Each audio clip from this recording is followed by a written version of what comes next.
Morning, everyone. Welcome to the Joint Standing Committee on Education and Cultural Affairs. We have a morning full of work sessions, but we're going to start with introductions. I am State Senator Maddie Daughtry. I represent State Senate District 24, which are the communities of Harpswell, Brunswick, Freeport, North Yarmouth, and Pownell. I'll introduce my House Chair, Representative Brennan. Good morning, I'm Michael Brennan. I represent District 36, which is part of Portland.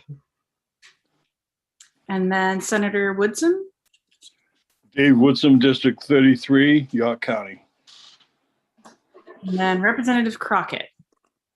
Ed Crockett, District 43, which is part of Portland and part of Falmouth. I'm going to keep everyone on their toes. Representative Stearns. Good morning. My name is Paul Stearns. I represent House District 119, which consists of a dozen towns in the unorganized territories of Piscataquis County. Representative Sampson is presenting a bill and will be joining us a little bit later. Representative Salisbury. Good morning. I'm Sue Salisbury and I represent House District 35, which is part of Westbrook. Representative Dodge. Good morning, Jan Dodge, House District 97, Belfast, Northport, and Waldo. Representative Roach. Good morning, Tim Roach, representing District 7, Wells. Representative Lyman. Good morning, Representative Lyman, representing District 74, J, Livermore Falls, and Livermore. Representative Millette. Good morning, Rebecca Millette, representing House District 30, which is most of Cape Elizabeth. And Representative McCray. Thank you, Madam Chair. I'm Dave McCray. I live in Fort Fairfield, and my residence is within a quarter of a mile of the Canadian border. I am facing east. The wind came out of the west yesterday, and the only reason that I did not end up in Canada is that the border is closed. Well, good morning, everyone. And I promised you I'll shake it up eventually with the introduction. So today was our trial run. We have several work sessions in front of us. In deference to requests from the bill sponsor, we'll be taking LD 70 first, followed by LD 261 and LD 325. Today, we're ably assisted by our OPLA analyst, Hillary Rissler, as well as our committee clerk, Sam Baker. If you have any trouble, if you're in the webinar and you're trying to navigate the link, please let us know. Sam will be able to get you through that. Also, if you're watching on YouTube and you have any concerns or issues with the stream, also please contact our committee clerk. Once again, a reminder that this work session is being streamed live on the interwebs. So once again, don't say anything you wouldn't say to your grandmother, and please don't share any confidential information because this is being recorded. And with that, seeing no questions or comments, I think we're ready to jump right into the work session. So I will open the work session on LD 70, an act to allow a parent or guardian of a student who has been affected by COVID-19 to keep the student in the student's current grade level. And Ms. Rissler? All right, good morning. Let me pull up the bill analysis for you. All right, so as Senator Daughtry said, this is LD 70, which is an act to allow a parent or guardian of a student who has been affected by COVID-19 to keep the student in the student's current grade level. This bill allows a parent or legal guardian of a student to request by written notice to the principal of the student's school or to the superintendent of the school administrative unit in which the student attends school that the student not be promoted to the next grade level or graduated due to the various effects of COVID-19 and the related pandemic on the student's learning during the 2019-20 and 2020-21 school years. It requires the principal or superintendent to approve the request as long as the student's school can accommodate adding the student to the affected grade level. And I would note that the bill does include the emergency preamble and clause, so it would become effective when approved and would require a 2/3 vote. Proponents of the bill testified that the students have not had a proper education since the pandemic disrupted schooling in March, or last March, now that we're in new March, and are falling behind normal curriculum. The pandemic has not impacted all students equally, with physically and intellectually disabled students, students who are new to school buildings, and others especially impacted. That this bill aims to simplify the process for keeping a student in their current grade if the student's parent so chooses and respects the school's ability to accommodate that request. that not many will utilize this process, but it would be an important, simple, and realistic lifeline to the students and families that need it. And that if a parent believes that their child has fallen behind due to the lack of in-person education, that parent should have the right to keep the child in the same grade. Opponents of the bill testified that there's already a process in place that allows for retention of students with the approval of the principal, which involves parents, the student's teacher, the building principal, and other staff as appropriate. You did not hear any testimony in the neither for nor against category. So I'm not going to read through all of this, but I did want to give you a quick overview of what's in current law as well as what's in the Department of Education's Rule Chapter 127. And so basically in statute, there's this provision for kindergarten to grade 12 interventions, which provides that all school administrative units develop and implement a system of interventions that provide each student who is not progressing toward meeting the content standards with different learning experiences or assistance to achieve those standards. And that the interventions must be specific, timely, and based upon ongoing formative assessments that continually monitor student progress. Looking at the Department of Education Rule Chapter 127, it includes for the elementary and middle school courses of study provisions on promotion and placement decisions, which includes that the school board of each school administrative unit adopt policies to govern decisions to promote or retain a student based on information concerning that student from the local assessment system and other indicators determined by the school board. And then at the secondary school level course of study and diploma requirements, there's more of a focus on whether a student is meeting the content standards of the system of learning results and providing opportunities to meet those content standards. And that for students not meeting those content standards, opportunities for extended school days or school years for students who need more than the minimum amount of time. Potential issues or technical problems. There were two issues maybe with perhaps the timing and scope of who would be able to utilize this provision. The first was brought up in the public hearing, which had to do with the concern regarding eligibility for athletics and whether perhaps a parent would be requesting that the student stay back, not for academic reasons, but possibly for athletic reasons. And I know Mike Burnham from the Maine Principals Association is here today to talk about that kind of eligibility concern if the committee would like to hear from him. The only other concern I wanted to raise is that the bill as drafted does not have a sort of time limit for when a request such as this would need to be made. So for example, if a parent, and I think the sponsor's here as well, and he could speak to the intent, but whether it would be a request that should be made within the next year or 2 or 3 years, or whether it's actually a request that could be made in 5 or 10 years for someone, when their kid gets to high school, maybe they say, well, in first grade, they were affected by COVID, and so I'd like to hold them back. And that's something that if the committee wants to address, could easily be addressed either by specifying a time limit on when a parent would need to make the request, or simply a repeal date for this provision that covers the time that the committee wants it to apply to. We do not have any preliminary fiscal impact statement at this time. And so with that, I would turn it over to the committee. Thank you, Ms. Rissler. Do we have any questions for Ms. Rissler or any more information that was not covered in the bill review? Senator Woodson. So how does this bill really differ from what we have now? How is it going to really enhance or reduce work amongst the school administrators? I mean, don't they have the ability to do that right now? I think so. I would have to defer. I think we have the bill sponsor with us, and then Ms. Rissler, if you could let me know who in the attendee section of DOE, if anyone's listening, who could speak to that, who's in the attendee section, please let me know. I'm sorry, the dog is making ridiculous sounds behind me again. I don't know, Representative Fecto, if you'd like to speak from your perspective, and then we can have someone either from the Superintendent's Association or from the DOE as well. Thank you, Madam Chair. I'd love to speak from my perspective. To answer Senator Woodson, essentially, parents do not serve as the functional authority on a student's educational decision. They are part of the discussion, as we heard, in the public hearing, but essentially they're not the functional authority on if a student can stay back or stay in their current grade. And especially when you look at section 4710 that Ms. Rissler read, that this is there's determination is made by a system of intervention. And essentially when we're talking about intervention, it's in schools it's rolled out as RTI, or response to intervention.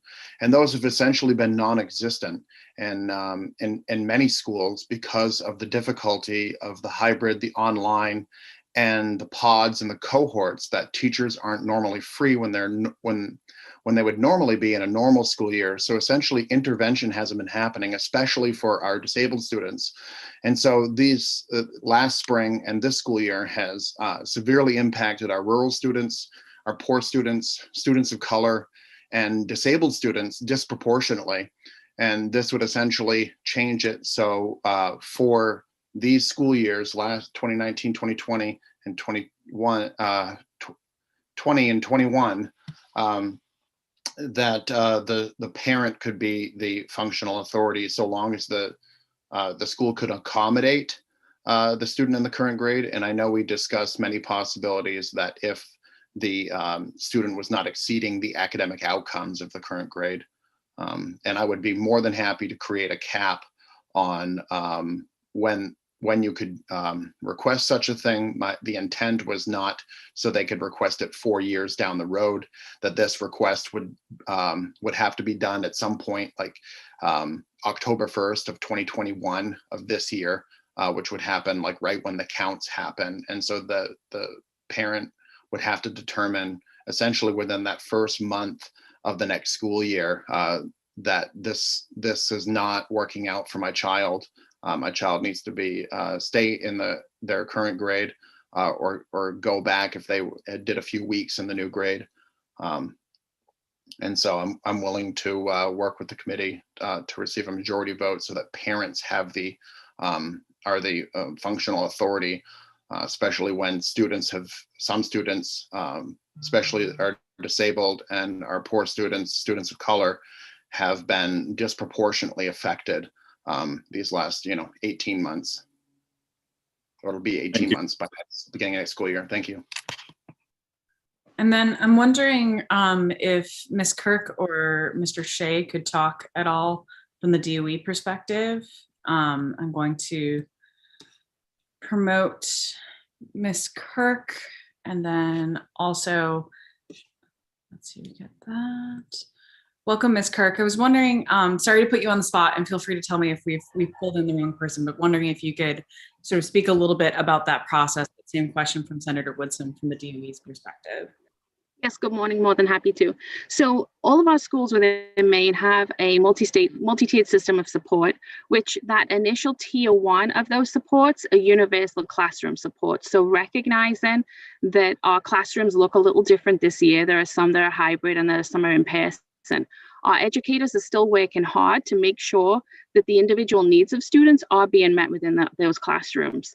If there are students that then still have challenges in accessing the curriculum and making achievement gains, then there's a second tier and there are additional interventions. And that's where usually you'll see the likes of Title I supports and those types of interventions would come into play. And then obviously we scale it up into a tier 3, and then there's additional one-on-one supports that are then provided to the student. So as far as supports for students would go, those are still in place. And then I know Representative Fecto talked about the parents' role and the principal's role. Schools do already have a process in place whereby they do consult with parents in order to get input and feedback regarding decisions to either retain a child or hold back a child, to make rafferty that's the best educational decision for that student. Thank you, Ms. Kirk. I just want to give Senator Rafferty a quick chance to introduce himself, who's just joined us. Thank you very much. Well, of course, it's right in my way. Joe Rafferty. I'm in Senate District 34, which is down in York County. Thank you very much for letting me in, and looking forward to joining you today. Absolutely. And just to let you know, Senator Rafferty, we're working LD 70 right now is the bill that we're on. Appreciate that. Thanks. Senator Woodson, does that start to answer your question? I was kind of wondering also if Mr. Bailey would be willing to sort of discuss it more from the superintendent's perspective, but wanted to defer to you, Senator Woodson, to make sure that we've gotten what you need for that question. Yes, thank you very much. And I kind of, if it's all right with the deference of the committee, I'd love to hear from the Superintendent's Association. So full warning, Mr. Bailey, we are promoting you to panelist, so feel free to let us know if this is someone else we should ask, but let's see as he's getting settled. Good morning, Mr. Bailey. Oh, yes, no, maybe.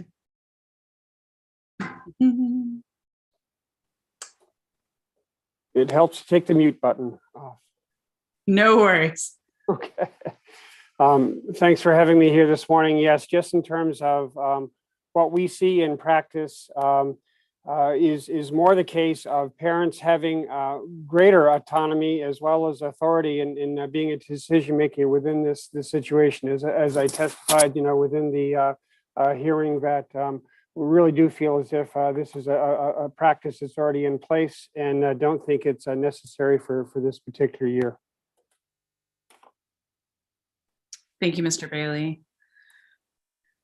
Do we have any further questions? Representative Stearns. My apologies for not raising my hand, but it doesn't appear that I have that function available today for whatever reason on my screen. I'm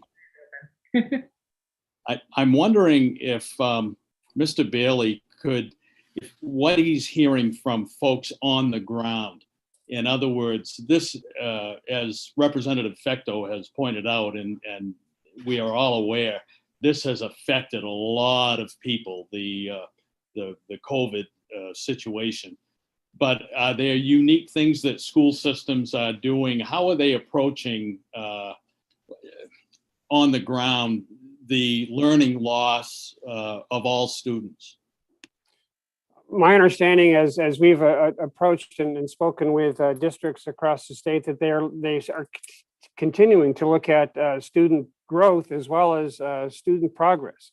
And while you may call it learning loss, students are where they are, and in most instances, even in a normal year, you'd end up with students coming into a grade the following year with situations where they may not have mastered totally where you would hope they might have been for the prior year. So teachers and school systems are continuing to look at students where they are, what they are currently learning, what their needs are, as well as trying to make accommodations and adjustments in learning. And this would be for students with special needs as well as for those students that would be within their normal classrooms. Yes, is it more difficult? As Representative Fecto mentioned, would agree that it's more difficult with regard to remote or hybrid situations where you don't have students either for the full week or the entire time. But I do believe those efforts are still being made, by districts to be able to help make sure this process can happen. Thank you. Senator Woodson. Yes, thank you. Mr. Bailey or anyone else, do you foresee a huge increase if this passed, a huge movement by parents requesting that their child does in fact stay back? And would this create a situation in school districts that would be difficult to handle because of the huge request, and how that would affect enrollment of the programs in the school? Personally, I don't believe that it would be a large number of requests that would be made. Matter of fact, I think I remember Representative Fecto in questions and answers at the hearing. He didn't think that it would be a large number either. And I don't know in terms of what the number. I do know from a standpoint of students wanting to be with peers, of parents wanting to have their students in cases with peers. that would affect some of the decisions as well. There's a fair amount of research there with regard to students being retained in the same grade as to what long-term effects there may be for those particular students. And this is not a practice that is typically seen. At the same time, I have been part of conversations, I've been part of decisions where parents have said, no, I think this is in the best interest of my children, and want to make sure that the student would continue to be in 5th grade the following year, which we honored. And that student did proceed through both elementary, middle, and high school and graduated fully, a year behind where his typical peers would have been. Thank you. Do we have any other questions? I'm just going to ask, I mean, I guess this can go to either Ms. Kirk or Mr. Bailey or even the bill sponsor. Have we had exact situations where a superintendent has decided not to honor a parent's request? And if so, we heard some questions raised about concerns about, athletic needs or trying to sort of game the system that way. But are there ever it just feels like, if a parent has a genuine, educational concern, it sounds like everyone's saying that there are parameters in place to sort of make sure that that request is granted. Seeing Representative Fecto, I saw your hand go up. So if you just want to chime in, I assume that was in response to my question. Yes, it is, Madam Chair. Thank you. Parents make all kinds of requests through the superintendents all the time, whether it's superintendent's agreements or asking for different services or whatnot, especially are disabled, and all too often, while they're still working very hard. I don't want to say anything bad about our wonderful superintendents and principals. The parents' requests are not accepted all the time, especially when we're talking about the students that receive extra services. So parent requests are not accepted all the time. And with a year where there's been severe educational disruptions, last legislature, we're talking about 10 to 15 days and the sky was falling. We're talking about 18 months now, and parents and students have been at the receiving end of really abrasive government action. And this is just a small tweak to put students and parents first for one short period of time. So they are the functional authority in their students' educational journey. Thank you, Fecto.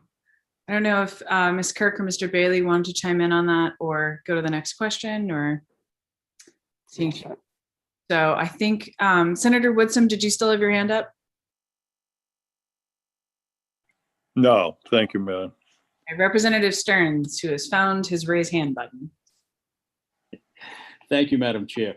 I would like to take the opportunity to hear from Mr. Burnham, if we could.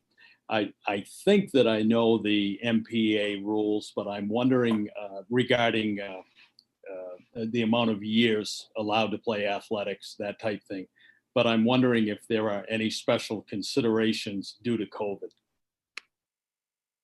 I've just promoted Mr. Burnham into the panel. So Mr. Burnham, when you're able, we'd love to have you join us and help answer Representative Stern's question. Thank you. Good morning, everybody.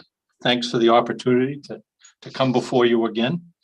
I'm happy to report that this is a conversation that started in our organization last summer, in the late summer and the early fall around the student eligibility as it is with the co-curricular and the repeating and additional schooling. So I agree with Representative Fecto that that there seem to be some groups that are impacted at a higher level. But I also wanted to add that we heard from parents and families with kids that maybe are at the other end of the spectrum that are looking at entering into engineering or some other field and not having the lab sciences and some of the concerns about just not being prepared to enter into a given field that they would like. So it kind of had both ends of that spectrum. So I just wanted to add that. this was a conversation that was discussed first by our eligibility committee. That's a committee that we have that they hear requests for a waiver of our eligibility rules. We know that, the COVID pandemic and, the hybrid and the loss of time has had an impact on a number of kids. So we had that in relationship to our eligibility rules. They then took that to our management committee, which is our governing board, and had a joint conversation with them around how this would impact the eligibility of those students. So just a real quick overview of kind of our eligibility, and then I'll get specifically to how that conversation went. That we have 10 different eligibility rules for students to participate in co-curricular representing their school. That first and foremost, they have to meet the eligibility rules established by the school. We have a rule that they must have completed and passed full-time courses or equivalents, but most schools have a stricter eligibility rule themselves. They have to be regularly enrolled at the school. They must compete using their own name. They must make participation on a school team a priority over the outside travel teams. That's our bona fide team rule. They must be under 20 years of age. They must not have graduated. They may only participate for 8 consecutive semesters, starting when they enter grade 9. We do have a provision in there for the very small schools to draft 8th graders in order to fill out a roster so that those high school kids can participate. And they may only participate for 4 seasons of competition in any one sport. We do not have a rule that prohibits them from playing dual sports and we're going into the spring now. They may play on the baseball team and also compete in outdoor track as an example, that's a dual participation. So really, I'm only going to talk about a couple of them because a lot of those are just their eligibility rules that aren't appealed, that everybody just abides by those. The first one that I'm going to talk about is the 4 seasons of competition. That people feel that giving a student a 5th year of participation would be giving them an undue advantage if over the other students within that school. So, that throughout your high school career, you're allowed to participate for 4 seasons, either at the sub-varsity or the varsity level, but that is an eligibility requirement that very rarely, if ever, has been overturned or granted. The second one is the 20-year-old rule. That we certainly know that the physical difference between a 20-year-old and a 13-year-old freshman, and we're trying to eliminate that disparity and protect those younger kids that are the younger athletes.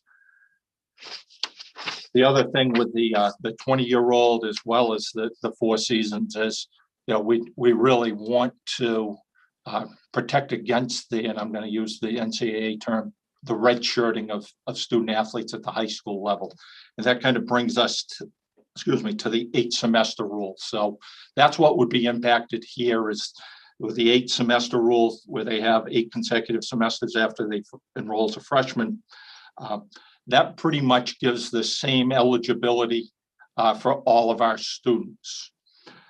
It does prevent the red shirting. A number of the requests that we dealt with in the late summer, early fall were from some of the better athletes in our state, and their parents were looking at the possibility where we know our seasons thus far have not been the same as they typically are, and they were looking at finding some alternative education and maybe having their kids come back for their senior year and maybe get a little bit more notoriety. The 8 semester rule, we feel that if we didn't have that it would certainly have a negative impact on other athletes within that within that school, that, kids, maybe freshman and sophomore year, will play at the sub-varsity level, working hard to earn their position at the varsity level, maybe their junior and senior year. And that if we didn't have the rule in place, that may have a negative impact on those kids. And it's also to motivate those kids to make progress towards graduating from high school and moving on to the next level of their lives. So we do have the eligibility committee, as I talked about. Currently, the eligibility committee has the authority to grant 18 consecutive weeks of eligibility, that they cannot grant an entire year of eligibility. It's only 18 weeks, which is in essence one sports season. A number of exceptions that they look at in our eligibility, and I would say that the vast majority of waivers that are granted through our eligibility committee are with the the 8-semester rule. That could be maybe a student athlete had an injury or an illness that caused them to miss all of the great part of a year, and it takes them additional time. It could be that they had to step away from school to provide some financial assistance to the family, or individual circumstances that impacted not only their schooling but their lives. So as they come in, each case is heard separately, and that committee makes the decision based on those requests. So the conversation that took place was, we know that COVID has impacted education, that we're not arguing that. We did hear from the school, similar to what Mr. Bailey said, that they feel that they're dealing with those at the committee level, and then the joint meeting with our management committee. It was determined that for the waivers that we hear, COVID could be a legitimate reason to grant additional eligibility, but that it should be heard on an individual case, and that it should not exceed the 18 weeks. So it would stay out of the red shirting for an entire year of eligibility. So that's my overview of MPA eligibility. All right, did I see Ms. Kirk? Did your hand go up? You have something to add? Thank you. I appreciate that. So when we look at making intervention decisions and supports for students, collaboration, we know, is in the best interest of students. And I think Mr. Bailey and I can agree that we believe this is already in process in the state, across the state, statewide. So what that intervention process generally looks like is, at the school level, there would be a student assistance team that would be in place. And those team members are really looking at the data in a comprehensive manner. So they're not just taking a look at academic data, but they're also looking at the social and emotional data that they have on hand for students, and making a well-rounded decision in collaboration with the parents to ensure the best needs of the students are being met. Another element regarding intervention, we already have, and we know that there are over 100 summer programs currently in development in Maine school districts. The department has currently received over 100 applications for summer programming. So we know that those interventions are currently underway and are continuously being fleshed out to provide additional supports to those students who may have also be experiencing some challenges academically within this current school year, as we've seen it pan out.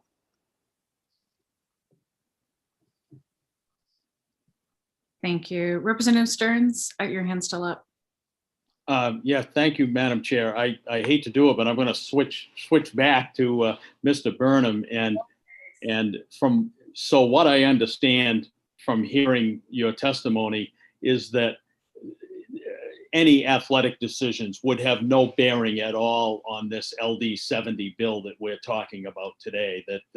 There's not a chance that somebody's going to a parent might make a decision that I'm going to keep my student back for their senior year so that they can redshirt and play 3 seasons of athletics. Is that correct? That 100% correct. That was something that we did I mean, like I said, there were a number of requests as parents were kind of weighing what was available to them. But we said that we have a process in place to review eligibility, but that there was no recommendation to look at it for an entire year, which would in essence be that redshirt year. And that's what the NCAA has done. And I know a number of those high profile athletes are aware of that. We were very concerned on the other end, the impact it has on the rest of the kids within that school. Thank you. Representative Roach. Yes, thank you.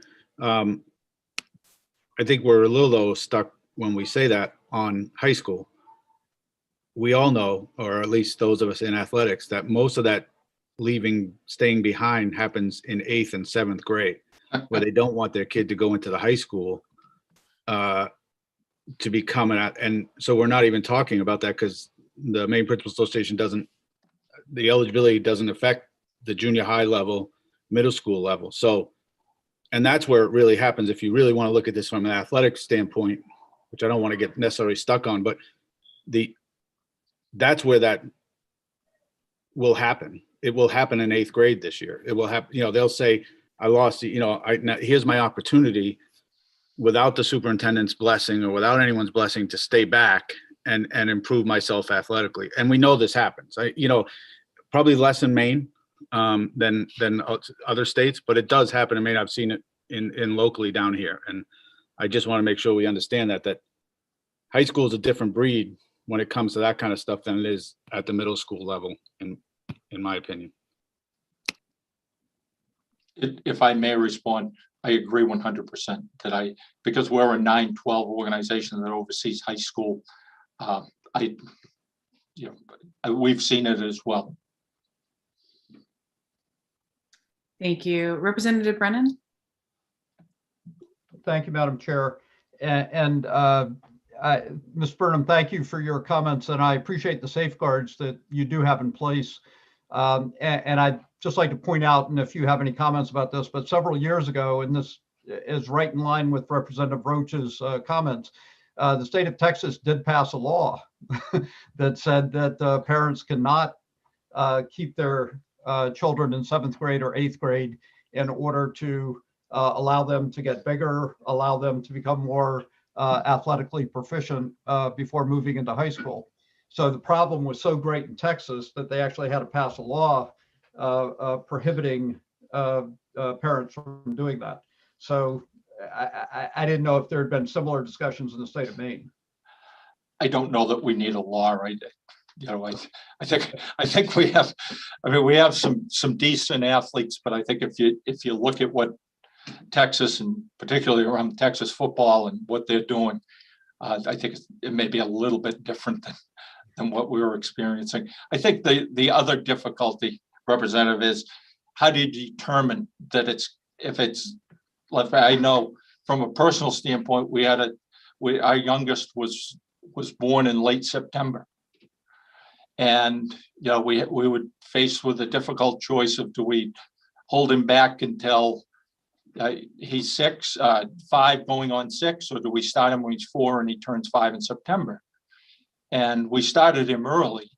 And quite honestly, all the way through the 8th grade, my wife and I questioned that decision. Is that the right thing? Is he mature enough?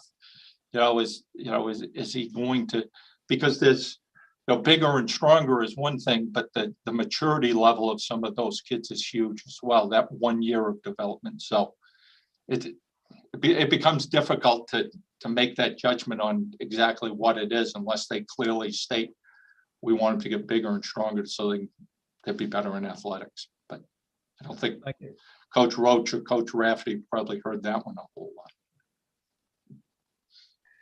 lot. Representative Salisbury. Thank you, Madam Chair. Wouldn't you all agree that it's interesting that something like this, an important discussion around COVID and the impact it has on students and other bills, always comes back to sports and not the education and social, emotional, and benefit to the student. I find that interesting. And perhaps you agree. It's interesting to me. Thank you for that breakdown, Mr. Brennan. I always find that interesting. Thank you. Representative Salisbury, and I will remind committee members that we are in a work session, so you're free to phrase anything. It doesn't have to be a question as long as it's within the parameters of decorum. I'm trying to get in the habit of saying that, so I figured I'd It's try it good out. to encourage that, so it carries over to public hearings as well. Do we have any additional questions, statements? Can I respond to that? To be quick, I promise. I think what it shows is how important these activities are in the overall education, that they, school-sponsored activities are education-based. They should be following the same philosophy that the schools are following, but that it does play such a critical role in the education of our kids. And I'd be silly to argue that maybe sometimes it doesn't get overemphasized, but I think certainly over the last 12 months, we have seen the passion and the importance that these activities play. Thank you. Okay, any further questions, comments, thoughts, theses? Seeing a lot of blank stares. Do we have any further questions for any of our guests who are with us today? And a couple of tweets in case you were good. Seeing none, I'm going to thank you, Mr. Burnham. Thank you, Mr. Bailey. Change attendee, and thank you, Ms. Kirk.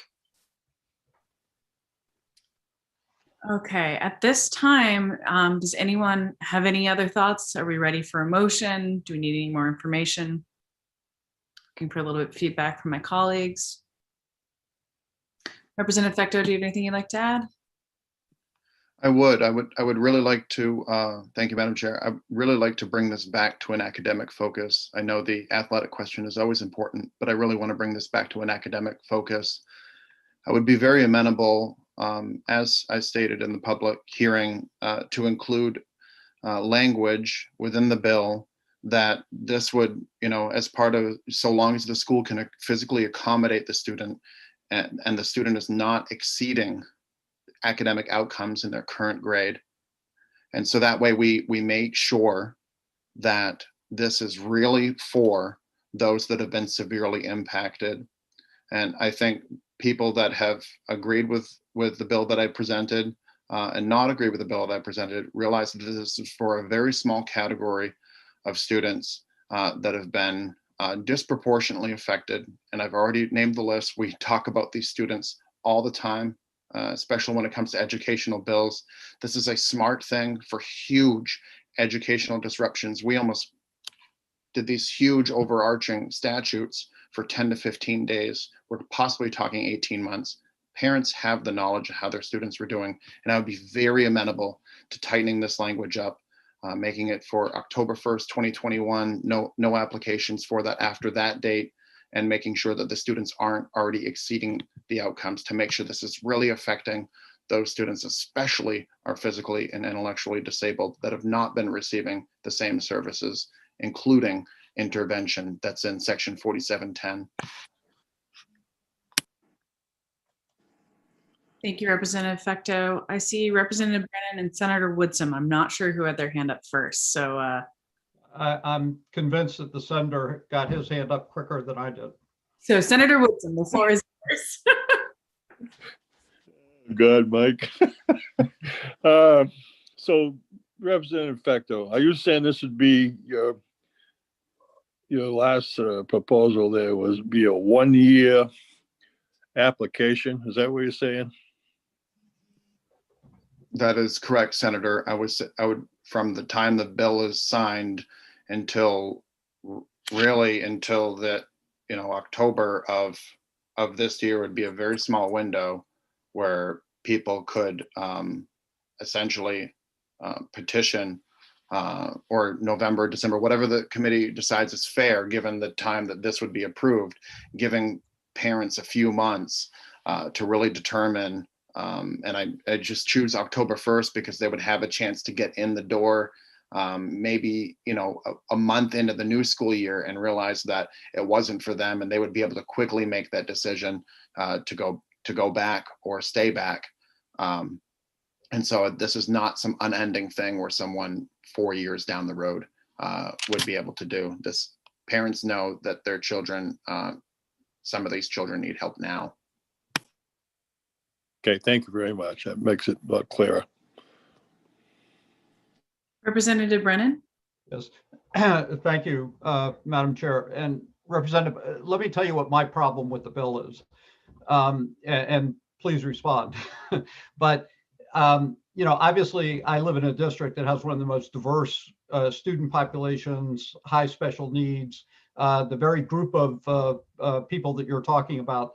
And I've not had any complaints from parents or anybody saying that they need some relief in terms of the educational programming for their students. And I also, during this time of COVID-19 and all the uncertainty that's going on, it's even more problematic for me to shift the discussion and the decision-making to parents and away from the more collaborative process that we have in place now that involves parents, superintendents, principals, teachers, and everybody else, and to take some of the most vulnerable students and their families and to shift that decision-making process almost exclusively to parents. So if you could address that, that would be helpful. Thank you, Representative. I recently did resign from my teaching position on February 5th, but I've been hearing all kinds of issues, especially at the high school, even at the high school level, which I think is not nearly as impacted as the elementary level. Most students statewide are home for a majority of the week. They're there 2 days a week, and they're doing catch up work or other things because they have to do cohorts that can only be so much spacing. I'm sure you have all heard about that. And so a majority of these students are at home right now. And there's been all kinds of waivers and accommodations for all kinds of action. And right now that students are home most of the time. Students that we're supposed to be getting in-person services every day that they're in the school building aren't getting those things. They're going another way around them, Zoom and all that stuff. But these kids that need extra services, RTI services every day, are not getting the same quality of service to everyone's best effort. And so I think that parents are in a unique position from last spring to this year, a unique position for this certain time where they should be able to be the functional authority, especially when we're talking about kids that have had to quarantine, families that have had quarantine, families that have had all kinds of economic troubles.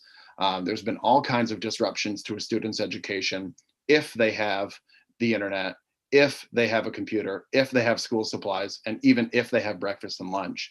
And so we're putting a lot of resources into regular schools, and we realize the disruptions and inequities when students were in school 5 days a week, that I think parents are in a unique position for last school year and this school year to understand where their student is at and the services they need, especially for our IEP and 504 students. Okay. Thank you. Any further questions? Looking around the Hollywood squares. Not seeing any hands. Senator Whitson. Are you ready for a motion? I think at this time we are. Okay. I move ought to pass as amended the latest statement that Representative Fecto included there. It would be give a 1 year opportunity for parents to apply for this. We have a motion on the floor. Do we have a second?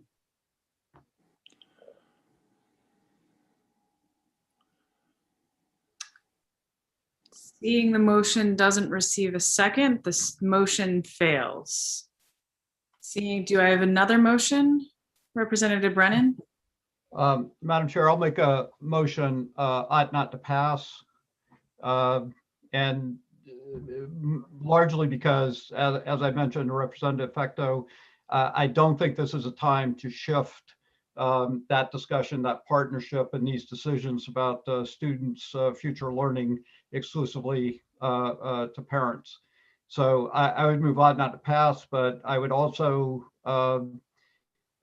move that we write a letter to the Department of Education asking them to instruct superintendents and principals to expect that there may be more parents that are in a situation that they're concerned about the progress of their students, and to try to work as much as possible with parents to accommodate situations where there may have been disruptions, or that parents are deeply concerned about the academic performance of their students.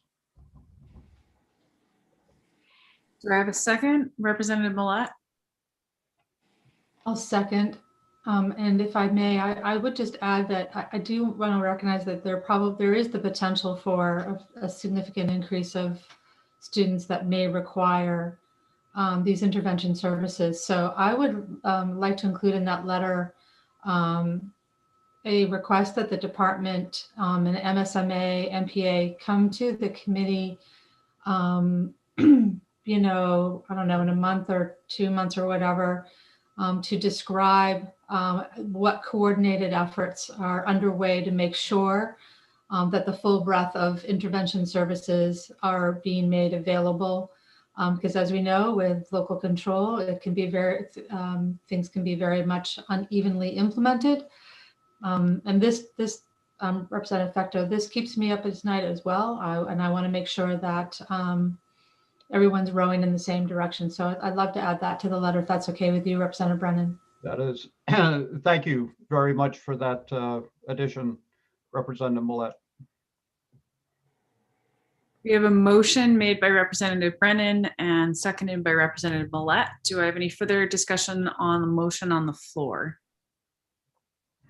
Not seeing anything. I do want to add, especially for you, Representative Fecto, that I want to echo what Representative Millette said, that this also is something that gives me a lot of anxiety and definitely keeps me up at night, making sure that we are having these interventions. And I am glad. I was actually going to also mention that if this went this way, that I would like to see a letter, you know, to the department and stakeholders, making sure that folks know that, you know, these are unusual times and that we have a mechanism for parents to advocate, and that those wishes should be respected and work within the existing system. So I really like the idea of a letter. So thank you for that. Seeing any further discussion on the motion, or are we ready for the vote?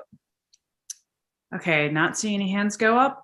All those in favor of ought not to pass, please raise your hand, and remember, lower it after I've called your name so that Sam can get it all down. So all those in favor of ought not to pass. We have Senator Millette,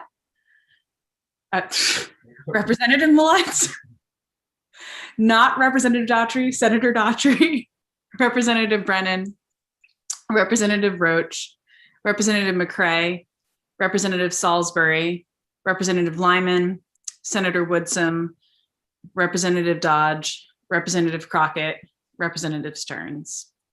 It is unanimous of those present and voting. And thank you very much, Representative Fecto, for bringing this to our attention and for your continuous advocacy for our students and for all of your work in our schools. So with that, I'm going to close the work session on LD 70. Ms. Rissler? Can I just ask one clarification on the letter?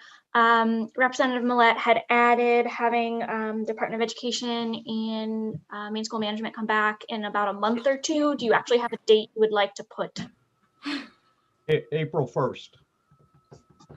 Perfect. Thank you very much. That's it. It is April Fool's Day. Do we really want to have them presenting to us? Just kidding. Okay. April 2nd. April 2nd.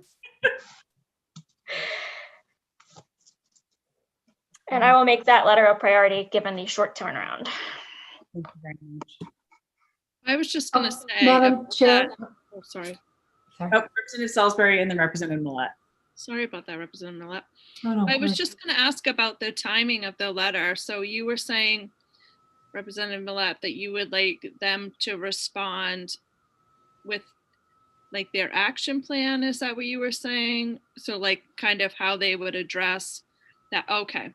I was going to say, and I wonder, like, would it be good maybe, I don't know when, like for them to report back to say, this is how it worked out. We had 3 families, you know what I mean? Like a report back in that situation, like, oh, so we made this plan. We talked to whatever families. It worked out well. It didn't work. I don't know. Was that a good idea? Oh, no, Madam Chair, if I may. Thank you. That's a great idea. So it's like a follow-up report in the fall of 21 as to how well, they'll come to us in April with here's how we're addressing it. And then they come back and say, here's how it's going. I think that's a really great idea. And Ms. Rissler, if also include MPA as well. And, I think maybe it should be MEA because this really is administrators and educators. And yeah, I don't know. So yeah. Okay. Does that answer that all, Ms. Rissler? Yes, that's great. And what I'll do is I'll try to at least pull up a quick draft by Friday. And that way, if there's anything the committee wants to see or tweak or add, you can do so quickly. Perfect. Thank you very much. Okay, I've let in the next bill sponsor. So we're going to switch gears and I will open the work session on LD 261, a resolve directing the Department of Education to study truancy trends in the state and develop recommendations for increasing student attendance and reducing truancy. Ms. Rissler, hopefully I've given you enough time to switch gears there. You can read the bill titles even slower next time. It's all right. I think everything sometimes feels like it takes longer over Zoom than it actually does.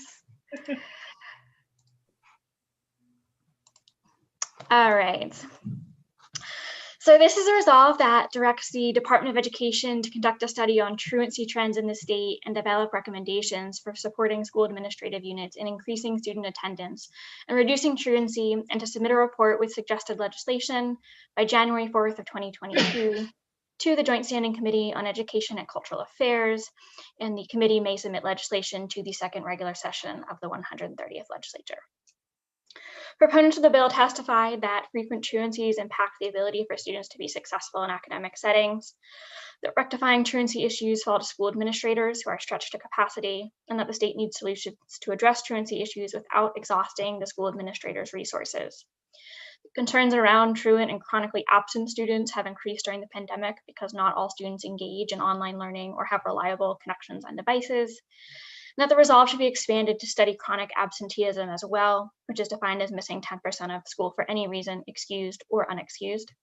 And that the study may provide helpful guidance and or help develop laws that support schools and lead to better truancy and attendance policies. The committee did not hear any testimony in opposition or neither for nor against during the public hearing. So I'm not going to read through all of this, but I did want to provide a little bit of an overview of the current laws regarding truancy and compulsory attendance. And what I've included the statute book pages for anyone who wants to go read through them, as well as links to the online statutes. But essentially, current law regarding this issue is sort of in 3 categories. The first is the compulsory attendance, which provides the compulsory attendance ages, the excusable absences, and that an adult having a person of compulsory age under that adult's control shall cause the person to attend school. The second component has to do specifically with truancy, and it defines the days that are number of unexcused absences that are required for a student to be considered truant. And it also provides what steps the principal or superintendents must go through when they identify that a student is truant, including referring the student to the school student assistance team or school personnel designated in accordance with the school's intervention system to determine the cause and assess the effect of the student's absences. And if a negative effect exists, come up with an intervention plan. And then there are certain provisions for what happens if that intervention plan does not work, including possibly identifying local law enforcement, because there is a civil penalty for parents if students are truant. The third component has to do with technical assistance by the Department of Education. And essentially, the commissioner must provide technical assistance regarding truancy dropouts and reintegration and alternative education programs. And part of that is appointing an advisory committee on truancy dropouts and alternative education, and some annual reporting. So I had sent to you previously, and I've actually included on the bill analysis, the current Department of Education annual truancy and dropout report. And I know Bear Shea is here as well to talk about that and the work that they're currently doing further, if the committee would like to hear from him. And I did include a couple links here for data that the DOE currently does have on chronic absenteeism, although that is not specifically in statute. And then the committee requested some additional information regarding previous studies on this topic, weak points, and what might need to be addressed to better solve the problem. Again, I provided some links here from the Department of Education, and I'm sure that Bear can speak to those a little bit more. One thing I would note over the past few, I think probably in the last 10, 15 years, there's probably a bill on truancy and absences every session. But over the past few years, it has sort of moved away from the focus on truancy and a more of a focus on attendance and how to get students in school. And I was not going to flip through this report, but you have it and it's available. And as I said, the department is here to answer a little bit more questions if you have any. Thank you very much, Ms. Rissler. Do I have any questions or thoughts from the committee? I don't know, Representative Roberts, if you have anything you'd like to add. I know you mentioned in your testimony, including chronic absenteeism. So Representative Roberts. Thank you, Madam Chair. Yes, after listening to the testimony from the various agencies and organizations, I feel that it would be pertinent to include absenteeism. Also, after reviewing the department's testimony, I know they weren't there at the public hearing itself, and I have it pulled up here, so just bear with me. The TDAE, the Truancy Dropout and Alternative Education Advisory Committee, sounds like it's kind of doing along the lines of what I'm trying to do here. So what I would be open to, or maybe ask the committee to consider, is to direct that advisory committee to conduct the same study with absenteeism in it, with the hopes of, I know that they're collecting data points and recommendations, but what I'm hearing from my schools and from other representatives is that what's happening is not working and the situation's getting worse. And I very much appreciate the advisory committee being convened, but I do feel that in my bill that the report back date with the option of reporting out legislation is needed, as you all are the committee of oversight, and this is a significant issue in our schools right now. I didn't have a chance to formally write up an amendment. It's been a little busy, but that would be my thoughts, would be if the TDAE is already there and the department would be willing to take on absenteeism, and the committee does also feel that a report back date rather than just something ongoing with an opportunity to report out something for next session would be appropriate. It seems to me like that would give our schools some better directions and better tools to move forward. Thank you, Representative Roberts. I have Representative Millett, followed by Representative Brennan. Thank you, Madam Chair. Thank you, Representative Roberts, for your suggested amendments. I think that that's going in the right direction. And we as a committee are in receipt of a report from that TDA committee. And I will note that it's not terribly deep in terms of analysis and recommendations. So I think that this resolve, as amended by the sponsor, could perhaps help guide the committee to dig a little deeper and come forward with some really good ideas for implementation. And so I would just like to add that in the resolve, we add in the resolve the ability of the committee to report out a bill based on recommendations that would come from the report. Thank you, Representative Millett. Representative Brennan? Thank you, Madam Chair. And I concur with Representative Millett in terms of her recommendation. Representative Roberts, I really appreciate your potential amendment, because I think the more that we can help that committee, that the existing committee within the Department of Ed, to strengthen that and to give it a clearly defined role, I think it's the right direction to go in. So I support that going forward. Madam Chair, I noticed that Mr. Shea is available, and I actually have a question for him, if that is allowable at this point. Absolutely. I just let Mr. Shea into the webinar. So Mr. Shea, welcome and good morning. Yeah. And Mr. Shea, do you want to introduce yourself? Good morning, Senator Dobbs, Representative Brennan, and members of the Joint Committee. My name is Bear Shea. I am the DOE Mental Health and School Counselor Specialist, as well as the point person for truancy in the department, and certainly happy to answer any of your questions. Thank you. So my little crusade through this bill is that I'm concerned that we continue to talk about truancy, and that we have laws, and that we have all kinds of procedures that end up labeling students as truant.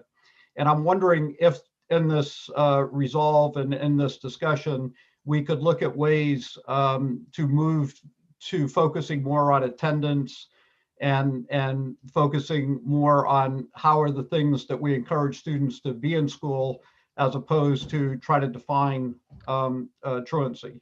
Would that be possible? What I can speak to a little bit is that the term truancy has been around for a very long time. I believe it originally came in 1985.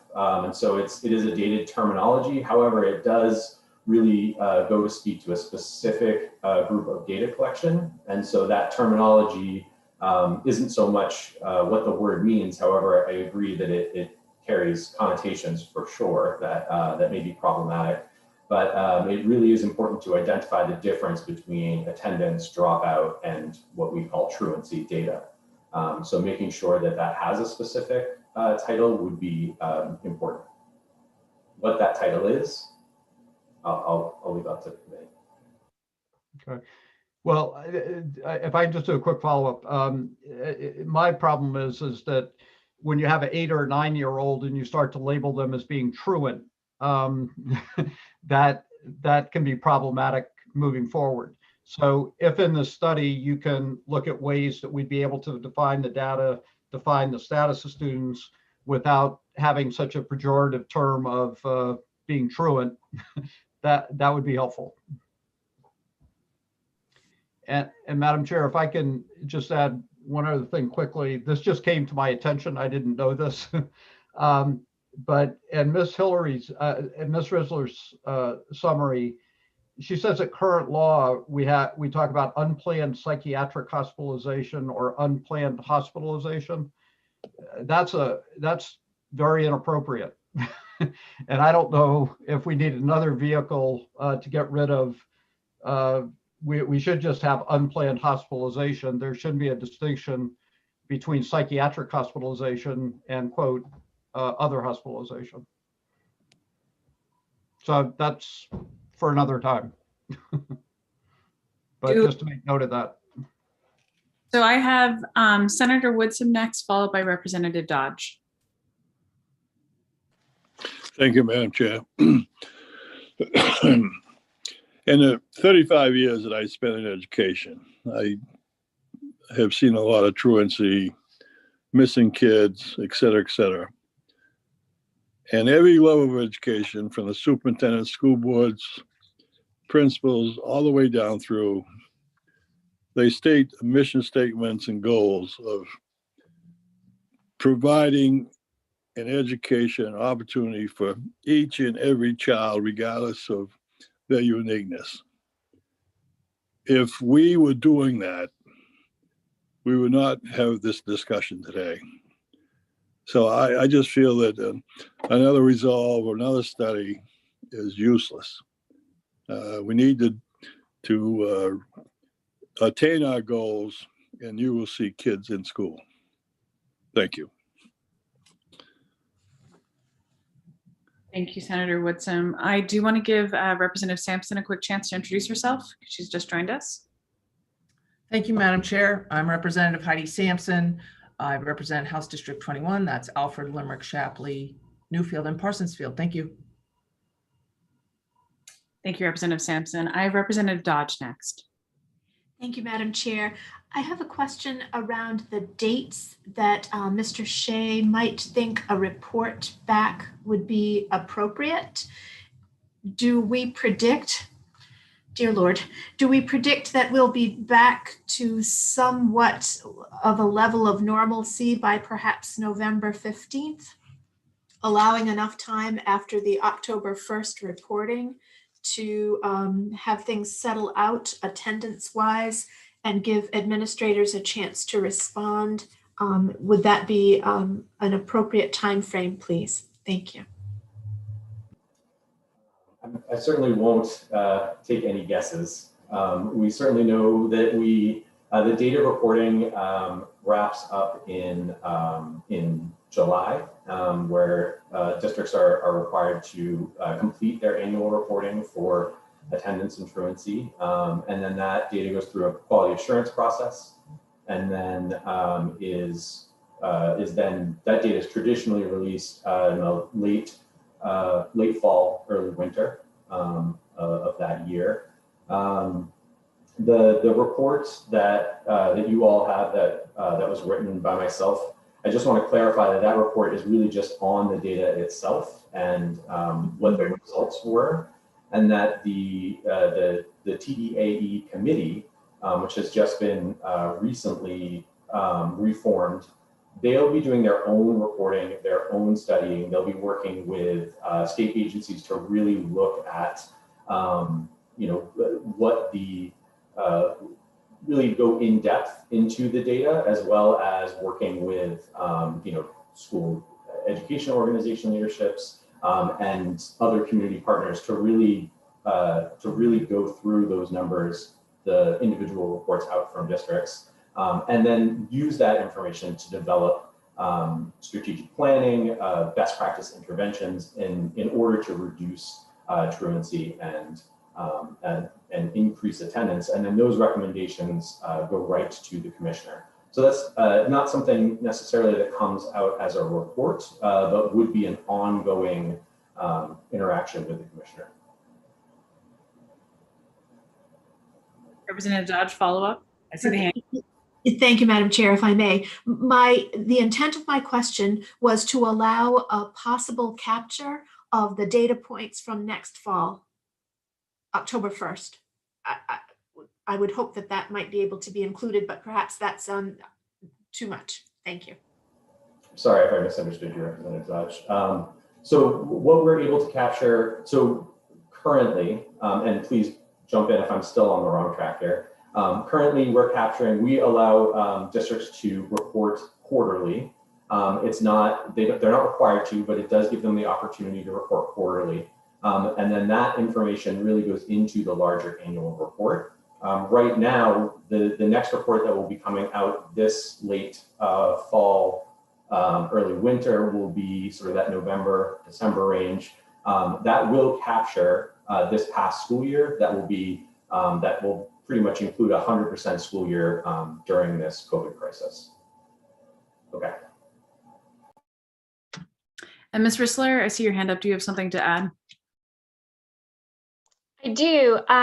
So I just wanted to mention that per statute, the advisory committee on truancy dropouts and alternative education does have an annual reporting requirement. I think perhaps because they had not been meeting, that there is probably no annual report this year.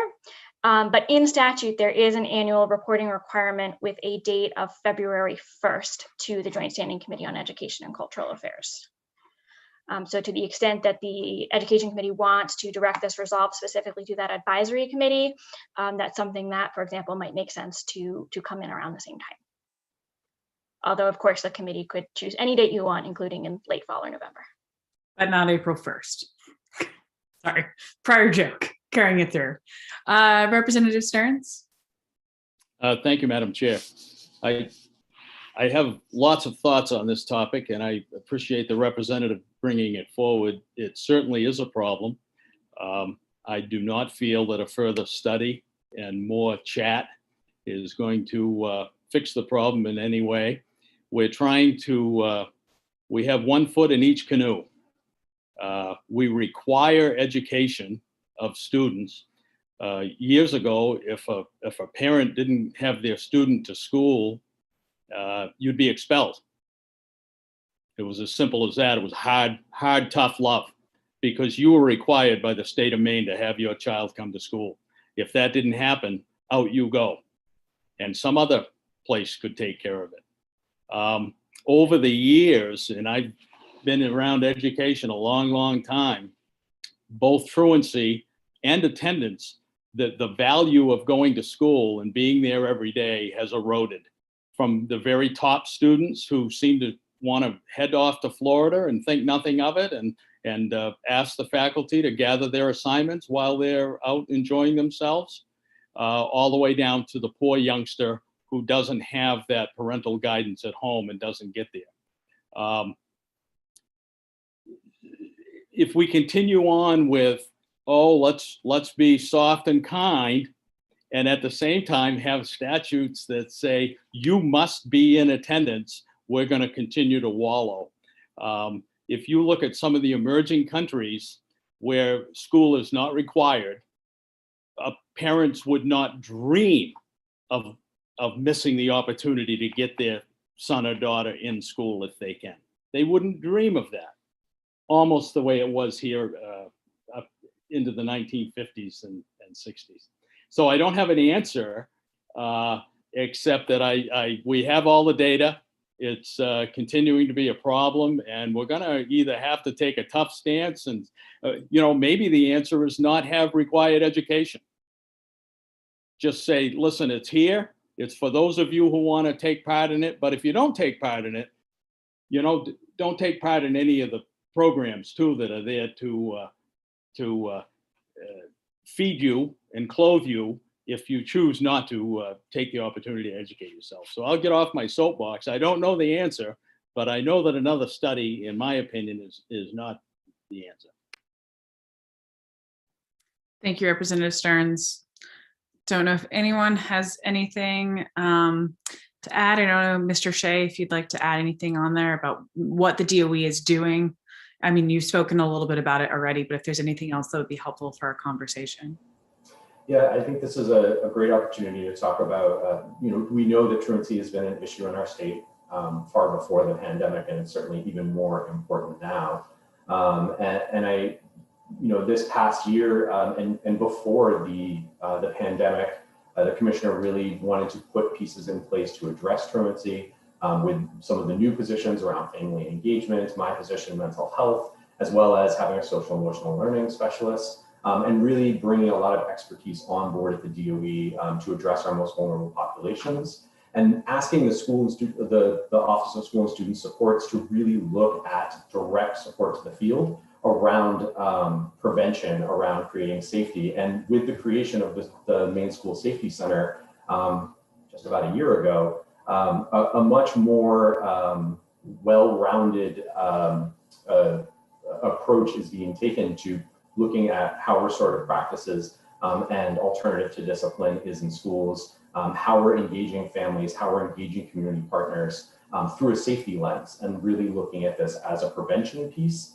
rather than looking at sort of that harder edge of threats, but really looking at bringing those communities in and trying to create unique responses for each district. We know that because of the wide variety of different experiences throughout our state, it's going to require that nuance, and that's something that the commissioners really ask of the Office of School and Student Supports to be able to respond to that, while also really being able to capture the data and focus on an approach that's best practice. Thank you, Mr. Shea. I have Representative Crockett, Senator Woodson, Representative Millett. Thank you, Madam Chair.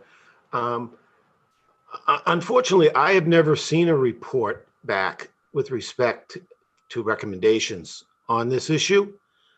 So my instincts tell me this is a much needed information and report. My question maybe to Mr. Shea is, how far back do we have the data on truancy and absenteeism that would be pertinent to such a forthcoming recommendation? And then on top of that, I do have some concerns about the data for the past 12 months on how applicable that would be to the historical data. Thank you, Representative Crockett. Let me speak to the data piece first. I think you're absolutely right about the data from this past, not this past year that we will be reporting on, but certainly the beginning of the pandemic this time last year, where Q4 wasn't reported because of the governor's declaration. And so we don't have data from Q4 for attendance and truancy. And so that certainly throws off the numbers. And in that report that was submitted, you can see that I noted that there.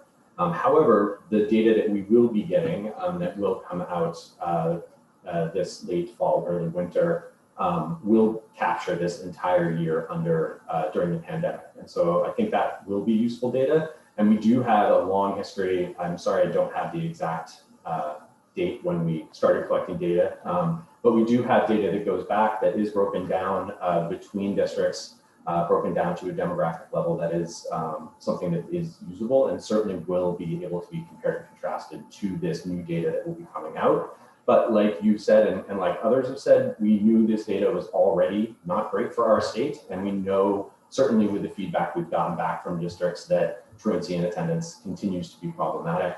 And how our districts, individual districts, have handled that, it really varies depending on what they feel is the best approach for their students.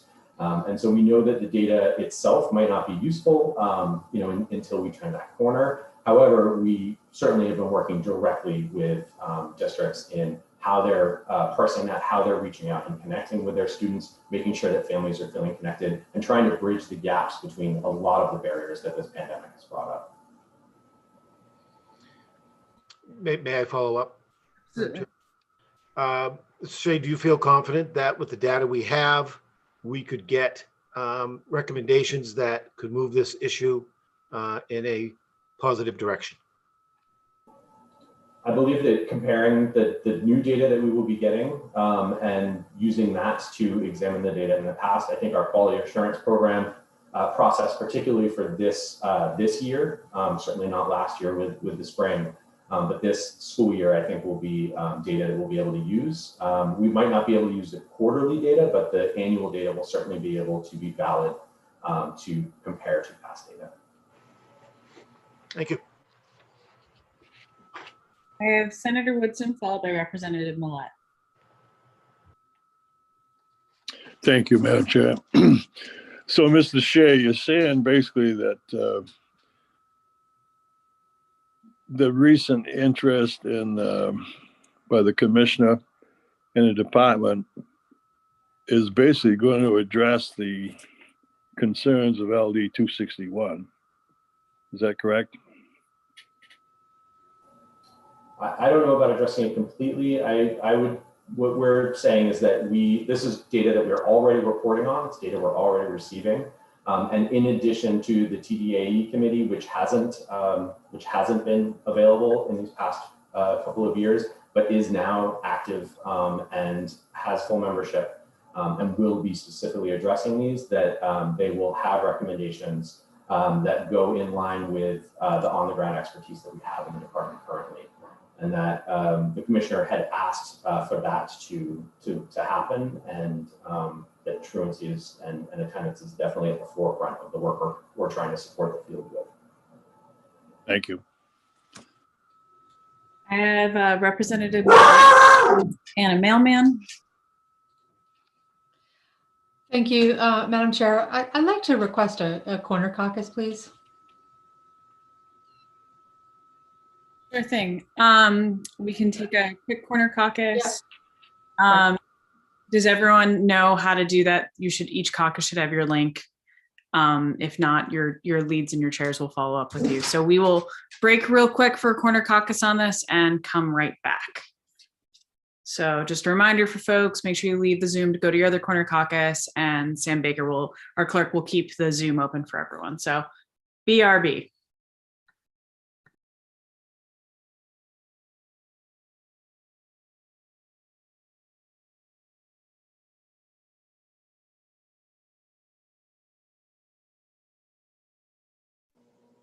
So Sam, I'm not sure what I'm supposed to do. That's okay, Representative.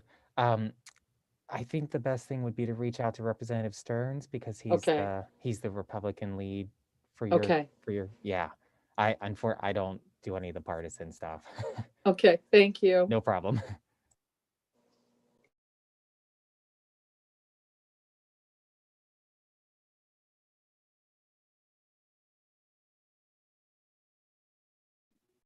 Sam, what did I miss?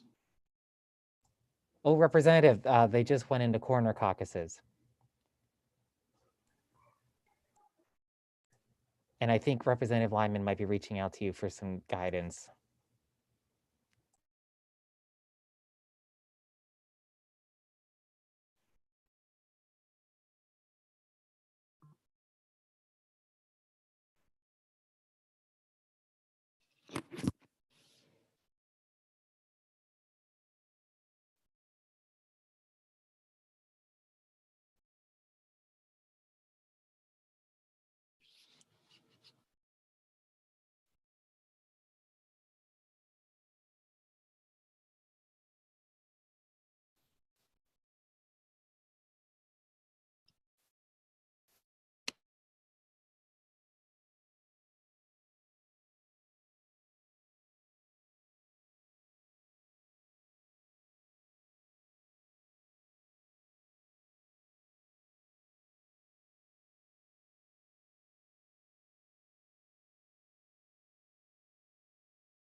One of the things that I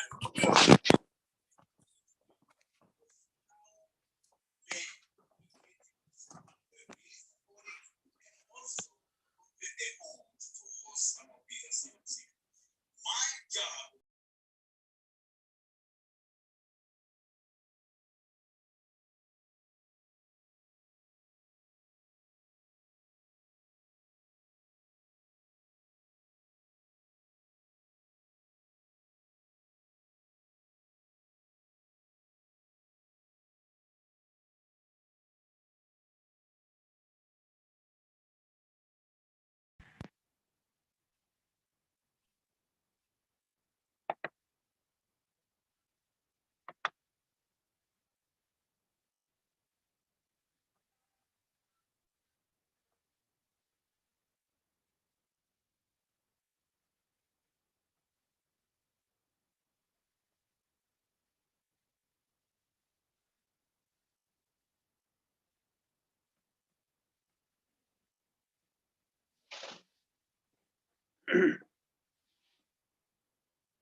Thank you everyone for your patience. I'm just going to let members come back.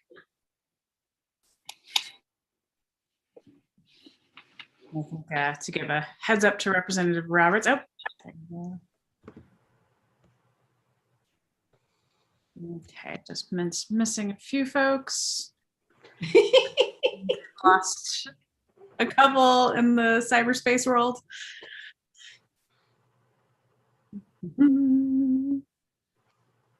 This is like the old days of having to chase people down in the hallway, except for it's a little bit different with the digital infrastructure, but it still feels the same.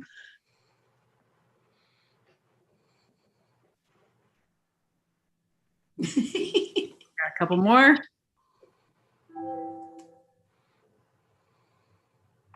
Waiting on one. I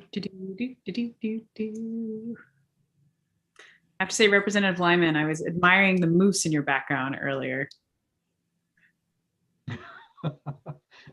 Thank you. That was a moose hunt when my daughter was 12 and she's now 30. It was crazy impressive. One day, I hope to be able to win the moose lottery. That's on my life goals. So definitely noticing that.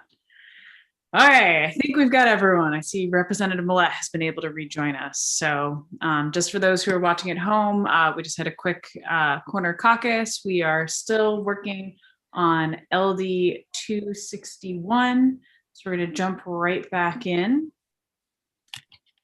And looking at the Representative Brennan, followed by Representative. Do we have everybody, Madam Chair? Yes. Yeah. Okay. So Madam Chair, I'd like to make a motion. Okay. I would move ought to pass on LD 261 as amended. And the amendment would include the recommendation by Representative Roberts to direct the current advisory committee within the Department of Education to complete a study of truancy and attendance data and issues and provide that analysis to the Education Committee, as well as recommendations for how to improve attendance of school-age children in the state of Maine. It would also, in addition to the report back in February, we would keep the current date that the committee is required to make a report back, but it would also include the opportunity for the committee to report out a bill based on the recommendations made by the advisory committee. I would second that, please, Madam Chair. We have a motion of ought to pass as amended. Ms. Rissler, did you catch all of that? And then seconded by Representative Dodge. I think I just need clarification on the date. Did the motion intend to keep the date in the bill, which was January 4th, or to keep the date of the annual report, which is February 1st? The February 1st. Okay. Okay, so we have a motion of ought to pass as amended. Do I have any discussion on the motion? None. Last chance. I will call the roll or call the vote. So all those in, Representative Stearns. Thank you, Madam Chair. I believe that I can't speak for every individual in our caucus, but I believe our caucus likes the intent of studying the data. I don't believe that we feel that we need a bill per se to pass the bill in order to get the department to do that. I think they're going to do that within the scope of their own work. Representative Millett, followed by Representative Roberts. Thank you, Madam Chair. Yeah, I just want to make very clear that I do appreciate the efforts of the department and Mr. Shea. I do think that they take this issue very seriously.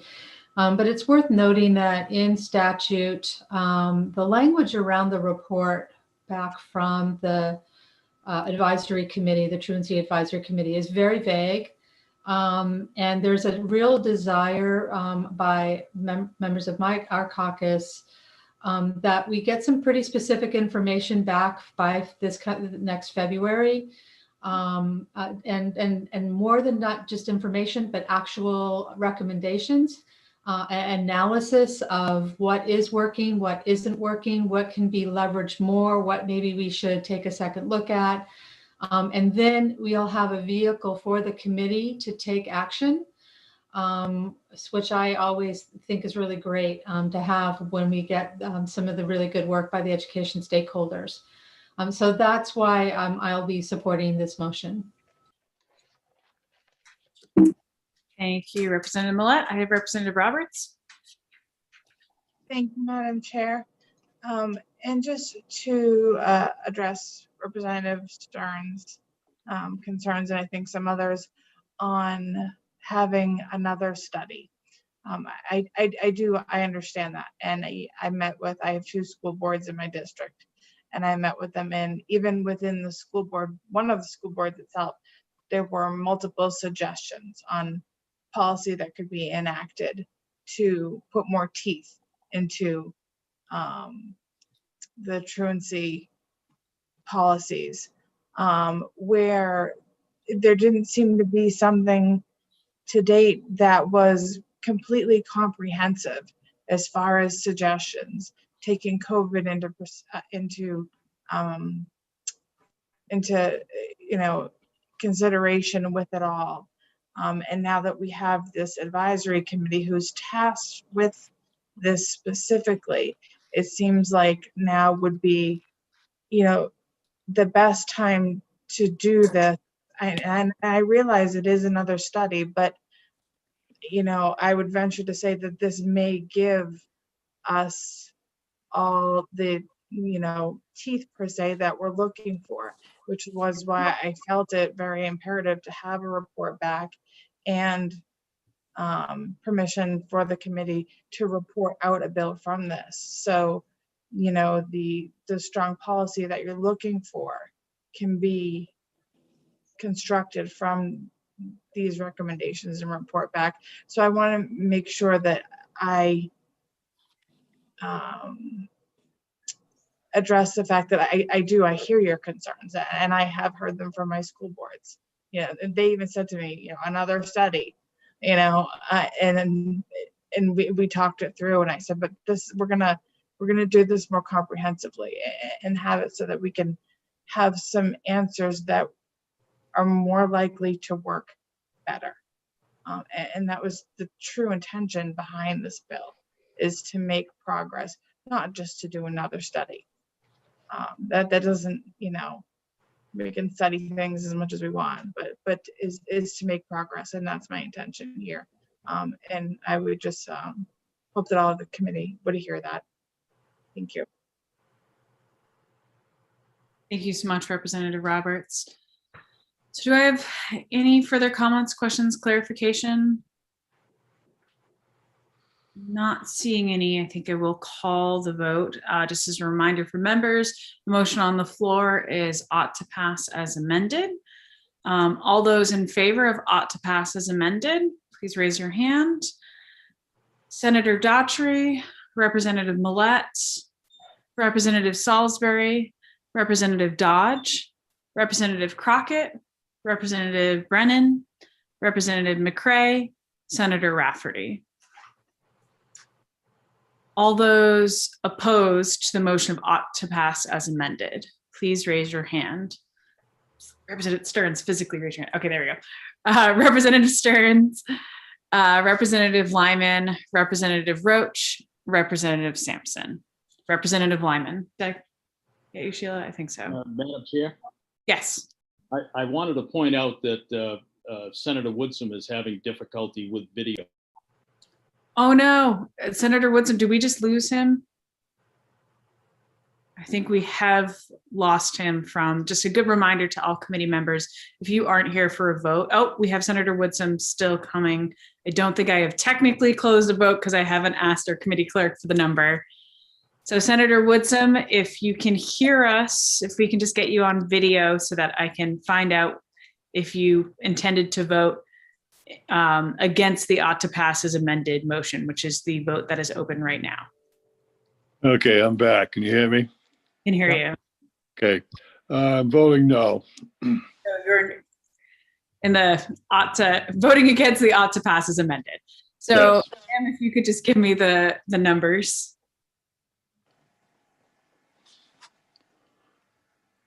We have 8 in favor, 5 opposed. So 8 voting in favor of ought to pass as amended, 5 opposed, the motion carries. And Ms. Rissler, I don't know if you inquire about what the minority report would be. Yes, and the minority report. Ought not to pass. Okay. Thank you very much. And just this is another good chance to remind folks, I know we're having tech difficulties, so we'll try to make sure we can, keep the votes open. But if you do miss a vote, you can always check in with our committee clerk to register your vote afterwards. And with that, I want to thank the bill's sponsor and for everyone's patience and good work as we went through that. And I will close the work session on LD 261. Just a reminder, we do have one more bill and then we get to break for lunch. So everyone keep their work session A game on. So I'm going to open the work session on LD 325, an act to expand the definition of education disruption to include states of emergency that limit students' access to on-site education for longer than 15 days.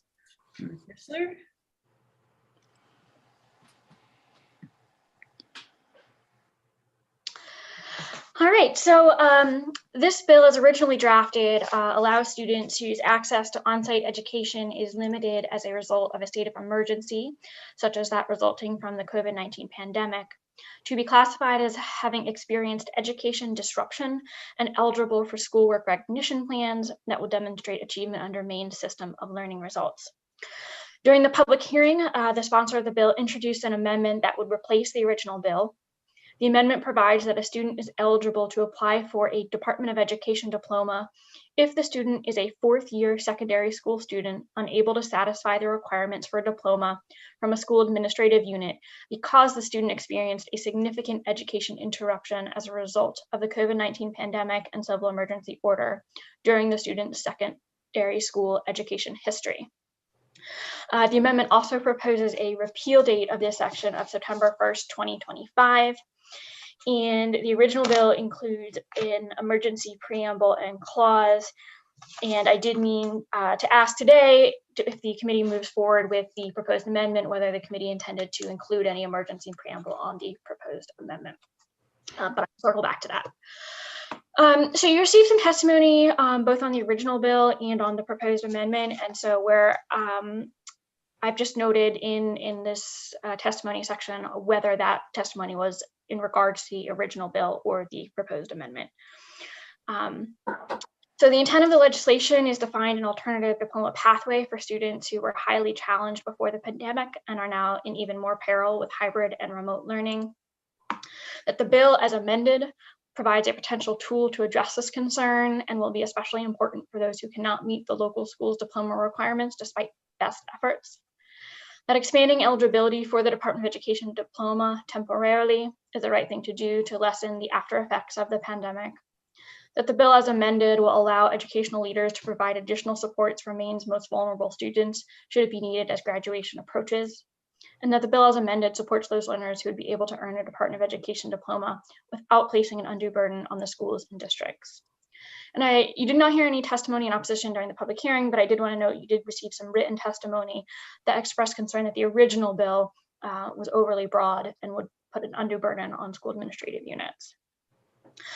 The committee requested some additional information regarding the Department of Education diploma application and process. And so you should have received from the Department of Education a list of questions and answers. And I will just make this a little bit bigger. And also provided some links so that you could actually go online and see what the application looks like. And I know that members of the department are also available today to talk about this a little bit further. The one thing I did want to highlight is a question that came up during the public hearing sort of about when a student in their high school career would apply for this diploma.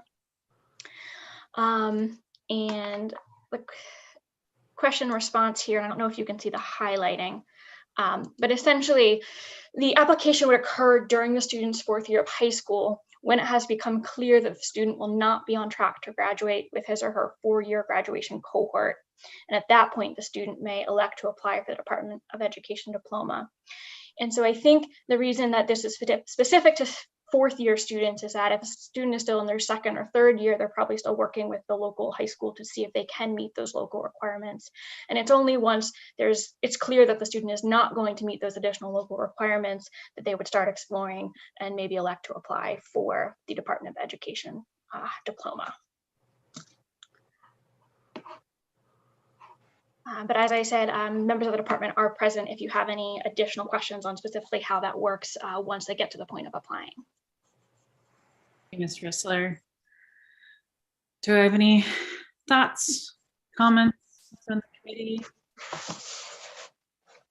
I don't know if the bill sponsor, Representative Millett, if you have anything to add or any clarification, anyone want to hear from anyone from the department? We do have them here with us if we have any questions. Thank you, Madam Chair. I'll just point everyone to the response document from the department that we've all received. I think that they did a really great job in addressing the questions. I did have conversations with several members, and I think the department has as well. So I hope that we've been able to clear up any confusion and hope that we can pass this. Thank you, Representative Millett. Do you have any thoughts, statements, motions? Representative. Madam Chair, I'll make a motion to pass LD 325 as amended. Do I have a second? Representative, whoever can unmute and say second gets it. Second. We go with Representative Salisbury. So we have a motion of ought to pass as amended and seconded by Representative Salisbury. Representative Stearns, did you have a question? Yes, I do. We've had a motion in a second, correct? Yes. Right. So as a piece of discussion, I'll be voting no on the bill for many of the same reasons that I voted no on LD 70 this morning. I feel there are already structural pieces in place for students to access. I also feel that the current law, which I learned a lot about, and I thank the senator for bringing that forward to me. I received a good education on the process regarding receiving a state diploma. I feel that it was crafted and carved out for very specific reasons, and I noticed that they're non-medical. I don't see a reason due to the COVID virus or the pandemic to have to change that piece. And I had one more point, and it slipped my very old mind, but maybe I'll gather my thoughts. If it comes back to you, just flag me down. Do I have any other thoughts, statements? We have a motion on the floor. Okay, giving Representative Stearns just a few seconds to see if the thought comes back before I call the vote. No pressure. No pressure at all. Okay. Seeing none, last call for thoughts, statements, feelings. Okay, I think the need for lunch is definitely hitting all of us. I can see it in everyone's faces. So with that, I will call a vote. We have the motion of ought to pass as amended on LD 325. So, oh wait, Representative Stearns, you remembered? My thought did come. I was particularly impressed with the rigorous application process that a person has to undertake in order to receive one of these state diplomas. In some cases, I think it would probably be more work to apply for the state diploma than it would be to just do the remedial work that they need to do in order to get the local diploma. I say that a bit tongue in cheek, but it is a rigorous process that they have to go through. That's for darn sure. Okay, now I'm going to call the vote on, we have the motion of ought to pass as amended on LD 325. All those, oh, Ms. Rissler? Can I just get clarification on the amendment as to whether the amendment includes an emergency preamble? I would ask the sponsor of the bill, but what her thought is. Representative Millette? Yes, yes, I believe that that will be necessary. Okay. Yep. And is that amenable to Representative Salisbury, who seconded it? Yes, it is. Okay. Representative Sampson. Oh, you're on mute. Yep, I know, I just lost the total screen.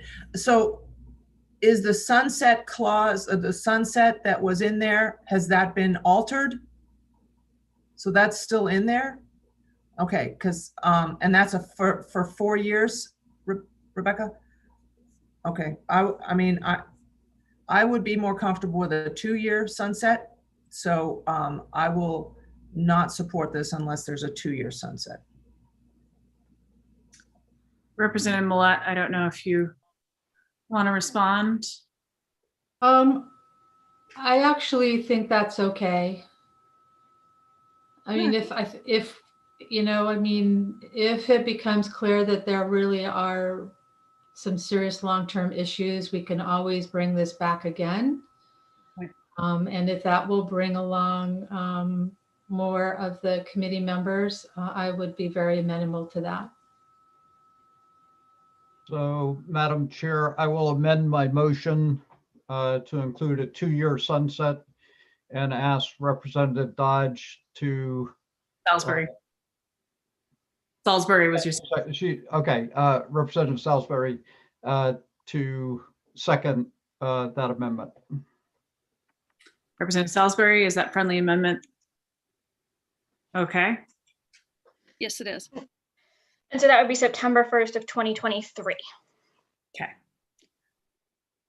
So we have a motion of ought to pass as amended on the floor with the addition of the sunset clause for 2 years out, as well as the other language that was mentioned. Any further questions before I call the vote? Seeing none, all those in favor of ought to pass as amended, please raise your hand. I have Senator Daughtry, Representative Salisbury, Representative Dodge, Representative Millette, Representative Sampson, Representative McCray, Representative Brennan, Representative Crockett. All those opposed, please raise your hand. I have Representative Stearns, Senator Woodsum, Representative Roach, and Representative Lyman. And the numbers on that, Sam?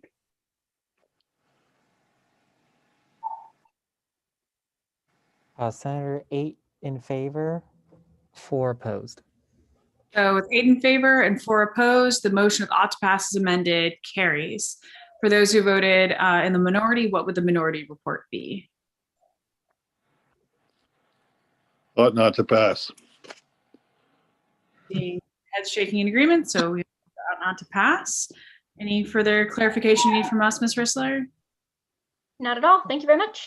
Then I will close the work session. I feel bad hammering the Monty Don's face on this, but I will close the work session on LD 325. Thank you for everyone for your good work.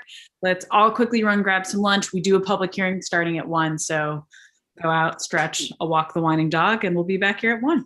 Thanks. Senator, just everybody else can go. I have a juvenile justice meeting at 2 o'clock. Yeah. So I'll be presenting my bill, the SAT bill, and then after that I'll probably have to leave. But yep. I just got a email from Emery Younger, and Representative Andrews is not available to present his bill, which is 4:30, which is the last one up. Yep. So either if I'm back, I will present the bill. And if I'm not, if you would ask somebody else on the committee or even yourself to present the bill for a public hearing. He can't make it, but he asked that one of us present the bill. Absolutely, we can make that work, and we'll just go over a little bit closer to one over the. Right. So the first bill up will be the Perkins bill, which assuming it's not going to take a whole lot of time. And then the second one we have would be the SAT bill that I have. And then after that, I'll have to jump off to this other meeting. And then if I have time to come back, I'll present the bill. But if not, you can find somebody else. Definitely. And let's just do what we typically do at 1 for anyone who's listening. We'll make sure, because we are still streaming on YouTube, we'll make sure, if we need to shift anything around, whether from different bill sponsors or how much we have for testimony, let's make that call closer to 1. Yeah. But I mean, the only other thing would be is whether or not before I leave or when I present the SAT bill, right after that, I can present his bill as well. Yeah, no, agreed. We should be good. So, okay. All right. I'll see you at 1. Yeah, back at 1. And good work this morning. And Hillary, your summaries, the emails with all those summaries were just great. Great. I did have 2 language reviews I was going to try to do today. Well, I guess that will be maybe closer to 4 o'clock or 3 o'clock. Yeah, I mean, I can do them Friday too, but. Well, the other thing is whether or not you want to just text Maddie and ask her if you want to do it at 1 o'clock. Sure. They're only going to take a minute or 2, right? You already got them, actually. So unless there are questions or concerns, it should only take a minute. Okay, so why don't you just at 1 o'clock and sure. Then be done. I'll text Senator Daughtry. Thanks. Okay. And thanks for your help this morning. They had a miscommunication in our caucus and they thought somehow it was a divided report so, on 55. So anyway, thanks.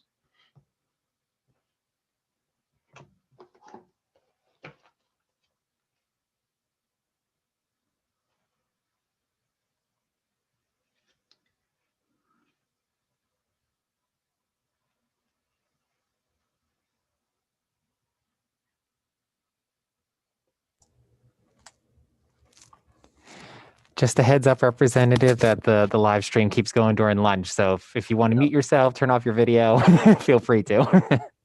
I will do all those things. All right. See you soon.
we all get the gold star for 1 o'clock. And Senator Daughtry, Hillary just wanted me to remind you and Representative Brennan that there is the short language review at the end of the public hearings. It's just for those two bills, 44 and 104. Thank you, Sam. No problem. Got that.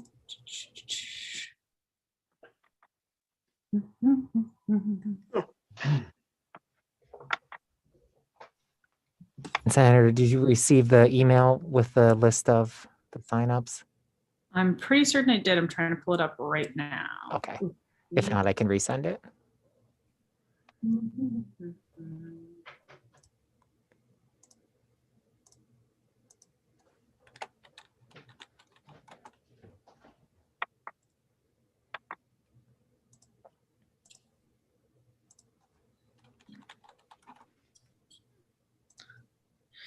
Okay. Where did it go? I know. Okay, here we go.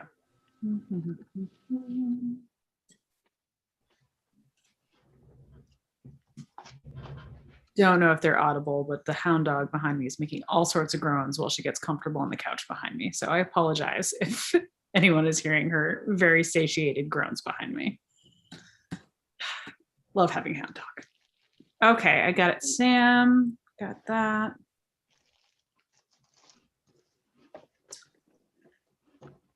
Okay, that should be good. Looking at the order, Representative Brennan, for folks that we have to testify, I think it probably makes sense to go in the order of the numbers. So your bill first, 277, then 380, then 430, and then 440.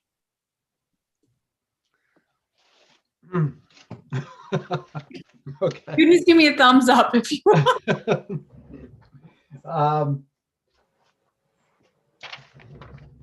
So you want to do 277 first? Yeah, let's have your bill first.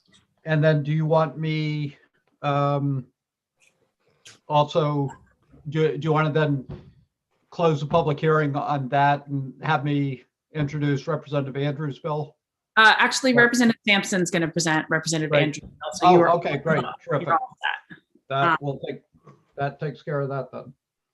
Okay. So, let's see. I think we've got. Hey, Sam, forget my last email I just sent you. All I know, Representative Crockett, is that you sent me a lot of emails about losing those Zoom links. I don't know what's going on over there. Well, I assumed it was a different link than this morning. And then I went back and read the email. Well, your first mistake was that you let us all know that you went to BC and I went to BU. So I actually sometimes just take you off the email list every now and then. That is spoken by a true BC wannabe.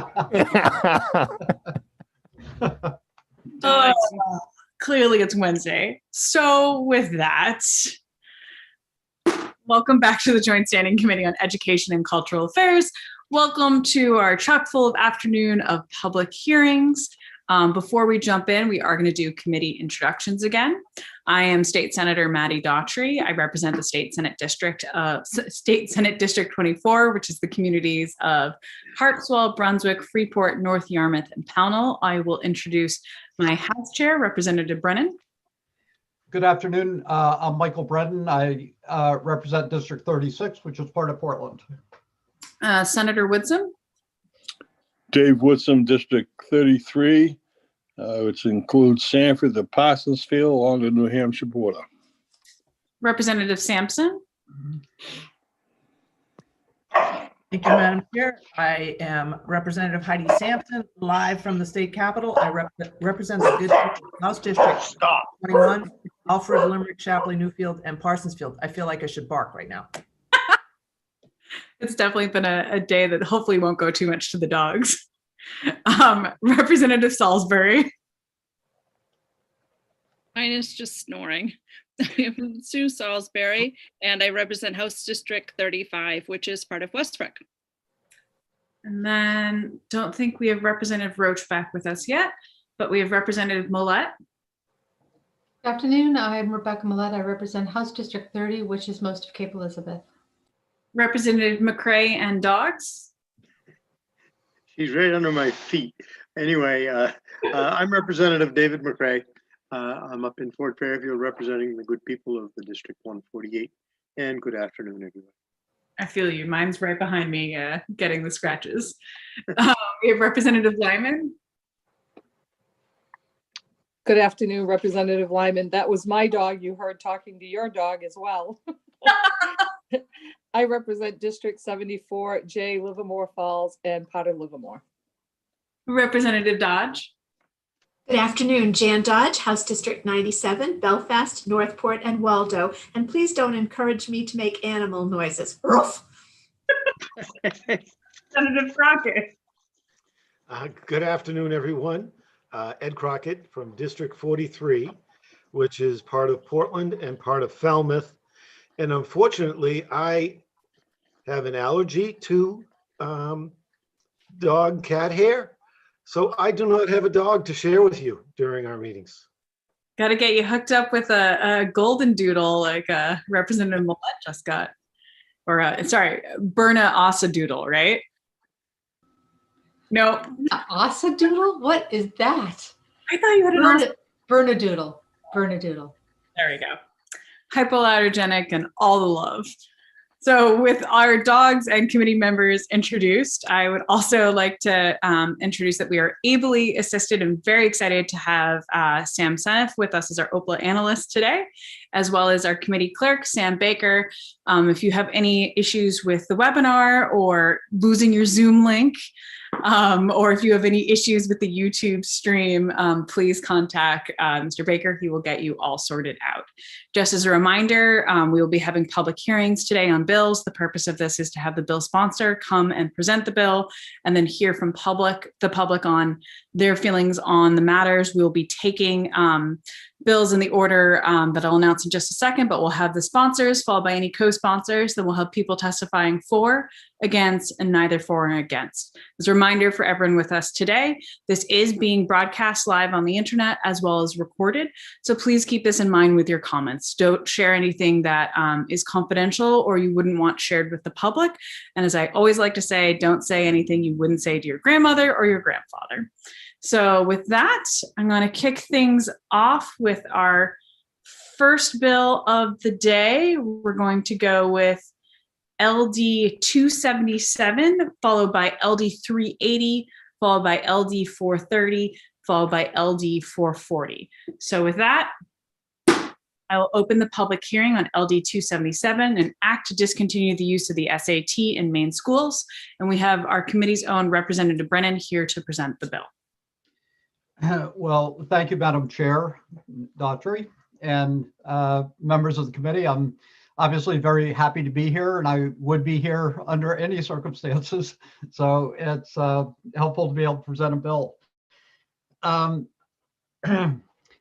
can't remember the exact date, but it was around 2004, 2003, 2004.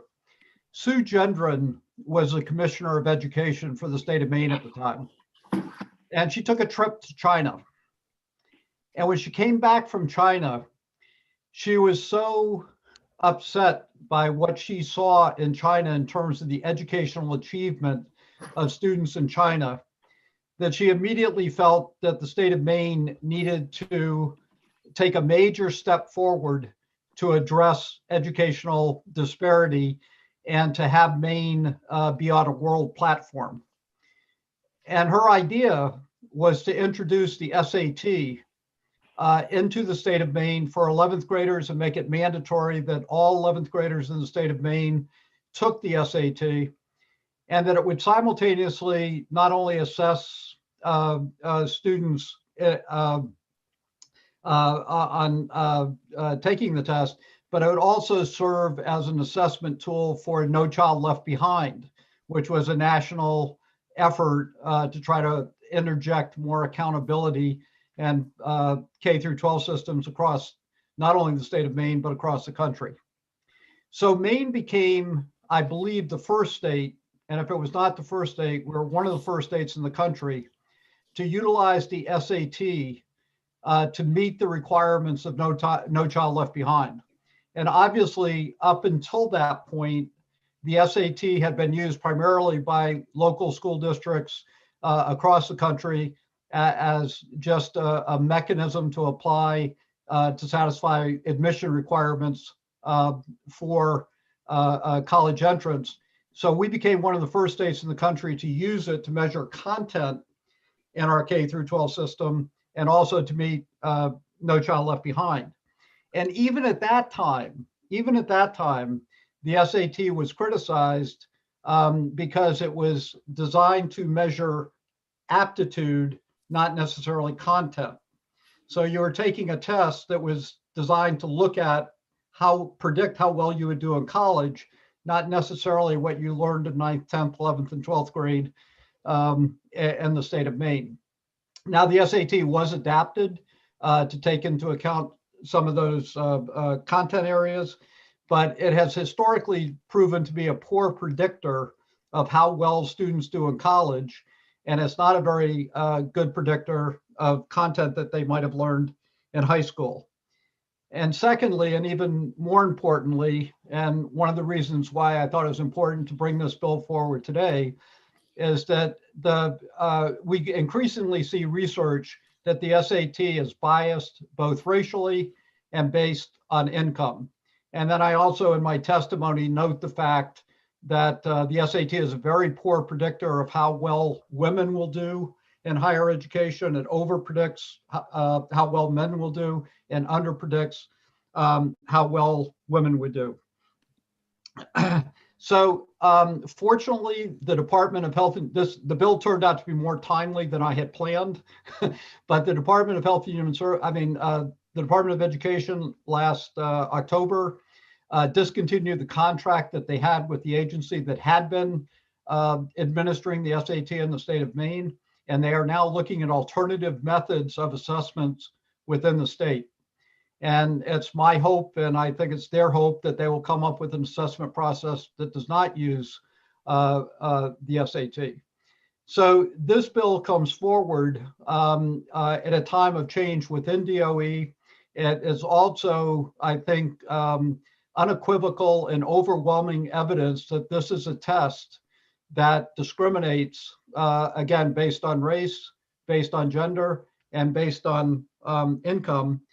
And I think that if any of you sitting around the table, whether you're a school board member, a teacher, or part of the educational community, that somebody came to you and said, we have this test that we want to administer, the downside is that it discriminates based on race, it discriminates based on gender, and discriminates based on income, that we would say, no, we do not want to use that in the state of Maine.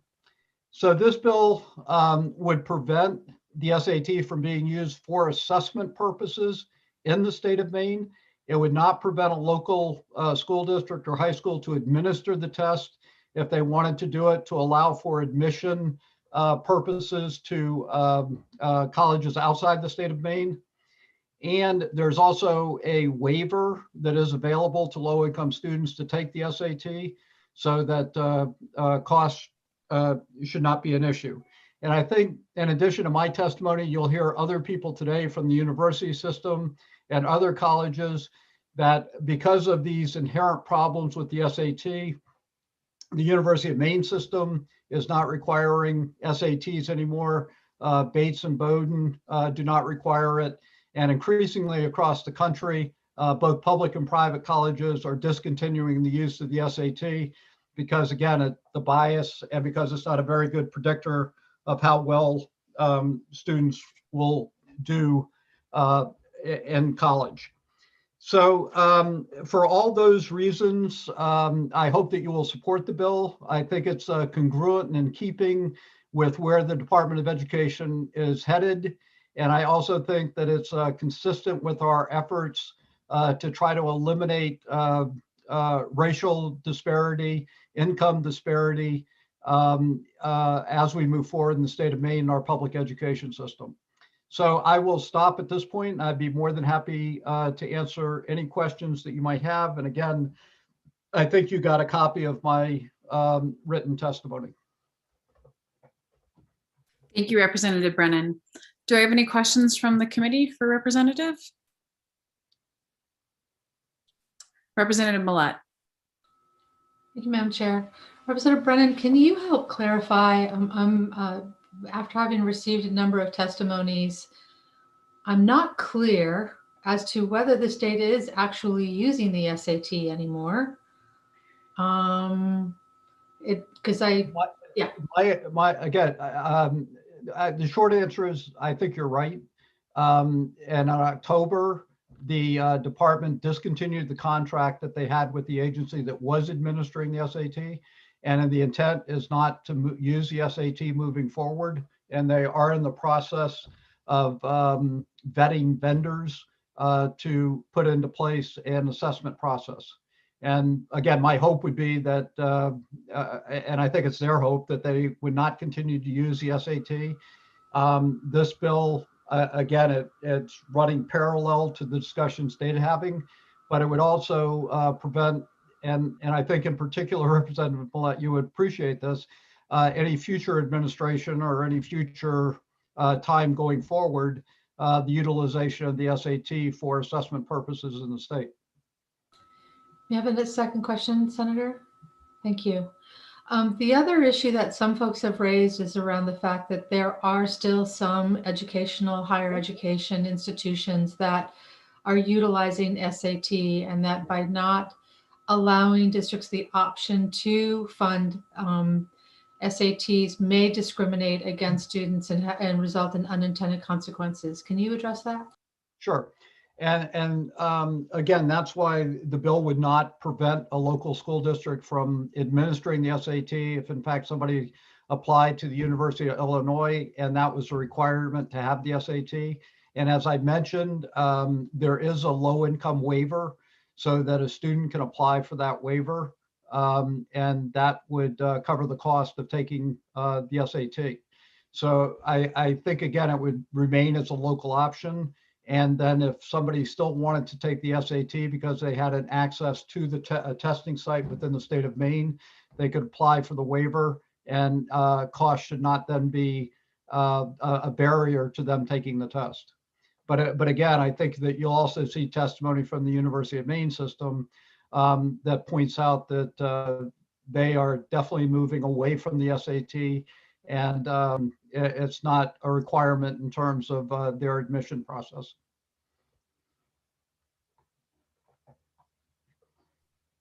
Do I have any further questions for the representative from the committee? Representative Roach. Sorry, I couldn't find my little button quick enough. Nope. I just a point of clarification before I get going, because is this the time? I'm new at all this, like some that we can only ask questions. There's no. Correct. This is where we ask questions. And Representative Roach, I don't think we get a chance to have you do your introduction. So if you wouldn't Oh, mind. I'm sorry. My computer was. This is Representative Tim Roach, District 7 Wells. Sorry about that. I'm going to try to form it in a question. While I understand the SAT has its limits and all this, having been involved in the SAT testing for many years here at my school, we worked so hard and finally have a buy-in, so to speak. You know, when we first started this, it was on Saturdays. Who wants to come to school on a Saturday? You know, every junior has to come to school on a certain Saturday. That's what you wanted. You know, I don't know many kids that want to do that. And, you know, we worked our butts off to get it to 90%. And now, you know, we hear we want to do away with it without an alternative to it. And so I'm asking when this alternative test is going to come out. I guess that's my question, is when the alternative test comes out. And then I guess my question is, I know we hear from colleges that they're not looking at the SAT. I would like testimony saying that they are not, because when we get into more discussion time, I will tell you they all are. And so I think we need more on that before this. What do you think, Representative Brennan? Thank you, Representative Roach, for your questions. And I appreciate the fact that I know here in Portland, they've worked really hard to get people to take the test and to take it seriously, because initially that was a problem. But again, I think you'll hear testimony today. It's either written or it'll be presented that the University of Maine system has moved away from the SAT. Bates and Bowdoin, I'm pretty sure Colby also do not require the SAT. And there are close to 1,300 colleges, universities, according to fair testing, that no longer require the SAT for admission purposes. So I think there's a pretty clear trend in that direction. And I would have to rely on the department and their testimony that either they'll be here today or we'll get this work session where they can provide you a timeline for how quickly they think they'll be moving towards a new contractor and a new assessment process. I can't say with assurance what that is at this point, but the DOE should be able to answer that question either today or in work session. And the final point I'd just like to make too about the SAT is that you can teach to the SAT, meaning that if you initially take it and you don't do very well, you can be taught strategies on how to improve your score, which means not necessarily that your content has gotten better, but that you've learned how to take tests better. And one of the criticisms of the SAT is, again, that if you have enough money to hire a tutor or a firm, they can teach you test taking methods that will increase your test scores. So anyway, that's just a shortcoming of the SAT. So Representative Roach, did that answer your question? It did answer my question. Could I follow up, please, Senator? Thank you. I appreciate it. In your research on this bill, would you agree with my statement, though, that I heard what you're saying, Bowdoin, Bates, Colby, because I've had to deal with them in the last 2 years with students trying to get them in, and then other schools saying that they aren't looking at the SAT with a big wink. Would you agree with that? Not necessarily.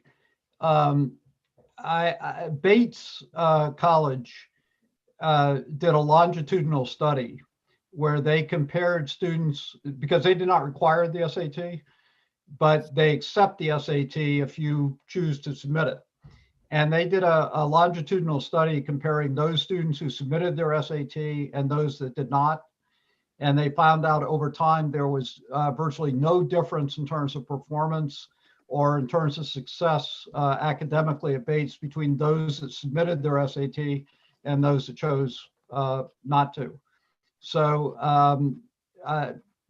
maybe they're winking, I don't know, but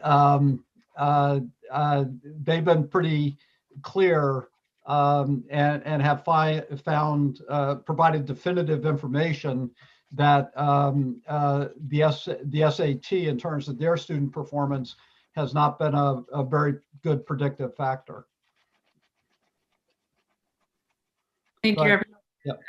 I will take advantage of my chairship right now and just ask Mr. Seneff for the work session, if we could get data on the colleges that not only within the nation, but specifically within New England that are no longer requiring submission of the SATs and other standardized test scores. I do believe there's 2 studies that I've seen. I think one was from ECS, from the Education Commission of the States, and I think NEBI has one, New England Board of Higher Ed, as well. But that information would be great.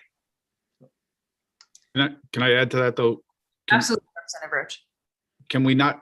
I don't want to look at who doesn't require the SAT. What I want to look at is the acceptance rates of the kids that require the, whether you submit, because there's a choice in a lot of these schools. The choice is to submit the SAT or not submit the SAT. And what is your acceptance rate of the kid that is passing in an SAT and then the kid that is not passing in an SAT? I think that's very important distinction between. Right. Absolutely, Representative Roach. And I do think I should clarify, I can't remember where it was, and I will also look as well, but there was a study that was published that look at blind admission with SAT scores, where even for the universities and colleges that are doing blind SATs, what those statistics are. So I know obviously it's just the beginning of this movement and it's just been happening over the last decade, but I do know there is research on exactly that, Representative Roach. So we'll try to have that for the work session. Do you have another question, Representative Roach? And okay, Representative Crockett. Yeah, thank you, Madam Chair. I'll save this mostly for the work session, but from personal experience 40 years ago, I am not a fan of the SAT. But that's not my question right now. I can digress on that when we get to the work session. Should we ask your score, Representative Crockett? Oh, no. At the work session.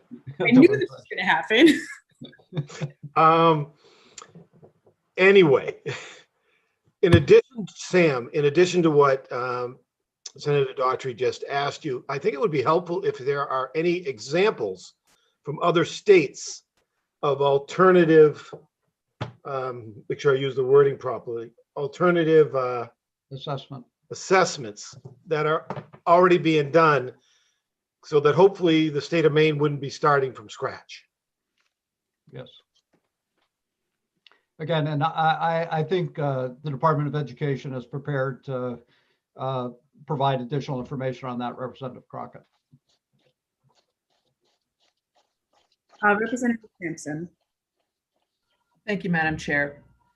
Thank you, Representative Brennan, for this bill. It sounds vaguely familiar. We had this go around last session, and I think I made many of your points. My question is, and Representative Roach is bringing up alternatives. Can we do, or have you gotten the information about the ACT and how that's stacking up, and what other schools are looking? Are they looking at that instead? And what your thoughts are on that? Well, I did take the ACT. I haven't looked at as much at the research as that as I have the SAT, but I think, Representative Sampson, that it's fair to say that many more institutions that are turning away from the SAT are turning to the ACT and find it to be a better predictor of how students might be able to do in higher education. And other than that, it doesn't appear to have the implicit bias on race and income and gender that the SAT has. So I'm not going to say it's a perfect alternative, but what I've read at this point is that it is a better alternative.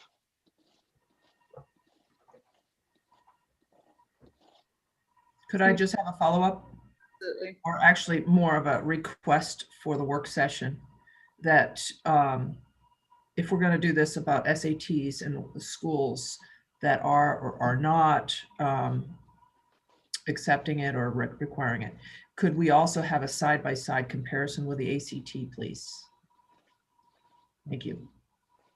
And I think that'd be useful. That'd be a useful discussion. I just want to point out again, though, that the SAT in Maine has been primarily administered to assess learning within K through 12 and to satisfy federal reporting requirements, not it's been a side or corollary issue about going on to college and who accepts the SAT in college. So the primary use has not necessarily been to provide access to higher education, but it has been to satisfy the federal requirement initially on reporting for No Child Left Behind, and now for Every Child Succeeds. So the state government, if we discontinue the SAT, they will have to replace another assessment process to satisfy those federal requirements. Representative Sampson, followed by Representative Roach. Thank you, Madam Chair. And your point is well taken, Representative Brennan.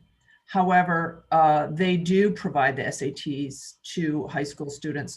So I think it would be a worthwhile exercise to kind of go down that road and see, so we have a bigger picture of this scenario.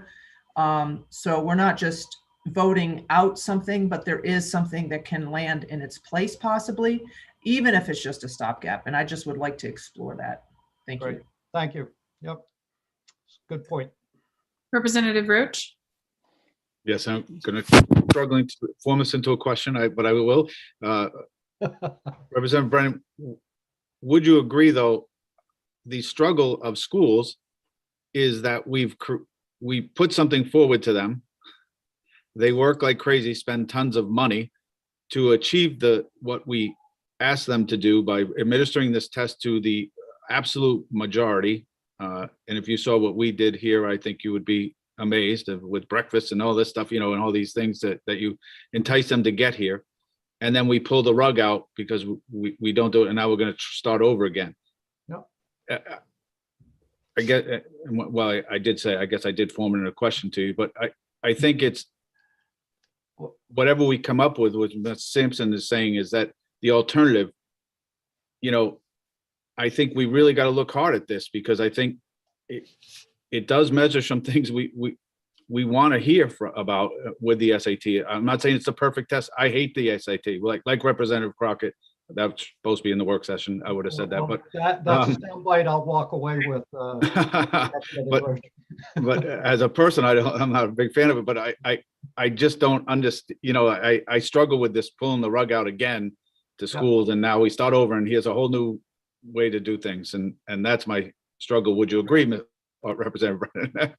Right. Yeah, absolutely, Representative Roach. And that's why I'm going to rely on the Department of Education to answer that question more fully for you, because they're the ones that are going to make this decision about what we move forward with in terms of an assessment.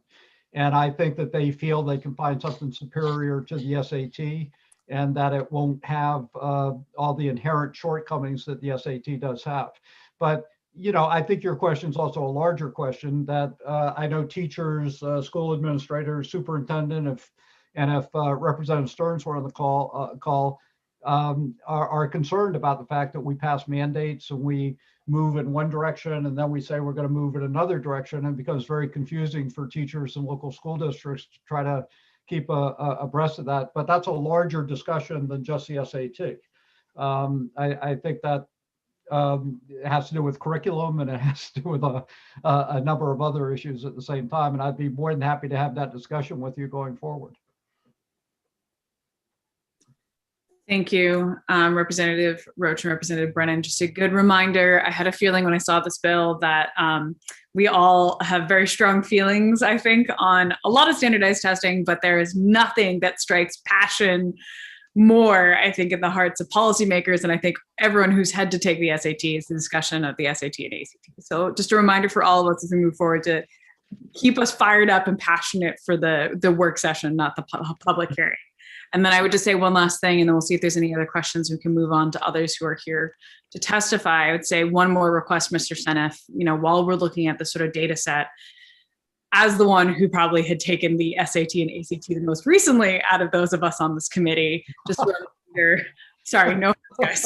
A reminder that colleges are also looking at a requirement of subject test areas as well. So the, different areas within the ACT and SAT and those additional tests too. So if there's any data on that as well for colleges who are not taking it, but are still looking at the subject test. So if there's anything on that, that'd be greatly appreciated. So keeping in mind questions for the public hearing, does anyone have any more questions for the bill sponsor? Seeing none, thank you, Representative Brennan. Thank you very much, Senator. And just to remind you and other members of the committee, I have a meeting of the Juvenile Justice Task Force at 2:00. So I will be dropping out of the committee discussion at 2:00 and return as quickly as I possibly can. So thank you. Absolutely. Thank you, Representative Brennan. So up next, we're going to let in Dr. C from the MPA. She'll be here to testify for. And then after that, we will be switching to neither for nor against, just to let Ms. Warren know that she will be up next when we transition to the next portion. So good afternoon, Dr. C. Hello. Senator Daughtry, Representative Brennan, and distinguished members of the Joint Standing Committee on Education and Cultural Affairs. My name is Dr. Hala Couturier, and I'm the Executive Director of the Maine Principal Association's Professional Division. The MPA represents more than 800 pre-K to 12 principals and assistant principals of public and private schools in Maine. The MPA recognizes the importance of measuring student growth. Having an accountability system that accurately demonstrates what the students know and can do is exceptionally important. Having an assessment that provides accurate feedback in a timely manner for teachers is also vital to a student's education. This allows the teachers to better meet the individual needs of the students. The original purpose of the SAT was to assess students' readiness for college. It was not designed to be aligned with high school curriculums, including the Maine learning results. Many colleges and universities are moving away from having a certain SAT score to be accepted into that higher education institution. Currently, the SAT is not being used as a statewide assessment. There are some schools in Maine who have found benefits to using the SAT and will continue to pay for their students to take that assessment. That is a local decision. For other schools, they have an assessment that provides them with the information that they need to best support their students. For these reasons, the MPA strongly urges the committee to vote ought to pass on LD 277. And I would be happy to answer any questions that you may have. Does the committee have any questions at this time? Seeing none, thank you very much, Dr. C. I will ask everyone who's in the attendee section before we switch to neither for nor against, is there anyone present who had intended to be testifying for this bill? If you can specify by hitting the raise hand response button, I'll be able to recognize you. Okay, not seeing anyone raising their hand for, we will transition into the next portion. We'll be moving, is anyone here who would like to testify against? Once again, we have no one on our list, so if you're in the attendee section, please raise your hand. Okay, seeing none, we will be transitioning to neither for nor against, and we will be letting Samantha Warren in and recognize her for her presentation, her testimony, not presentation.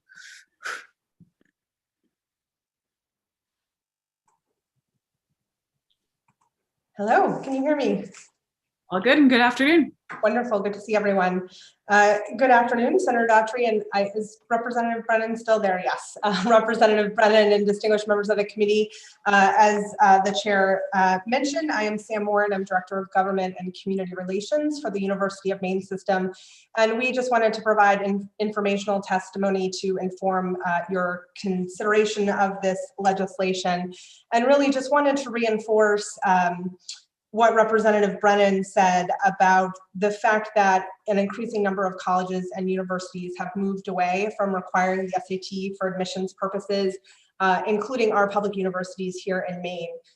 In 2020, the University of Maine, our largest university, became the final institution in the system I'm sorry, the chat is distracting. I apologize for that. The UMaine became the final institution in the system to stop requiring the SATs as part of the admissions process. And to be very clear, because I'm always asked, well, what about nursing? What about engineering? What about these highly selective programs that we have? To be clear, the SAT is not required now for admission at any of our universities in any of our programs. And as others spoke to, there are a number of reasons we became test optional, including a potential for bias in standardized testing like the SAT. And frankly, as was said by Representative Brennan, we find a more holistic review of applicants to be a better predictor of their preparedness and performance in college. If students do submit SAT scores voluntarily as part of their admissions packet, you know, when I talk to our admissions folks, they say they generally do not consider them. I think to the point that Representative Roach raised earlier, you know, what we say and what we do are maybe two different things, not specific to the university, but in general. And so, you know, as a result of the conversation today and conversations leading up to today around this issue, you know, we'll be reminding our universities to make sure that our policies as well as the language on our websites reflects this, this move away from the SAT.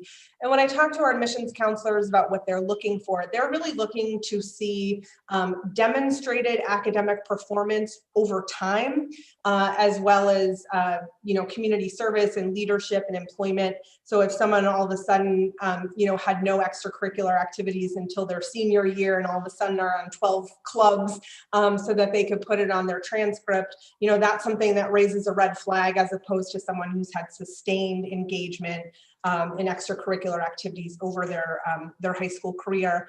We're also looking at not just the transcript for the GPA, but looking at performance in, core courses, requiring, for example, Algebra 2 in many cases, if not all, and also putting the rigor of the courses that the student pursued in the context of what was available to them. So if someone took one advanced placement course in a district that only had one advanced placement course, that's maybe seen differently than someone who took one AP course in a district that had a lot of options. So I think that's an important context. And finally, for the committee's benefit, I did consult with the Maine Independent Colleges Association, represented by Dan Walker, and confirmed that all of their members, so not just Bates, Bowdoin, and Colby, who were referenced before, but Thomas and Husson and UNE and others are now also test optional, as of course are the community colleges. The last thing I just wanted to say, given that you're talking about bias in college admissions, is that this is something that the university is thinking really seriously about, and not just thinking about, but acting on, in part accelerated by conversations I think our country has been having more so over the last year or so. And one of the things that we did is voluntarily undertake a review of other unintended barriers besides standardized tests to equitable access to our universities that are in our admissions process. And as a result, starting this current admissions cycle, our universities have removed 2 previously required questions related to applicants' criminal and disciplinary history, as we believe that will help eliminate bias and increase educational access for those, especially who are low income or of color. So there was legislation about that last session. That legislation was never taken up in the committee because we committed to doing that work, and we did, and I'm happy to report that. Happy to answer any of your questions, and again, appreciate the good reminder here today that not only do our policies need to reflect this change, but how we interact with students needs to as well. Thank you. Thank you so much, Ms. Warren. Representative McCray, did I see your hand go up and then down and then up? Well, it did, and then Ms. Warren answered my question as she went on about the other things that they really take into consideration. I wanted to give you a chance to enumerate those for myself and others. So you did it. Thank you very much. You read my mind. Perfect. Any further questions for Ms. Brown? Seeing none, thank you so much for your time this afternoon. Up next, we will be having Ms. Wallach joining us, as well as after that, we'll be having Ms. Bololan. So just to give folks a heads up, and just as a reminder, if I did not call your name for anyone in the attendees portion who was hoping to testify neither for nor against on this bill, please make sure that you use the raise hand function if you're an attendee so that we can recognize you. That being said, welcome. The floor is yours, Ms. Wallach. Thank you. Senator Daughtry, Representative Brennan, and members of the Education and Cultural Affairs Committee. I am Vicki Wallach, Director of Communications and Government Relations for Maine School Management. Testifying on behalf of the legislative committees of the Maine School Boards Association and Maine School Superintendents Association. I am under neither for nor against because the MSBA, the school boards, voted to support this bill and the superintendents voted to oppose it. While our associations took opposite positions on the bill, there are some common themes that I'd like to talk about. It's important to underscore, as was mentioned, that at the onset, that there is no state-sponsored SAT anymore in public high schools. It is a local decision around whether the school district pays for the test or the student and the parents do.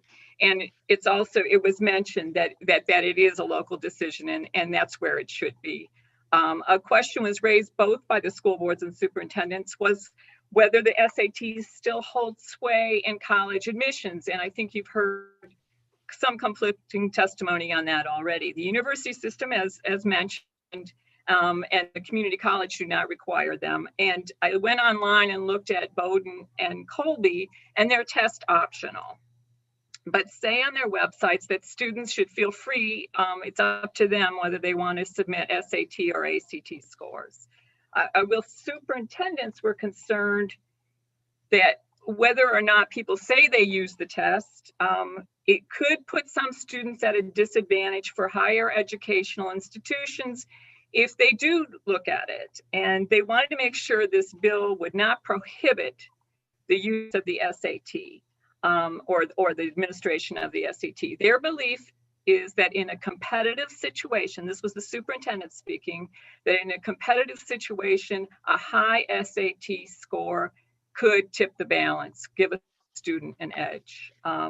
School boards felt that the SAT was no longer appropriate because of what it measures. That the emphasis now should be on a test, this is the school boards, to help us identify what students know and where they need work. And other tests possible would be the AccuPlacer, the Northwest Evaluation Association test, which you know is NUIA, and other alternatives that just give a snapshot so that it would form our districts where a student needs help to move forward. So I'd be happy to take any questions or get information or additional information if you need any. Thank you. I have a question from Representative McCray. Okay. I mean it this time. Okay. Anyway, Ms. Pollack, I think I know the answer, but I'd like to know for sure. So if a student takes the SAT and when they find out the score, is it up to do they have the decision as to whether to submit it with their application or not? Or does it just become out there for the college, we'll say, to take a look at? For the colleges and universities we mentioned that don't require it, it's up to them. I don't know, and that would be something for someone perhaps to look at, how many universities or colleges still require it. But if they don't require it, they don't have to submit it. Okay, thank you. Yeah, you can opt in whether to submit that on all applications. Okay, that's thank you. I had to specify which schools I had my test sent to, so you are able to control that as an applicant. Any further questions? I wouldn't. If you nailed it, you might likely, that is a question. If you nailed it, did well, you would submit it if it was test optional or whatever. Okay. Any further questions, Wallach? Seeing none, thank you so much for your time. Thank you. Up next, we have Courtney Bololin joining us. Let me just make sure to transfer her over. And as she's getting settled, just a reminder, if there's anyone, she's the last one we have on our list for testifying either for nor against. So if you are intending to testify on this bill, please make sure for the attendee portion to raise your hand. And with that, the floor is yours. Welcome. Good afternoon. Hello, Senator Daughtry, Representative Brennan, and distinguished members of the Education and Cultural Affairs Committee. I'm Courtney Bololin, the Executive Director of the Maine Curriculum Leaders Association. And today I'm offering testimony neither for nor against LD 277, an act to discontinue the use of the SAT in Maine schools. So in addition to a lot of the problems with the SAT that you've heard about, including the inherent biases and the inaccuracy of its measure, the SAT, again, was never intended to be a general measure of content or academic performance for the purpose of school and district accountability. So in that light, MCLA members are happy to see that this bill prohibits the use of the SAT as part of the assessment and accountability system for Maine high schools. We are neither for nor against because of two issues: equity of access and the accuracy of measurement for accountability. The use and the value of the SAT in Maine schools is nuanced. MCLA members agree that there is little value in the SAT as an accountability measure, and many members also still see the SAT as an important assessment that should be available to any learner interested in taking the test. While it is true that more and more colleges and universities are moving towards not requiring the SAT as part of admission, many still do. And as you've heard, it is still often seen as part of the package when optional. Prohibiting the SAT entirely from any overall assessment package designed by the state could have the unintended consequence of creating an equity issue. There's the potential for a significant number of learners to no longer be able to access the SAT, which is still an essential piece of college admittance. MCLA would like to see the SAT included in an assessment package, so to speak, as an option available to any learner paid for by the state who choose to take the SAT as part of their college application process. The SAT is also an assessment with high relevancy and meaning for the high schoolers who do choose to take the test. And MCLA and all of our members, we strongly believe that in order for any assessment measure to accurately reflect learner performance and to measure our schools to be used for accountability, it needs to be a relevant and meaningful test for the learners, especially high schoolers. So as the commissioner and the DOE work to find a replacement for the high school levels, we think it is imperative that the viable options take into account relevance and meaning. And without doing so, we think we will find ourselves in a similar situation with an assessment that is neither accurate nor useful. Thank you, and I'm open to questions. Thank you so much. Do I have any questions from the committee? Seeing none, thank you for your time this afternoon. Thank you. Okay, last call if there's anyone here to testify on this bill. Seeing none, I will close the public hearing on LD 277. Up next, to let everyone switch gears, we will be going to LD 380. So let me just make sure that we have the bill sponsor promoted to panelist. Okay, and with that, I'm going to open the public hearing on LD 380, an act to change the statutory cap on virtual public charter school enrollment. We have the bill sponsor with us, Senator Pouliot. Good afternoon and welcome. Hey, good afternoon, everyone. Nice to see you. Can you hear me all right? Awesome. All right, so good afternoon, Senator Daughtry, Representative Brennan, members of the Joint Standing Committee on Education and Cultural Affairs. I'm State Senator Matt Pouliot, and I represent Senate District 15, which are the towns of Augusta, China, Oakland, Sydney, and Vassarboro. And I'm here today to present LD 380, an act to change the statutory cap on virtual charter school enrollment. And I guess I am keeping a check mark list of how much candy and goodies that I owe you guys when we come back in person. So it's not lost on me that that is tallying up fast with all these education bills that I have. This bill changes the maximum total enrollment at all virtual public charter schools from 1,000, which it currently is set at, to 2% of the total statewide enrollment for the grade levels served by the virtual public charter schools. So virtual charter schools in Maine have become an important part of the public school because they provide an option for students who cannot be in the classroom for some reason, such as medical, social, high-performing athletes, or performers. These students are spread throughout the state, so a virtual platform works well for this option.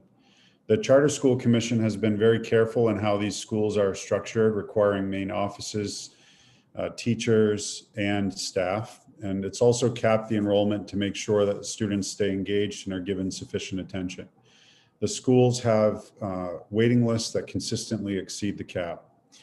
The 1,000 person cap placed on these schools by law in the previous legislature was, in my opinion, an arbitrary number that really has no relationship to the school system or the needs of Maine students. A percentage approach would be would better relate to the enrollment in these schools and the main school population. The 2% cap is around the amount of students who use virtual schools in other states that do not have a cap. This cap would be about 1,680 students for grades 7 through 12. This bill would still allow the commission to cap enrollment at a lower level based on school capacity. You'll hear from others after me who will speak to the merits of this legislation and why it's vital to the success of public school choice. I thank you for any time and be happy to answer any questions that you may have. Thank you very much, Senator Pouliot. Do we have any questions from the committee? Representative Crockett. Yeah, thank you. I didn't want to waste time and get missed by reaching for the chat hand. First thing, Matt, if you do bring chocolate, I prefer milk. Dark, just saying. The dark chocolate's better for you though, Representative. I understand that, but you got it. Habits die hard. For Representative Crockett.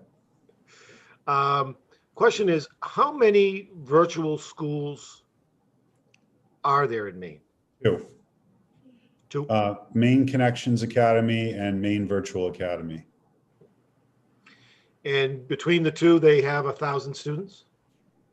Yeah, I think the last number I saw was 888, but the issue was, I believe, a concern about expanding capacity based on how they would deal with that cap. But yeah, it's capped at 1,000 students currently.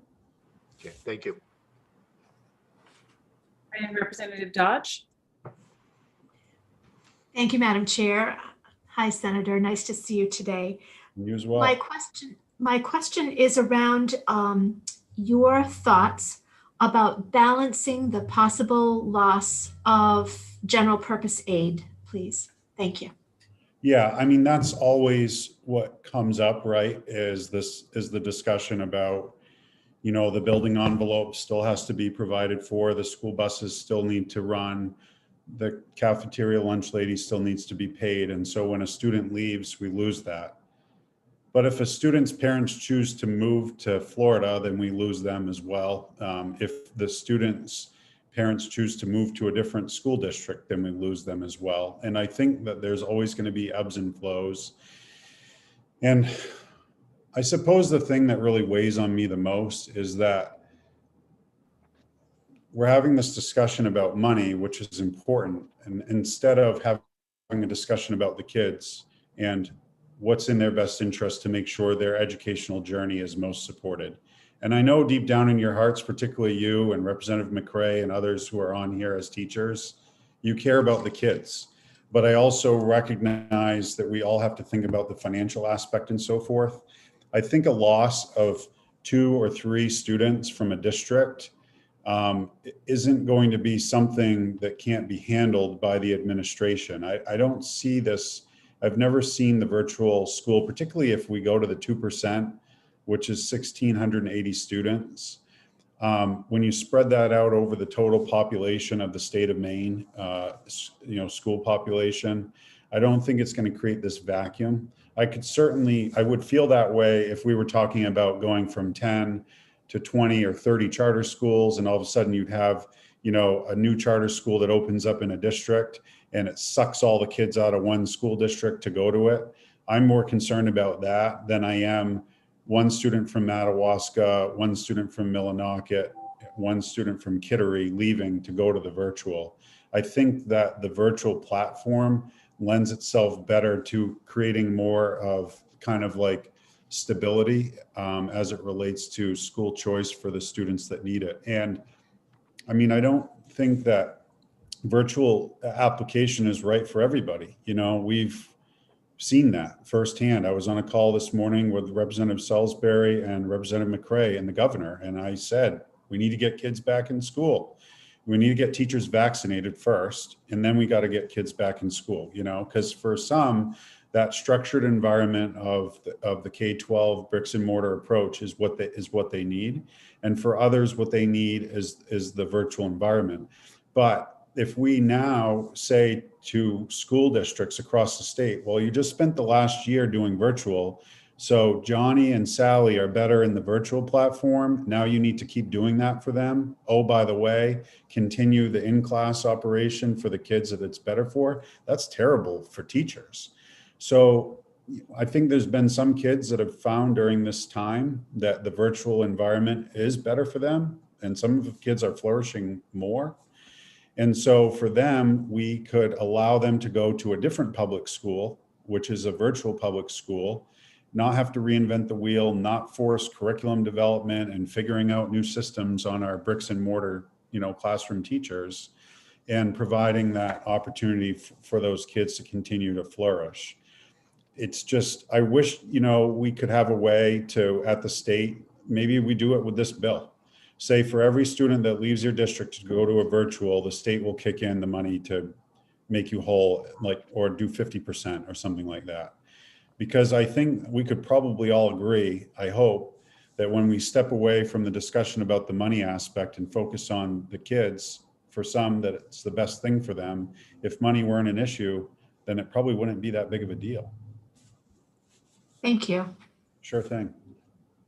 I have Representative McCray, followed by Representative Salisbury. Yes, thank you, Madam Chair. Good to see you again, Senator. You too. I'm still running on that breakfast that I had before our call. So. Well, I got off the education at about 12:15 and had another county meeting. So I was wolfing down a peanut butter sandwich as we came back on. Anyway, you mentioned something about, I know the 2%, you mentioned it this morning and you mentioned it again in your testimony. That 2% is that, I thought I heard you say middle school 7 through 12, and then I also was under the understanding that it was 9 to 12. So that increase of 2%, is that based on 7 to 12 students or 9 to 12 students? 7 to 12, because I believe that our 2 virtuals right now are only serving that age cohort. I could be corrected. I might be wrong about that. It might be just 9 to 12, but I believe the cohort for MEVA and Main and Connections is, yeah, Jeremy Jones just said they serve 7 to 12. So we'll hear from him in a little bit. And a couple. Oh, go ahead. Oh, go ahead. No, that's fine. I'm sorry. No, you weren't done your question. Well, well, it's not directly related to your question, so it wouldn't be fair for me too. Well, I guess I'd like to make it clear as to if your proposal is to add 2% to the 1,000 cap. No. If that The 1,000 would go away and it would be supplanted with 2%. And then that would be the new benchmark. So theoretically, if, enrollment which I don't think is going to happen. I think Maine's going to continue to grow population wise, like we talked about with the governor this morning. Our low COVID rates and the desire to live in Maine because it's a beautiful state, if we can get broadband right, is going to happen. If virtual is going to be successful, we need to get broadband right. But if our population were to increase, then we wouldn't have to be coming back before the legislature rehashing this. It would just, just like the minimum wage, it would index with inflation. Well said. Thank you. So the other thing I wanted to mention just real quick, Representative McCray, is that, and I said it this morning on the call, and I'm just being candid with everyone, and whether it will make a difference or not, I don't know. But for some reason, this discussion about charter schools in Maine has become like uber partisan. And to me, I haven't been able to get at the grain of that. I mean, the cynical side of me feels like sometimes it has to do with the power and of the teachers unions opinion on this. And I know we'll probably hear from John Kaczynski later, or maybe he delivered some testimony. And I think they make great points, but I just feel like there's got to be a way for us to come together on this without blowing up education in the state of Maine and kind of creating a few more pathways for kids. President Obama said himself, charter schools play an important role in our country's education system, supporting some of our nation's underserved communities. They can ignite imagination and nourish the minds of America's young people while finding new ways of educating them and equipping them with the knowledge they need to succeed. And then Hillary Clinton said in her campaign for president in 2016, when schools get it right, whether they are traditional public schools or public charter schools, let's figure out what's working and share it with the schools across America. 15 Democratic candidates for president who responded to a questionnaire during their primary said that they supported nonprofit charter schools, which is what we're talking about here. Senator Pouliot, I'm going to scold you, as well as we've been going over this in committee, of making sure in public hearings that we're asking questions and following the lines. It sounds like you forgot a bit of the end of your testimony there. Sorry, I didn't include that in my testimony. I should have. My apologies. Linking it back to the testimony. Thank you. Said as a good reminder to everyone. I know we're all still figuring out all the portions of the boat as we're building it.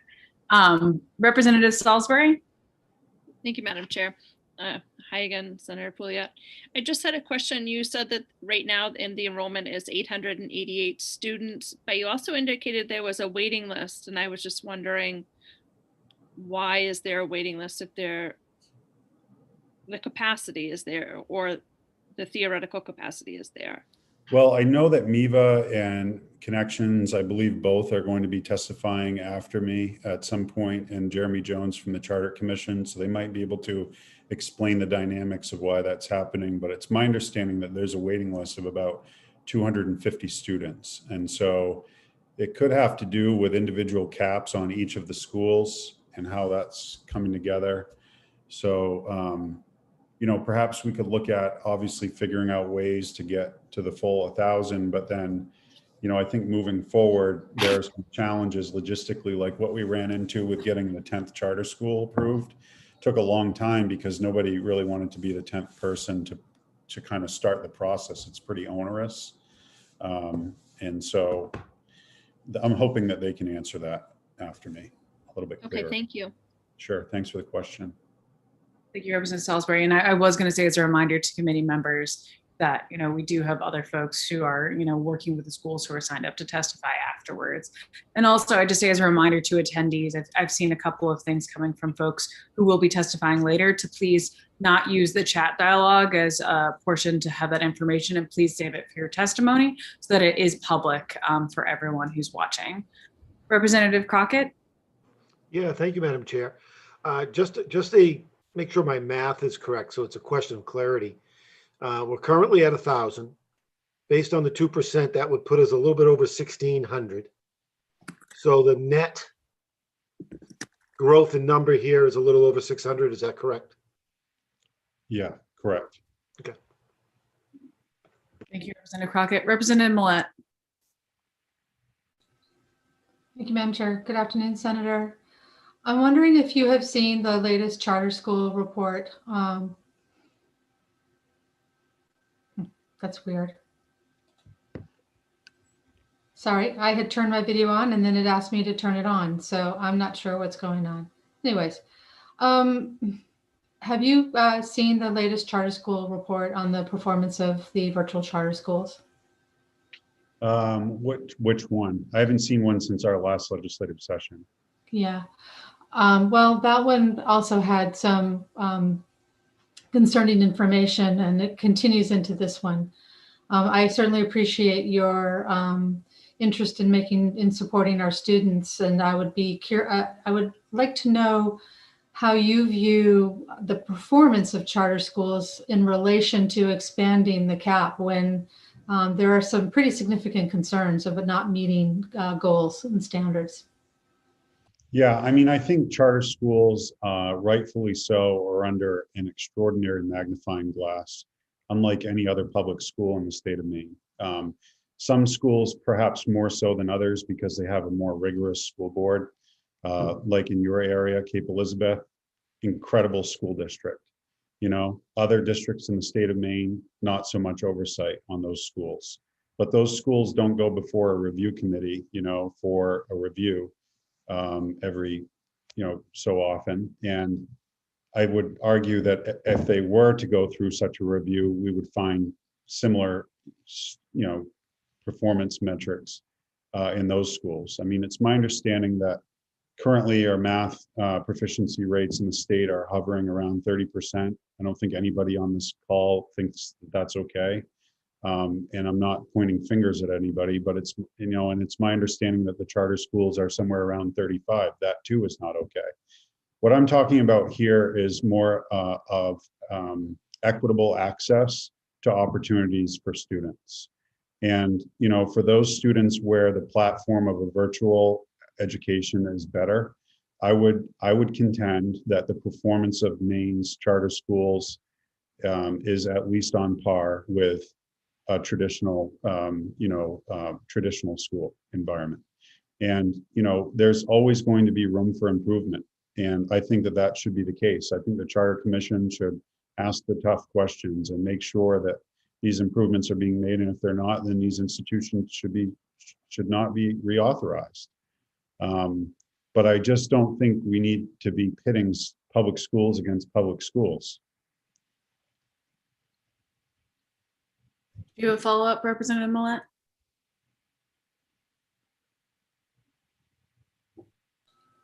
As this is a public hearing, I will reserve my comments for the work session. Thank you, Senator. Well Nice said. to see I have one quick question. Senator Pouliot, wouldn't you agree? You mentioned sort of the under pressure and sort of the mechanism of holding schools accountable, but wouldn't you agree that, for charter schools, we have the Charter Commission and the reports that Representative Millett mentioned as our mechanism of holding them accountable. And for our public schools, we additionally have our school boards and our local voters in the Department of Education. So wouldn't you agree there is a mechanism that, sometimes may or may not get used, but we do have things built into our system to make sure all students, regardless of what public school they're in, have some way of getting, that accountability and scrutiny? Yeah, absolutely, 100%. I mean, I hope that apparently that didn't come through in my remarks, what I was saying about Cape Elizabeth having a more engaged and robust school board than I'm not going to pick another town, but we can probably think of some that are not as engaged. And we all know how hard it is to get people to sign up to run for the legislature, for the school board, or for dog catcher. It's tough.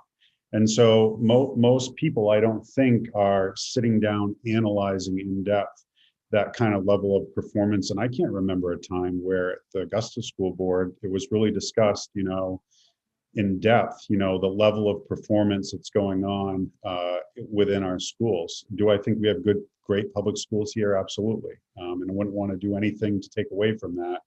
But I would contend that there is an equal level of rigor as it relates to the oversight of Maine's charter schools, and perhaps even more so with their requirement to get renewed. Thank you, because Senator. Huzzy Public School in Augusta is going to get renewed for the next 2,700 years if America exists, with no question. It's just going to happen because that's what we do. We support public education in this country, and we don't say, well, we're not going to allow you to continue because you haven't cut the mustard. We don't do that, but we could do that to the charter schools, and frankly, we should. Thank you, Senator Pouliot. Do we have any other questions for Senator Pouliot on the committee? Seeing none, as always, thank you for your time. Thank you all for your time. We're going to be moving now. We'll be taking folks who are for this measure, followed by against this measure, followed by neither for nor against. So up first, we will be having Jeremy Jones from the Maine Charter School Commission. And then just to let folks know, Nick Murray, you're up next. So I'm going to make sure that we let everyone in. Mr. Jones, I am promoting you to a panelist, let you get settled. And then after Nick Murray, we'll be having Melinda Brown. And good afternoon and welcome, Mr. Jones. Good afternoon, Senator Daughtry. Thank you so much for having me, and distinguished members of the Education Committee. I appreciate your time. And Senator Daughtry, it's not lost on me that you mentioned that I shouldn't be using the chat. I apologize for that. That's a lesson learned, and we'll take that to the next time that I get to be here. I was just trying to be helpful, so thank you for reminding me of those rules. The Maine Charter School Commission appreciates the opportunities to testify today on the public hearing of LD 380. As Maine's public charter school authorizer, we support legislation that strengthens and the conditions necessary for public charter schools to thrive in the state. We believe that a vibrant and diverse ecosystem of schools, regardless of their type, their formation, their organization, really provides our students with additional opportunities to become self-actualized citizens and active contributing members of their communities. The Public Charter Commission is diligently working to continue to raise the bar for student achievement, and we also support innovation in educational delivery for our students. Currently, there are 2 public charter schools that have already been mentioned that operate in a virtual environment, and they meet a variety of unique needs that would otherwise go unmet if these distinctive types of schools did not exist. We've limited the number of students and families that can benefit from this type of education, making the distribution of this opportunity inequitable and unfair simply because it can't be accessed by all families that show interest. Couple of key points, and I'll keep these short so I can answer some question. We do know that there's demand. Currently, there's an enrollment of 888 students at both at MCA and MEVA collectively, and there's a waiting list of almost 300 students. So just combining, pulling every kid off the wait list right now would go over the cap.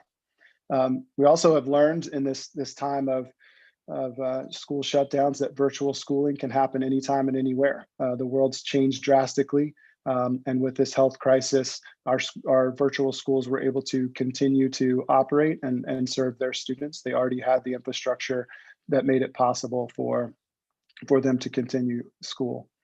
And by removing the policy barriers to enrollment, we support the natural process of families finding the best school for their child in much the same way that they would do if they moved to a new town or a new state, like Senator Pouliot mentioned before.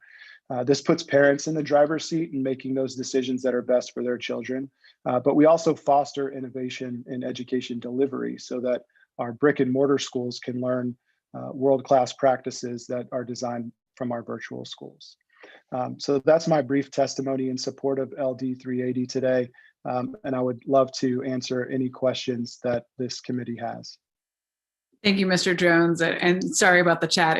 We're getting used to the Zoom format. One of the things we have to line, if we were in the committee room, with everyone coming through, you'd be able to sort of shout out, which we don't allow as well either. So I think of the chat dialogue of trying to navigate that as the virtual version of that. So I know we're all figuring it out and learning, so no worries and welcome. Yes, ma'am. Thank you. Do we have any questions for Mr. Jones? Seeing none, thank you for your testimony, and also say your video off picture is awesome with your cartoon.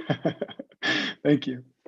With that, I'm going to let Nick Murray, you are up next to testify for. After Nick Murray, we'll be having Melinda Brown, followed by Peter Mills. And make sure everyone's in the right place. And good afternoon, Mr. Murray. The floor is yours. Good afternoon, Senator Daughtry, distinguished members of the Committee on Education and Cultural Affairs. My name is Nick Murray. I serve as policy analyst for Maine Policy Institute. We're a nonpartisan nonprofit that advocates for individual liberty and economic freedom in Maine. So thank you for the opportunity to testify on LD 380 today. Last year, when school districts across the state were thrown into the tough position of developing remote curricula in a limited time frame, Maine's virtual charters were inundated with parent inquiries. Yet these schools, for which remote learning is their specialty, were suppressed by this arbitrary enrollment cap subject to this bill. This cap only hurts students and families who are looking for another option with no discernible benefit to student outcomes. As one can imagine, Maine's 2 virtual charter public schools saw their waitlist grow substantially, as we've discussed, and this was approaching the current school year. In February 2020, before the pandemic learning crunch, Maine Virtual Academy had a waitlist of nearly 300 students, equivalent to 74% of its enrollment at the time. By September, that had grown more than 15%. During that time, Maine Connections Academy's waitlist truly exploded. It grew from 55 students in February to more than 350 in September. These are real Maine families who will continue to scratch and claw to fulfill their dream of a better life for their children. But for onerous, outdated regulation of charter schools, they could be one step closer to achieving their goal. When Maine's 2 virtual charters submitted applications to expand their enrollment last summer, the commission granted them some of their spots, but not all that they had requested. Even then, they had begun to approach this 1,000 virtual student cap. Clearly, there is demand for workable remote solutions, yet red tape keeps hundreds of needy students and families out of the loop. How is this furthering educational greatness or even fairness? To be clear, in order to ensure the option for a student to attend a virtual charter if they wish, lawmakers must strike the virtual enrollment cap at section 2404, subsection 4 in its entirety. That said, we understand if some members of this committee would like to see some sort of enrollment on some sort of cap on enrollment for the time being. Through this perspective, a percentage-based limit is much more workable than a hard number cap that we have currently. It is crucial to look at the reasons why a cap on virtual schooling would even be necessary. Because of their experience, it's likely that these virtual charter programs could scale to serve a larger group of students easier than brick and mortar schools. So what rationale exists to deny families this option? This committee should entertain this question before reporting this bill. A hard cap on virtual charter enrollment is not currently serving Maine students and families. It was a mistake in 2019, which should be more obvious in the shadow of 2020. Please deem LD 380 ought to pass to restore these options for thousands of students. Thank you so much for your time. Thank you so much, Mr. Murray. Senator Woodson? Yes, thank you, Madam Chair. I'm not sure if this is the correct person. Can a parent enroll a student into a virtual school on a part-time basis while still going to public school? I don't believe so, but I'm not sure. I'm glad to follow up with you on that. Okay, thank you. Do you have any further questions from the committee? Representative McCray. Yes, thank you, Madam Chair. Thank you for being here, Mr. Murray. I know we've had this answered before, but you said right now the enrollment in the 2 virtual schools is at 888 and it's capped at 1,000. Okay, and I keep coming back in the piece of my head being kind of a numbers guy. Okay, so, and you have a waiting list of upwards to 300. And I'm thinking, well, then how come 112 of those are not in your school? Okay, so if you could address why a bigger waiting list, yet you still haven't maxed out your 1,000, and then go back looking for a bigger cap.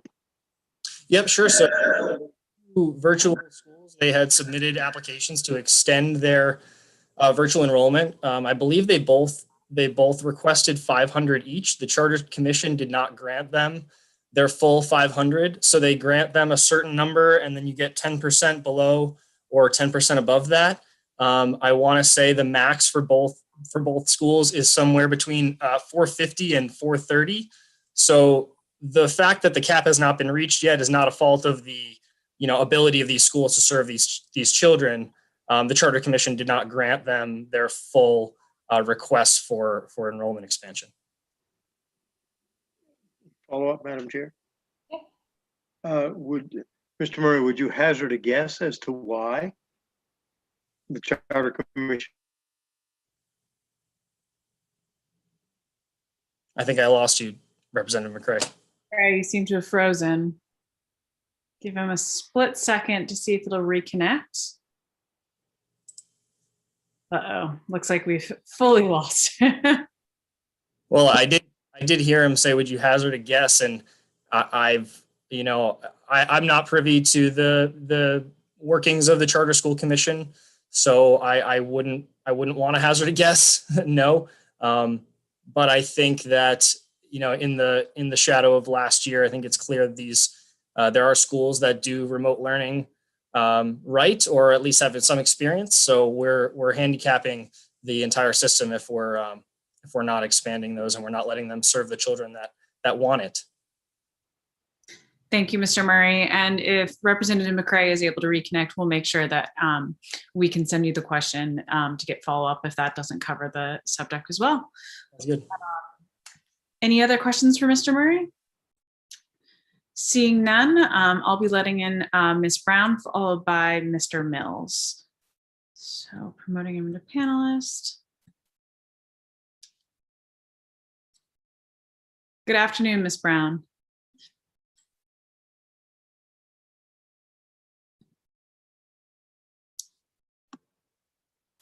Good afternoon. Hi, my name is Melinda Brown. Start my video. Okay, there we go. This is the first time doing this virtually. So good afternoon, Senator Daughtry and the Joint Standing Committee for Education and Cultural Affairs. I'm happy to be here today. My name is Dr. Melinda Brown. I am the head of school of Maine Virtual Academy. Maine Virtual Academy serves a maximum of 430 students in our statewide catchment area in grades 7 through 12.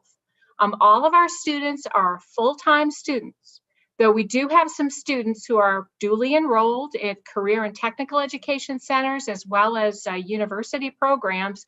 However, MEVA is their primary school. Ever since our school was founded in 2015, our mission and the vision of our governing board was to create a school that offered 100% full-time virtual education. And so that distinguishes us from many of the remote learning programs that are available right now, because everybody's gotten into the virtual school business, right, in one form or another. Probably not because they wanted to, but because of the pandemic. So I just think it's really important for you to understand that our model, because of, again, the vision of our board and the dedicated efforts of our faculty, was never a part-time deal. I mean, it's fully virtual all the time. We have a school calendar that echoes all of the other school districts in Maine.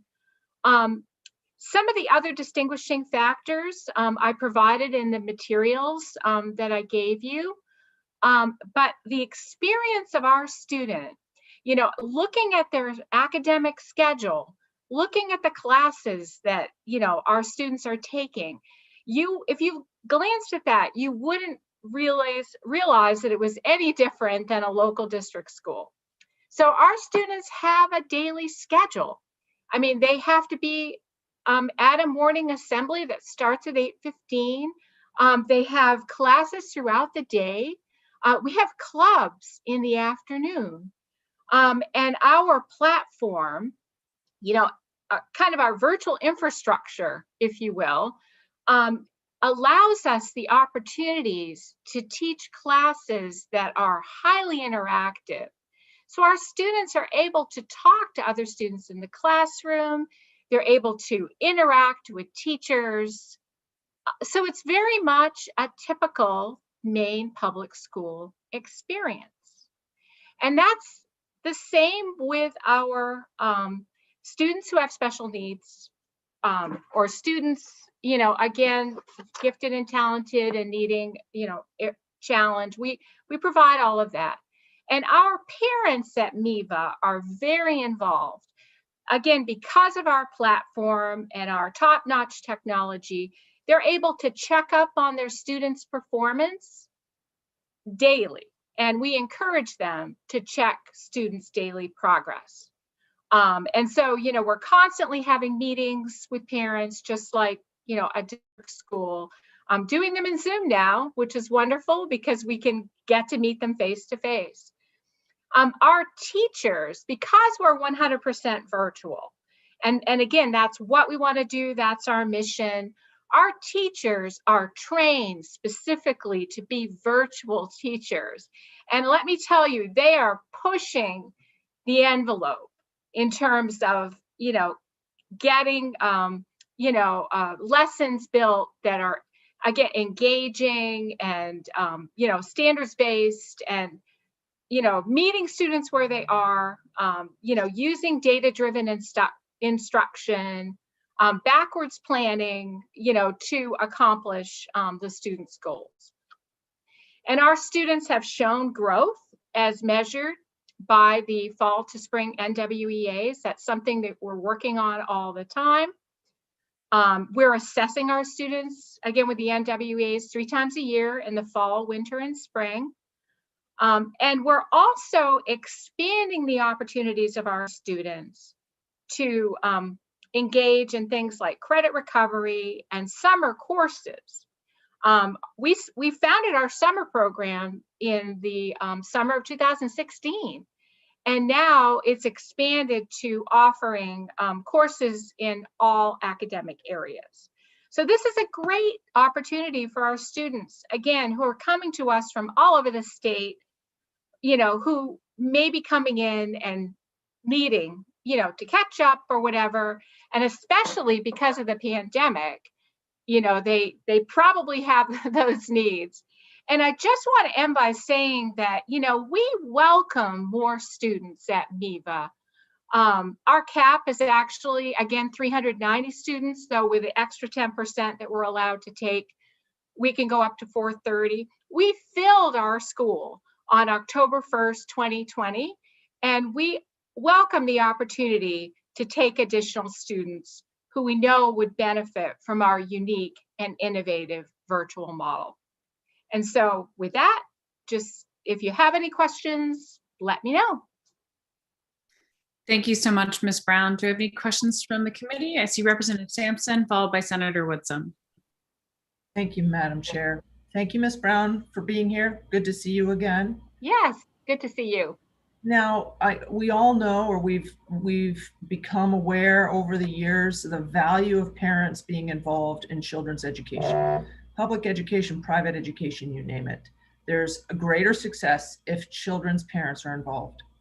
Could you explain to the committee how the charter school, the charter commission holds you all accountable as a charter school to show the level of engagement with parents? Could you speak to that?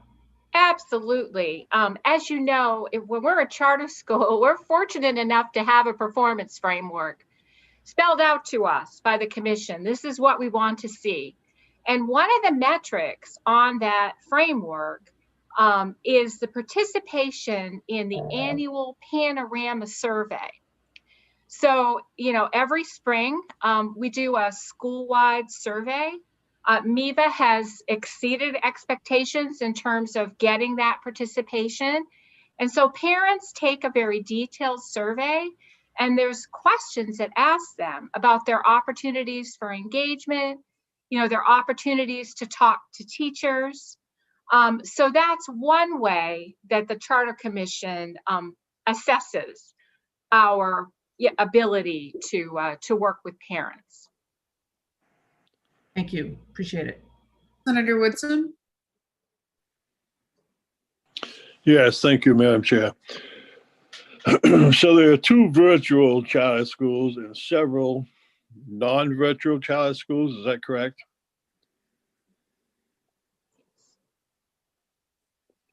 This is for Ms. Brown. Oh, okay, yeah. So that, yeah, there's 10 of us authorized by the Maine Charter School Commission. 2 of us are virtual. Maine Virtual Academy, which is based in Augusta, and Maine Connections Academy, which is, I guess, is in Scarborough now. Yeah. So.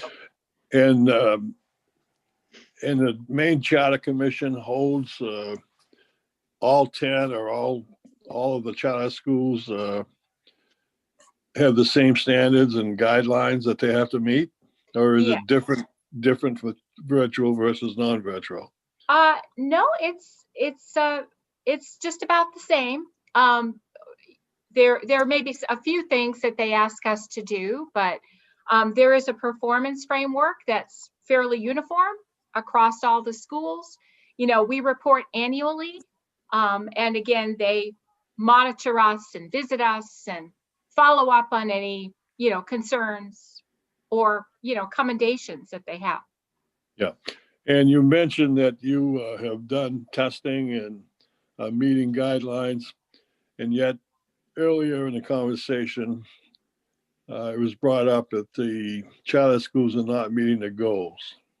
I mean, I don't quite understand the 2 different statements. Yeah, well, I would encourage you to look at the report that, you know, the commission provided you.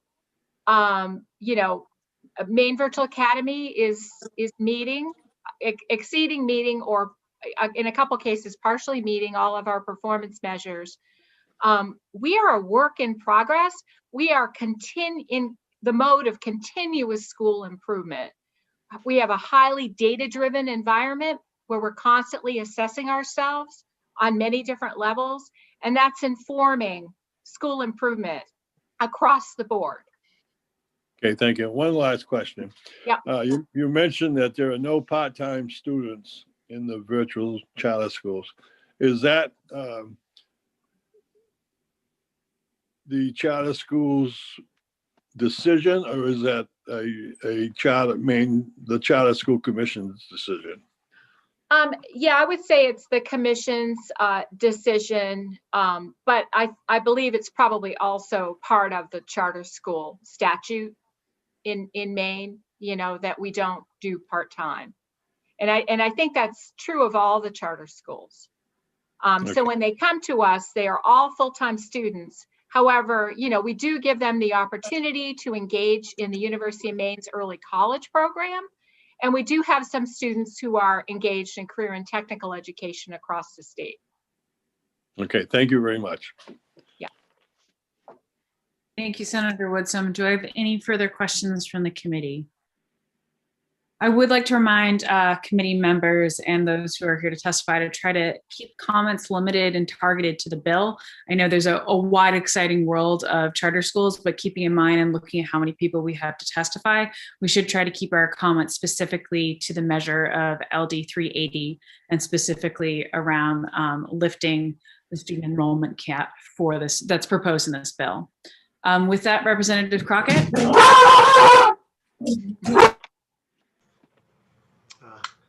That dog is not at my home. Thank you. She just got today here. I just want to get some clarity from Ms. Brown, because I may have misheard in your testimony. Did you say you were currently at your cap as far as the number of students? Correct. Yeah, our cap is technically 390, but we are allowed to go 10% over. And, you know, we did fill our school on October 1st, 2020 with 430 students. Okay. This may be for Sam, at least for the work session. Can we get information on the other school to see if there's any caps there as well? If you just do the quick math, the other school would have to have over almost 600 room for 600 just to get to the current 1,000 cap. So I'd like that information. Do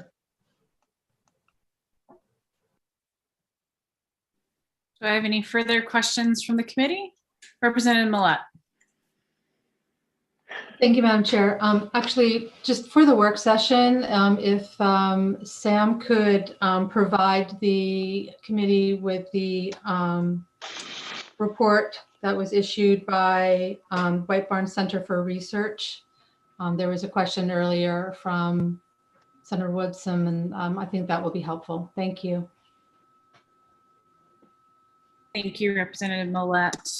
Do I have any further questions from the committee? Seeing none, thank you so much for your time this afternoon, Ms. Brown. Yes, thank you. We'll be having Peter Mills is up next to testify. And just a reminder, Peter Mills is the last individual that we have signed up to be testifying for this measure. So if you're an attendee right now and you intend to be testifying for, please raise your hand so I can recognize you after Mr. Mills. And I do see we have Miss Custrin, sorry if I'm saying your name wrong, so we'll let you in after Mr. Mills' testimony is concluded. And welcome, Mr. Mills. Can you hear me okay? I can hear you. We can't see you. Okay. Oh, start my video. I don't know what happened there. Oh, yes. Hang on a second. There we go. I'm in.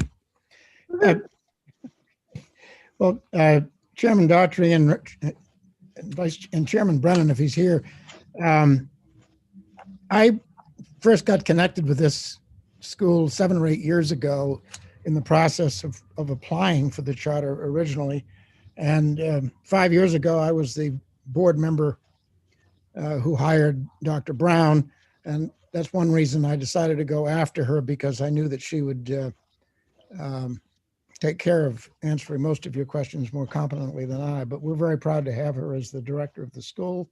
And we have made over the last several years rather significant improvements in the management of the school. We are under constant scrutiny both by the board, by the testing protocols that we employ. We administer the NWEA 3 times a year, fall, winter, and spring. The teachers are all trained in how to use these formative assessments in order to adjust their teaching of their students, how to apply what they learn from these tests. These are not summative, these are formative tests, and there's a big difference. We had a long discussion half an hour ago about the SAT, which is not particularly valuable in telling us where our students stand in terms of what they're learning from day to day. But the NWEA has been terrific. It is an environment that many parents want their students to join and enjoy. We are in many respects an alternative school because we pick up with students that have not been, in many cases, not been successful wherever they were before. And we have several people on staff who devote almost all of their time to re-engaging students who have, for whatever reason, become disenchanted with public education.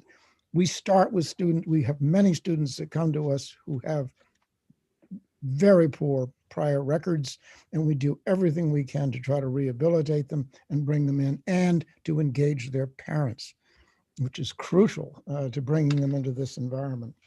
It's been a wonderful experience to witness how the school has progressed over the last several years in being more and more successful in picking up with these students. And we get students who have rather extraordinary needs and difficulties in participating in brick and mortar. We had a valedictorian a couple of years ago who gave his speech in bed, and that's where he has been and had been throughout his high school career because of his physical disabilities.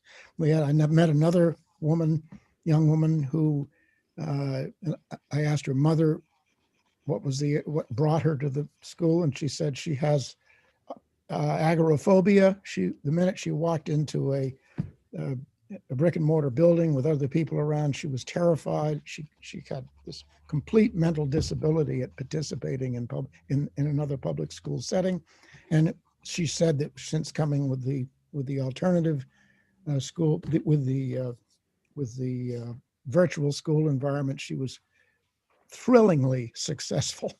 So we feel as if we're providing a service to a lot of students who really don't have clear choices before them. The reason that we're not at the two schools combined are not at the 1,000 cap is that the commission itself, out of caution, and it's a caution that I respect, sets its own caps on these two virtual schools. They started that way. They reluctantly gave us charters 6 and 7 years ago and said, okay, well, you can start doing this, but we don't know, and we at that time don't know enough about how this works. So we're going to give you the option of going to give you a charter to educate maybe 200 kids. And we're going to limit it to grades 7 through 12, which was fine with us. And they did the same for the other charter school. We both started out with commission caps. And every year, based on the evaluations that they make of our schools, these two schools, they say, okay, we'll let it lift another few students. See how you do with those. And they're constantly looking at our performance in making a judgment as to how large we should become and how many, and a lot of this depends on how quickly we can train and find teachers and special ed staff and administrators who are truly comfortable or who learn to be comfortable in working in this very challenging environment. This is really, it's been an extraordinary experiment. It's something I have followed for the last 7 years, and I'd like to write a book about someday if I had the time. But in any case, the cap of 1,000 was set by the legislature a couple of years ago because there was a thought that, well, we shouldn't let them get too big. Not letting them get too big is precisely the attitude of the commission, and they are prepared. I think we've just heard the chair, the executive director of the commission testify They are prepared to let us grow a little larger as time goes on. But we don't need the statutory cap because you've got a commission that watches us like a hawk and is going to let us get only as big as they think is appropriate given their very close annual scrutiny. And they are at our school with great frequency, and they do a great job of making sure that when we fall down, that we have measures in place to try to figure out how to do it better. And all of this review information, all of the assessments of the school are public. We're right out there. And so I don't know. It's an environment where you don't need really to have a statutory cap at some number because you've got a commission that's doing its job. It has been doing its job ever since they were formed about 8 or 9 years ago. I think I made some notes on answering some questions, but I think I've hit them, at least the ones that I can answer. And I'll let it go at that. Thank you. I'll be happy to answer any questions that you folks have.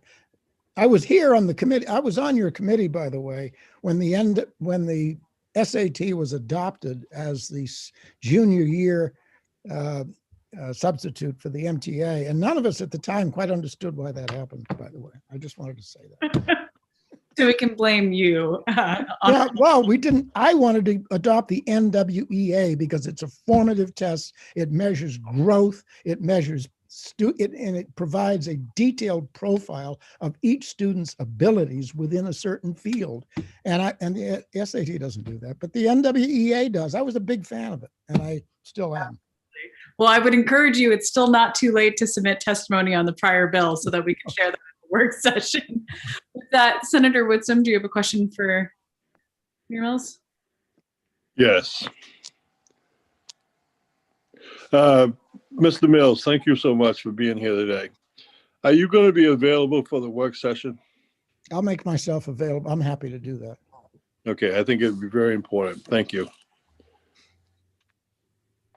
Do you have any further questions, Representative McCray? I hope I can stick with you. Anyway, thank you, Madam Chair, and thank you for being here, Mr. Mills. I'm still wandering around in the numbers game. So this bill seeks to raise the limit by 2%, which the limit is at 1,000. Let me see if I can. I think I know the answer, if I may, to your question. All right. Let's start out with the fact that there are presently, we have 430 students. The other school has a few more. The grand total for the two schools is at 888. Right. That represents two separate caps, one for us at roughly 430 and the other one to do the arithmetic. All right. That's the commission's posture on this. Got it. All right. A couple of years ago, a bill passed that said, well, we're nervous about virtual education. Let's put a cap on the whole thing statutorily at 1,000. So the bill before you says, raise that, don't base it on 1,000 arbitrary number. Pick a number that would be 2% of the entire population of 7th through 12th graders. I understand that presently would be 1,680 students. So that would be the effect of passing this current bill. It would raise the cap from 1,000 to 1,680, but it would be 2% of whatever that population is. But that would be binding on the commission, and the commission can bind us further, as they have done over the last half a dozen years. Okay, thank you. That takes me about 3/4 of the way through my whole question. So this bill was it brought forth on behalf of the two schools, on behalf of the commission, knowing that in 4 years, 5 years, whatever, we might actually succeed to get to 1,680, and by then it would be 2% more, whatever. I think this was the good senator's idea. We didn't, as a school, put the bill, right. We don't have the power to put a bill in. Okay, I'm good. Thank you. Thank you. Do I have any other questions from the committee? Oh, I would, if I may, there's two studies. There was mention about evaluations. There are two that need to be looked at. One is the evaluation that is done by the commission as a whole, and that is of all of the 10 schools, ours included, showing to what extent we have met or not met the goals that were set for us. The other evaluation that I heard mentioned, and it's a great one, is one that we commissioned independently. It was done by White Barn Consultancy, and there's a wonderful woman who is actually that company, and who did a very good hands-on interview with many of our staff and did a wonderful evaluation that set some new goals for us. That's a narrative, very easy to read evaluation. Those are both of those. In order to get a complete picture of what our school at least is up to, one would need to look at those are both current documents that would give a pretty good idea of whether we're behaving or not. Thank you so much. Representative Sampson. Thank you, Madam Chair. Swigging down water. To his point, could we get a copy of each of those reports before the work session, possibly? I can get them to your. Super. Yes, Thank you, Mr. Mills. I Appreciate can see it. that you get them. Thank you. Seeing no further questions, we can make sure Mr. Seneff has those for us at the work session. Seeing no further questions, thank you so much for your time and your testimony this afternoon. Up next, I do see Margaret. I'm going to just introduce you as a panelist and let you make sure that we're saying your name right. And thank you so much for your time, Mr. Mills. Thank you. And good afternoon, Miss. How do you say your last name? Is it Kirsten? It's one of those names no one can pronounce. It's pronounced Kirstine. So you Kirst- can't look at it and say it at the same time. So I am here supporting this bill. Hopefully I'm doing the right thing for you all. So a little bit of history to me. I'm the mother of 9 kids. My youngest child is currently a 9th grader at NEVA. She started when she was in 7th grade. The only reason I mention that I have 9 kids is because I've seen the gamut of education. And really this bill is about affording greater access to virtual charter schools. That's really at the heart of it. It's not debating the quality of the education, which is excellent for my daughter. It's really about the opportunity for more parents in Maine to have the option to attend a virtual charter school.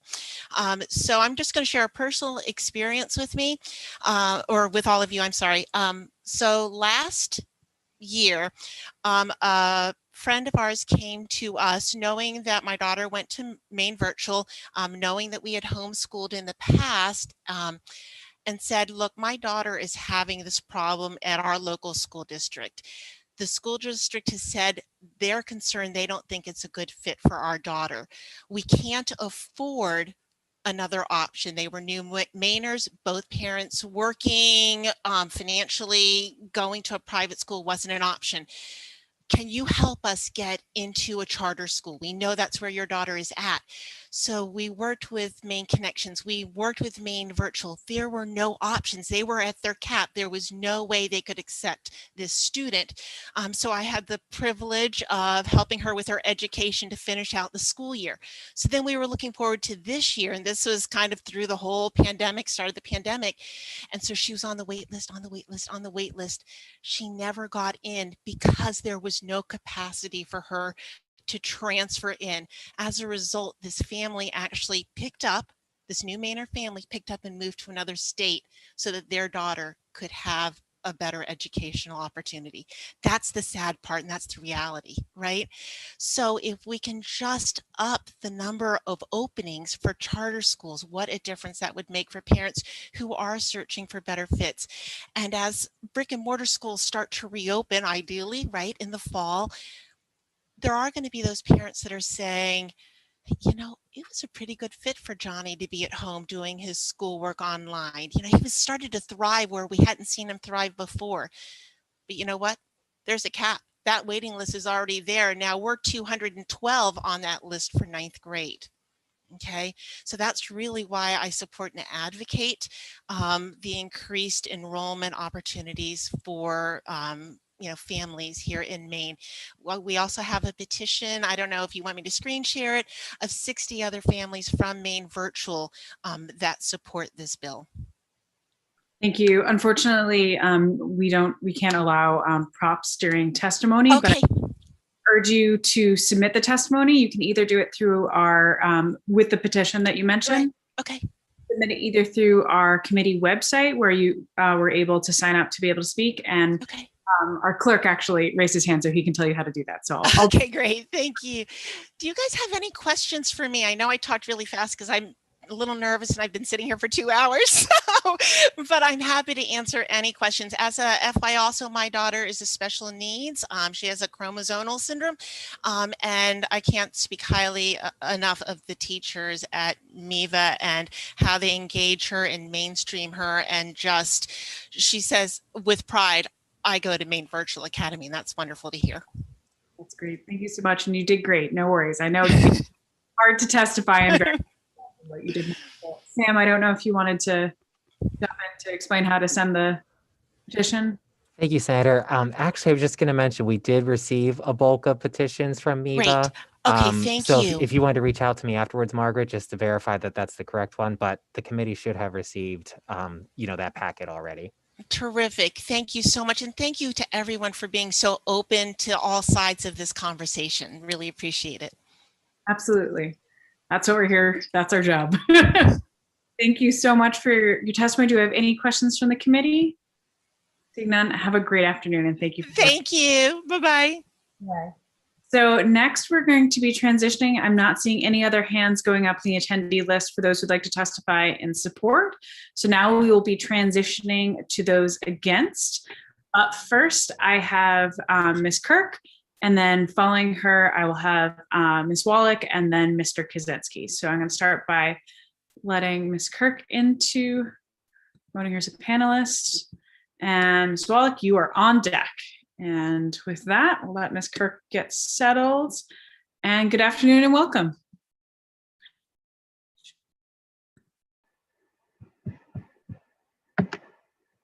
Good afternoon, Senator Daughtry. Can you hear me okay?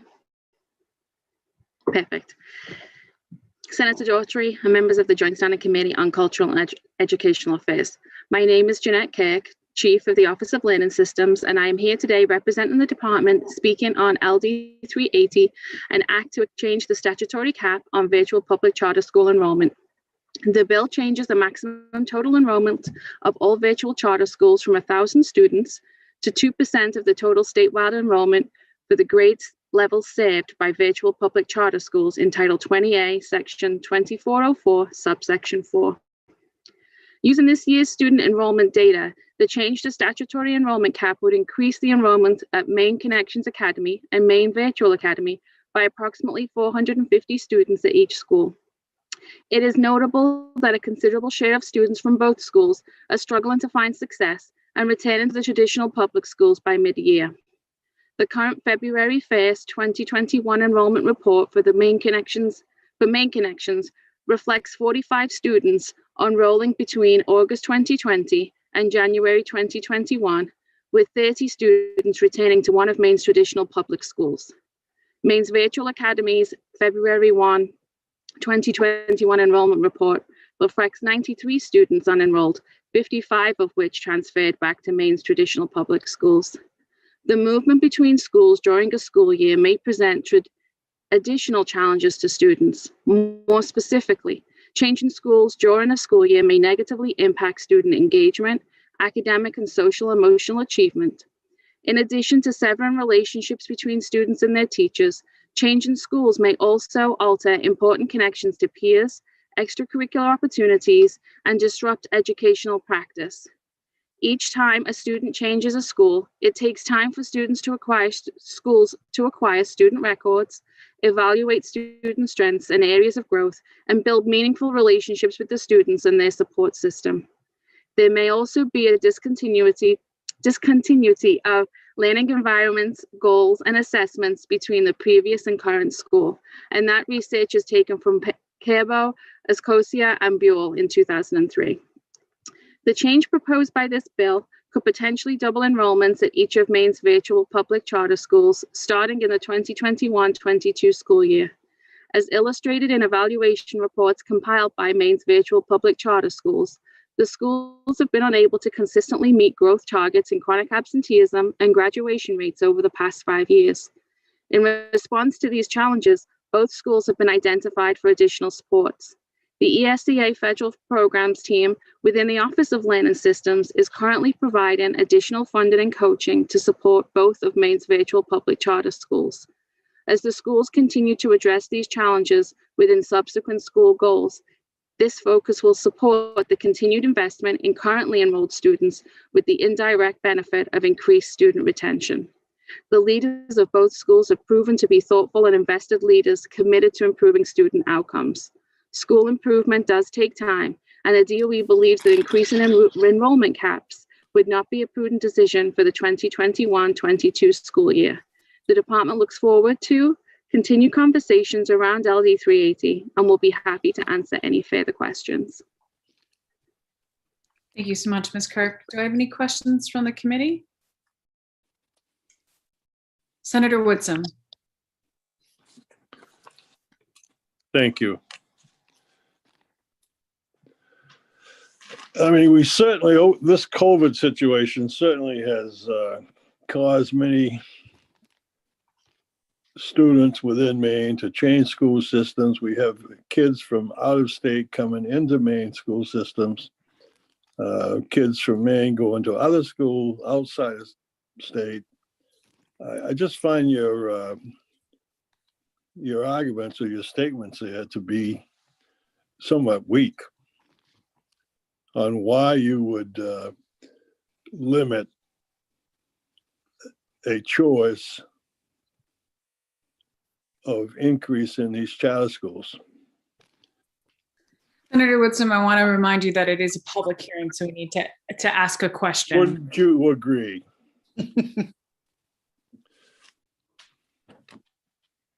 I think the focus on the department and the schools currently, given the pandemic and the parameters, is really those educators have shifted on a dime to support all of their students.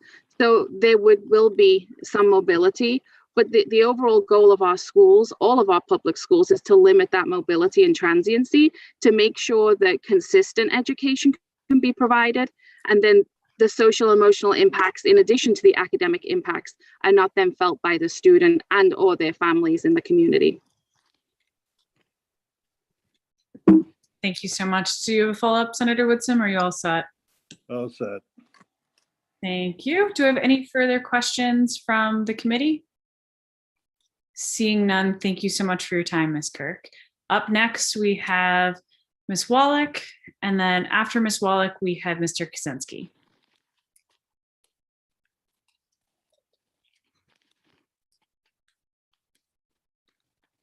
Good afternoon, Ms. Wallach. Unmute. Hello again.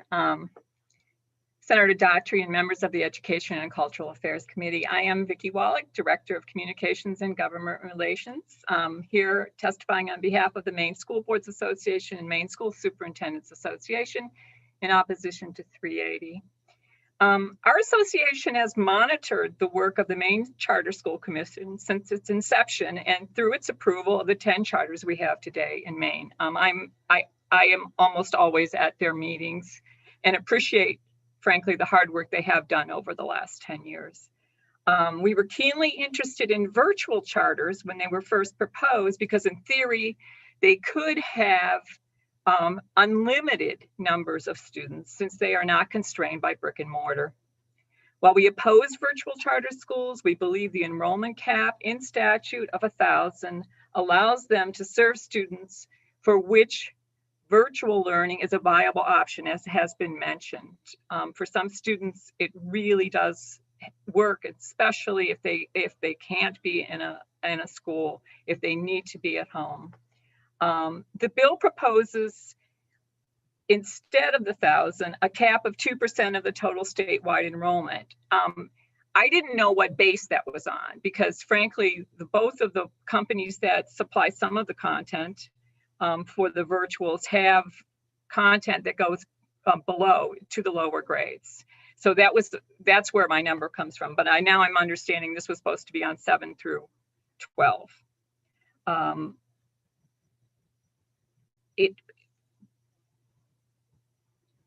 We would ask for clarification on that, and when this bill comes around, because to me it still is a little vague in terms of what we're talking about in terms of the base.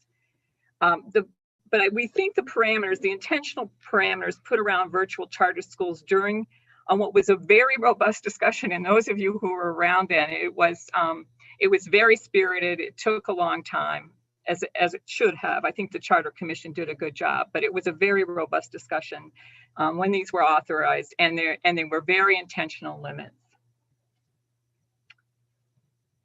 Those parameters were in place because Maine values in-person learning and the support it offers students.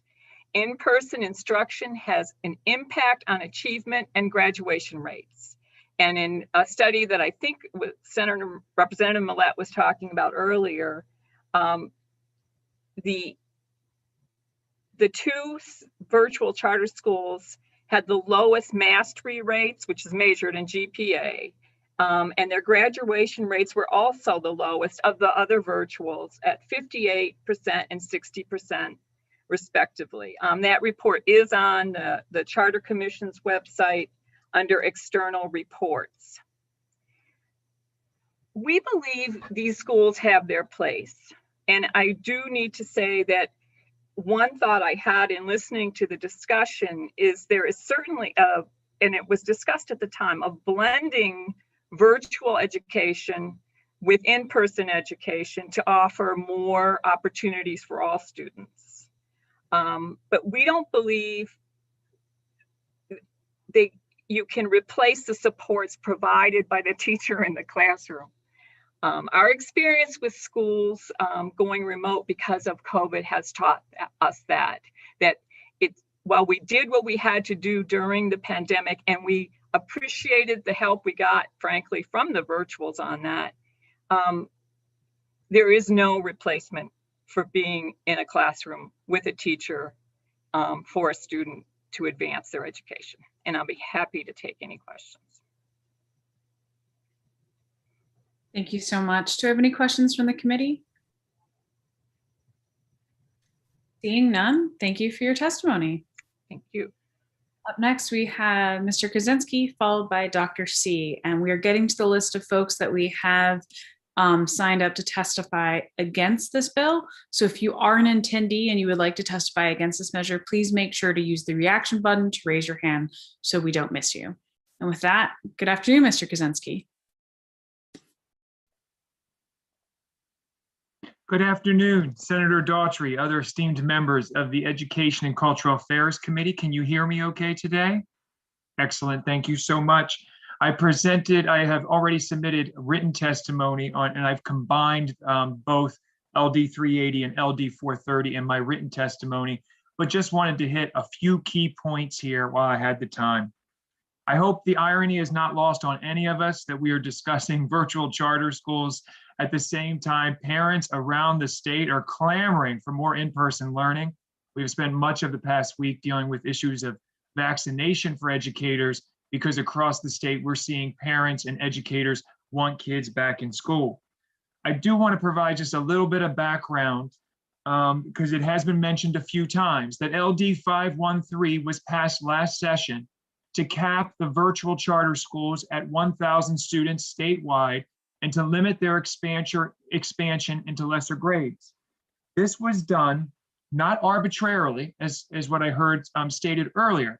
In fact, I remember the deliberations of this committee focused primarily on the performance, particularly of the for-profit virtual charter schools, and the need to better understand their performance before allowing unbridled expansion of the virtual for-profit charter schools. And I must say too, and I referenced this in my testimony, MEA is not anti-charter. We very happily represent and have a labor union contract at the Baxter Academy School in Portland, the first unionized charter school in the state.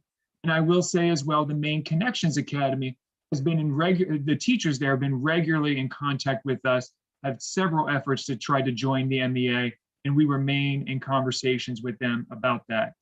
But what I wanted to hit specifically on my testimony as well is that this discussion last session was partly informed by the language in Title 20A, Section 2402, and I'll just read it. Charter schools may be established as public schools pursuant to this chapter to improve pupil learning by creating more high-quality schools with high standards for pupil performance, to close achievement gaps between high-performing and low-performing groups of public school students, and it goes on. However, after analyzing the performance of particularly the for-profit virtual charter schools, we cannot argue that it aligns with the intent of the public charter school authorization as outlined in law. And in my testimony, I reference a few elements of this. Just last month, the Charter School Commission adopted the 2019-2020 analysis of Maine Connections Academy. And again, in many areas, the school continues to falter. For student academic growth, the school scored a did not meet in all 4 target areas. It's important to note these struggles continue despite the school having a below average percentage of economically disadvantaged students. Based on the Charter Commission's own measurements, Maine Connections Academy has regressed since the committee approved LD 513 last session. In the 2018-2019 annual monitoring report, which is linked to my testimony, MCA was deficient or did not meet in 4 categories, while the most recent analysis shows they are in fact now deficient and did not meet in 5. It's important to note there were no deficiencies noted by the Charter Commission in the school's first report from the 2014-2015 school year. The Maine Virtual Academy is the other for-profit online charter school in Maine, and while the most recent Charter School Commission analysis shows no deficiencies, it was not long ago the Charter Commission identified tremendous concern. For example, in the 2017-2018 annual monitoring report, MEVA did not meet the proposed targets in 7 of the 8 measurements of student academic proficiency. Only 8% of 11th grade students at MEVA were proficient on the math portion of the statewide assessment. It's important to note the one target they did meet is on the math portion of the MEA statewide assessment for grade 8 students.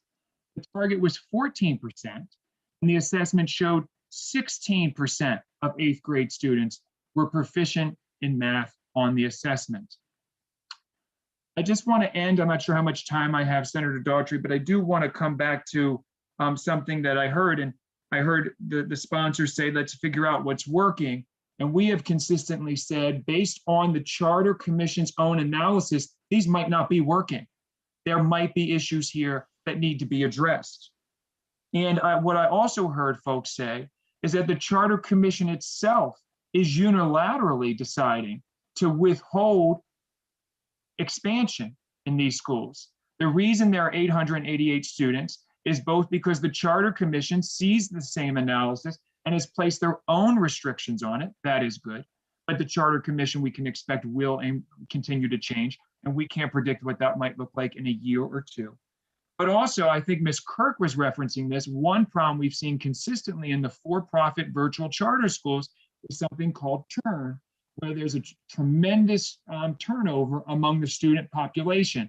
And that probably also contributes to the decline in the student enrollment, where they're not actually even at the 1,000 cap that has been established in law. So with that, I'll stop. I'm happy to try to answer any questions, and I thank you all for your time and consideration. Thank you, Mr. Kaczynski. Followed by Representative Millett. I didn't hear you. Was it me? Yes, it was you. Representative Sampson, followed by Representative Millett, followed by Senator Woodson. Okay, thank you, Madam Chair. Nice to see you, Mr. Kaczynski. Always entertaining to listen to you. Guten Tag, Frau Sampson. Wie geht's? Guten Tag. And your voice is a little more modulated on Zoom. So if I scream too loud here, my neighbors were here, and my kids will come running in wondering what I'm yelling at. So, so I have 2 questions, if that's okay, Madam Chair. So the first one, I want you to explain for me, please, what you're talking about by the for-profit charter schools. These are public schools receiving public funds, and I would like you to prove that these are for-profit charter schools? And maybe that could be done for the work session. I'm happy to, I can answer that now, but I'm also happy to provide more details on this. Both Maine Connections Academy and Maine Virtual Academy are part of a national network of for-profit virtual charter schools. They're sold on the stock exchange. They are for-profit money-making entities. This has always been a concern of the MEA. We think schools should not be for-profit entities. We think the value of public education should be shared broadly and should be focused on student needs, not on balance sheets and stock market performance.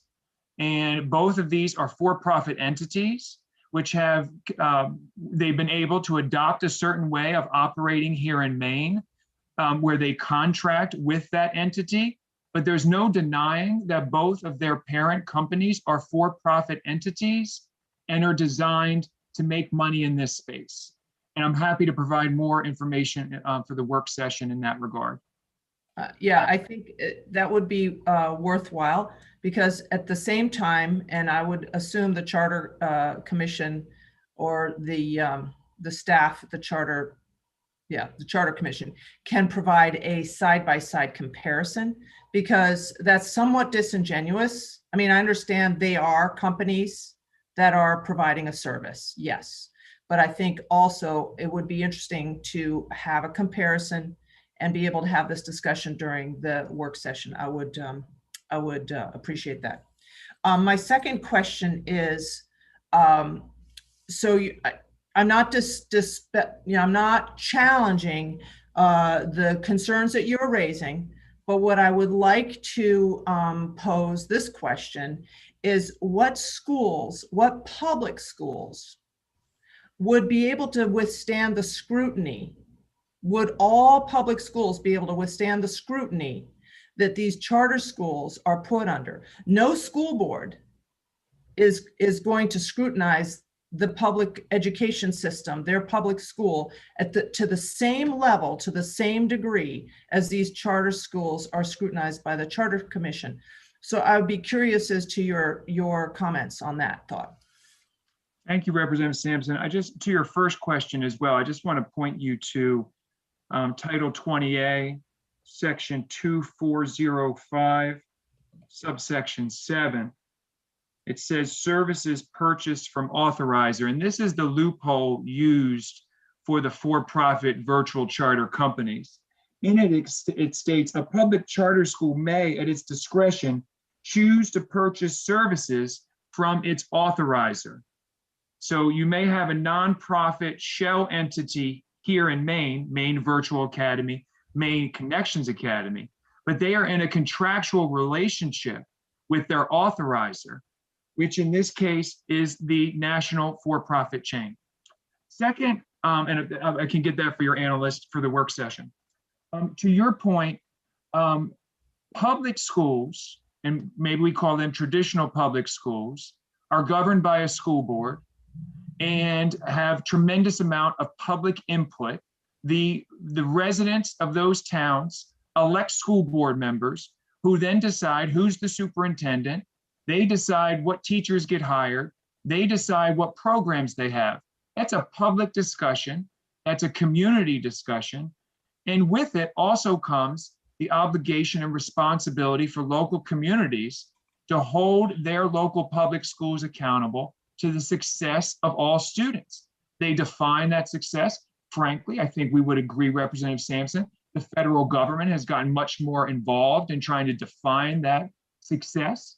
Maybe not necessarily in the best interest of schools. Sometimes it's a blunt instrument that's used to try to define success for public schools. These charter schools do not have the same parameters. They are not governed by the same process of public, frankly, elected bodies, school board members deciding their programs, their services, and frankly, trying to shape outcomes.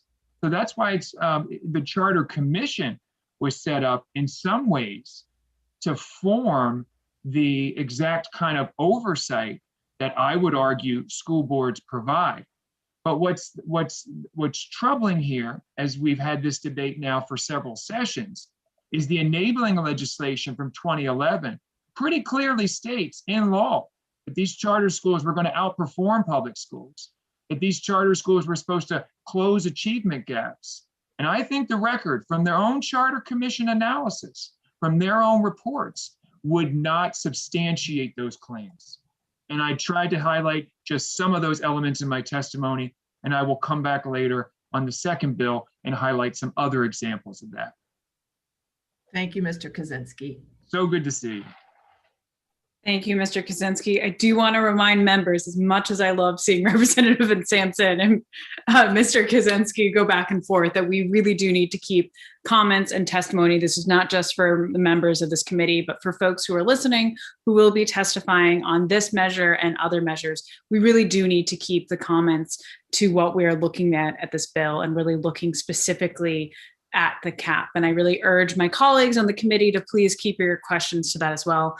I know it can be hard. We chose to not use a timer today. So I do just want to remind my colleagues of this, as well as everyone coming up. This was just sort of our first chance to see if we do want to start using a timer moving forward. So I would encourage those who are coming to testify, if something, in the words of Senator Langley, who taught me well on this, as well as Representative Millett and Representative Cornfield, if someone has already said your point, if you can surmise this in your future testimony. I just wanted to, looking at the sponsors and the bills that we have ahead of us, I felt almost 3:30 was the time to remind everyone of that as well.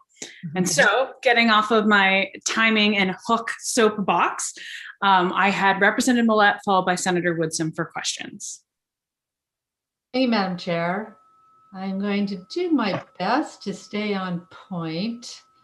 I think my question arose from some other questions, so now I'm a little unsure if I could do this. But so within the context of having the discussion about how to assess whether this is the appropriate time to expand the cap of attending students, and measuring whether goals and expectations have been met. In the reports of the Charter School Commission, the monitoring reports that they issue on a yearly basis, Mr. Kaczynski, I'm hoping you might be able to help me identify whether there's an incongruity between data that we have available for the regular public schools, which is those statewide assessments or assessments in general. I believe when I was on the school board and a parent of children in the school system, we had access to assessment data for the district. And I look at these monitoring reports from the Charter Commission, I have not seen the same access to the data. There's summaries, there are charts, but I never actually get to see what those numbers are from year to year. Are you aware if that does exist? First, can you confirm that that does exist on the regular public school side, and whether that does exist for the monitoring reports for the virtual charter schools? I'm confident, thank you, Representative Millett. I'm confident that information exists for the traditional public schools. I remember seeing this data previously for charter schools. I restricted my testimony today specifically to the monitoring reports that the Charter Commission itself is doing, because we feel the Charter Commission is frankly supportive of charters, and yet with their own analysis, they continue throughout to demonstrate deficiencies, both of the for-profit virtual charters and the brick and mortar charters, which are not for-profit, for the record. But I do remember vividly the Portland Press Herald included that information in an analysis they did. I can dig that up and provide that for the work session, because I remember in many circumstances, the charter schools, this was the brick and mortar charter schools, when looking just at standardized test scores, which this committee then took me to task for just looking at standardized test scores, they were performing woefully behind the traditional public schools in their areas, their catchment areas. And even, and especially when you look at the free and reduced lunch rates or disadvantage rates, the public schools, I remember looking specifically at RSU 54 in Skowhegan, test scores were much higher than the local charter school, Cornville, but they had a much higher free and reduced lunch rate. So is that what you were asking, Representative Millette? Yeah, that's fine. I would just say also for Sam, for the work session, if somebody can help me find this on the Charter Commission's website, because I've been at this for a while. I actually haven't been able to unearth this information to get behind the monitoring reports, right? So they'll give a percentage, 60% meet our expectations, but I'd actually have no way of knowing what those are. I could use some help, Sam and Mr. Kaczynski. Thank you so much. If I can, Senator Daughtry, I would just say they're inconsistent in the reporting. Like I mentioned specifically in my testimony, where I believe, I'm not looking at it now, MEVA was supposed to they met the target because they had 16% proficient in math. The target there was 14%. That came through, for example, in one of the monitoring reports that I included in my testimony. But it's very inconsistent throughout those commission reports what information might be provided there, but I know there are alternative ways to get that information, or at least I believe there are. Thank you, Mr. Kaczynski. And I can assure you, Mr. Seneff, Representative Millette will be able to at least point us in the right direction of finding that information. So, Senator Woodson. Thank you, Madam Chair. Good to see you, John. I can't see you, sir. I could just see your name, but that's okay. I hear your voice. Well, that's all you need. Good to see you, Senator. I always find data and facts and interesting, depending on who wants to use it for what. But I don't know if you have heard feedback from parents and students, but I have. During the COVID shutdown, that many kids obviously do a lot better in school, in-person learning. And some kids, though, are finding that they really excel with the online or distant learning. And I'm wondering if your group or the DOE or somebody is going to do any type of collection of information on how that works and why it works. And if these kids that are in fact learning, they're excelling online, would the virtual charter schools not perhaps be a better fit for them? Senator, that's a great question. What I will say, I'll just tell you from my own experience as well. I think there's another pathway that you didn't identify, which is the kids who maybe like virtual for the first 3 weeks and then hate it after that. And you could put all 3 of my kids probably in that basket, because they may like the idea at first, but then as this goes on, they're missing that social emotional, that peer relationship that they typically have with their peers. That's why I mentioned, and I think this has been a historic problem at the for-profit virtual schools, what's called churn. This is students coming in, dropping out, coming in, dropping out. This is higher than, and I think Ms. Kirk mentioned this in her testimony. This is much higher than anything you would see in a traditional public school or even a brick and mortar charter school. There's a tremendous amount of this churn that consistently happens in the for-profit virtuals as families and students sign up, and then a month later, we need to go back to the public school. That's been a consistent barrier. I would expect MEA has continued throughout this pandemic to survey members, to survey parents, and I would assume we will continue to do that as we get a better sense of the pathway forward with this pandemic.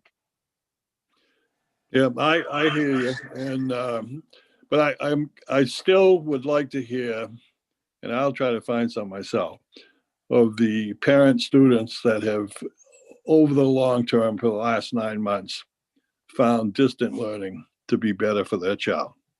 So looking forward to seeing your workshop. Thank you, Senator Woodson. Thank you, Senator Woodson. And just my present reminder of remember, we need to be asking questions, not statements. With that, I take exception to that because I believe I did ask the question. You did. Thank you. Senator Woodson, I was just using you as a friendly reminder, so please don't take offense. Do we have any other questions for Mr. Kaczynski? Seeing none, thank you so much for your time. So great to see you all. Thank you. Up next, we have Dr. C will be rejoining us, and this is a reminder to everyone who's the attendees. If I have not called your name and you are intending on testifying against this, please make sure that you raise your hand in the attendees portion. And it looks like Senator Dr. Couturier is gone for the rest of the day. She had to get to another meeting. As I said that, I remembered that she had to drop out. So with that, I'm not seeing any hands coming up on the attendee list for those who are against. Seeing that, we're going to move to neither for nor against. For this, I have Wilson Hess, followed by Stacy Blanchard, followed by Margaret Kirsten, who I do believe already testified. So I do think we're going to just have Wilson Hess and Stacy Blanchard. And letting in Wilson Hess and Stacy Blanchard, you are on deck. Good afternoon, Mr. Hess.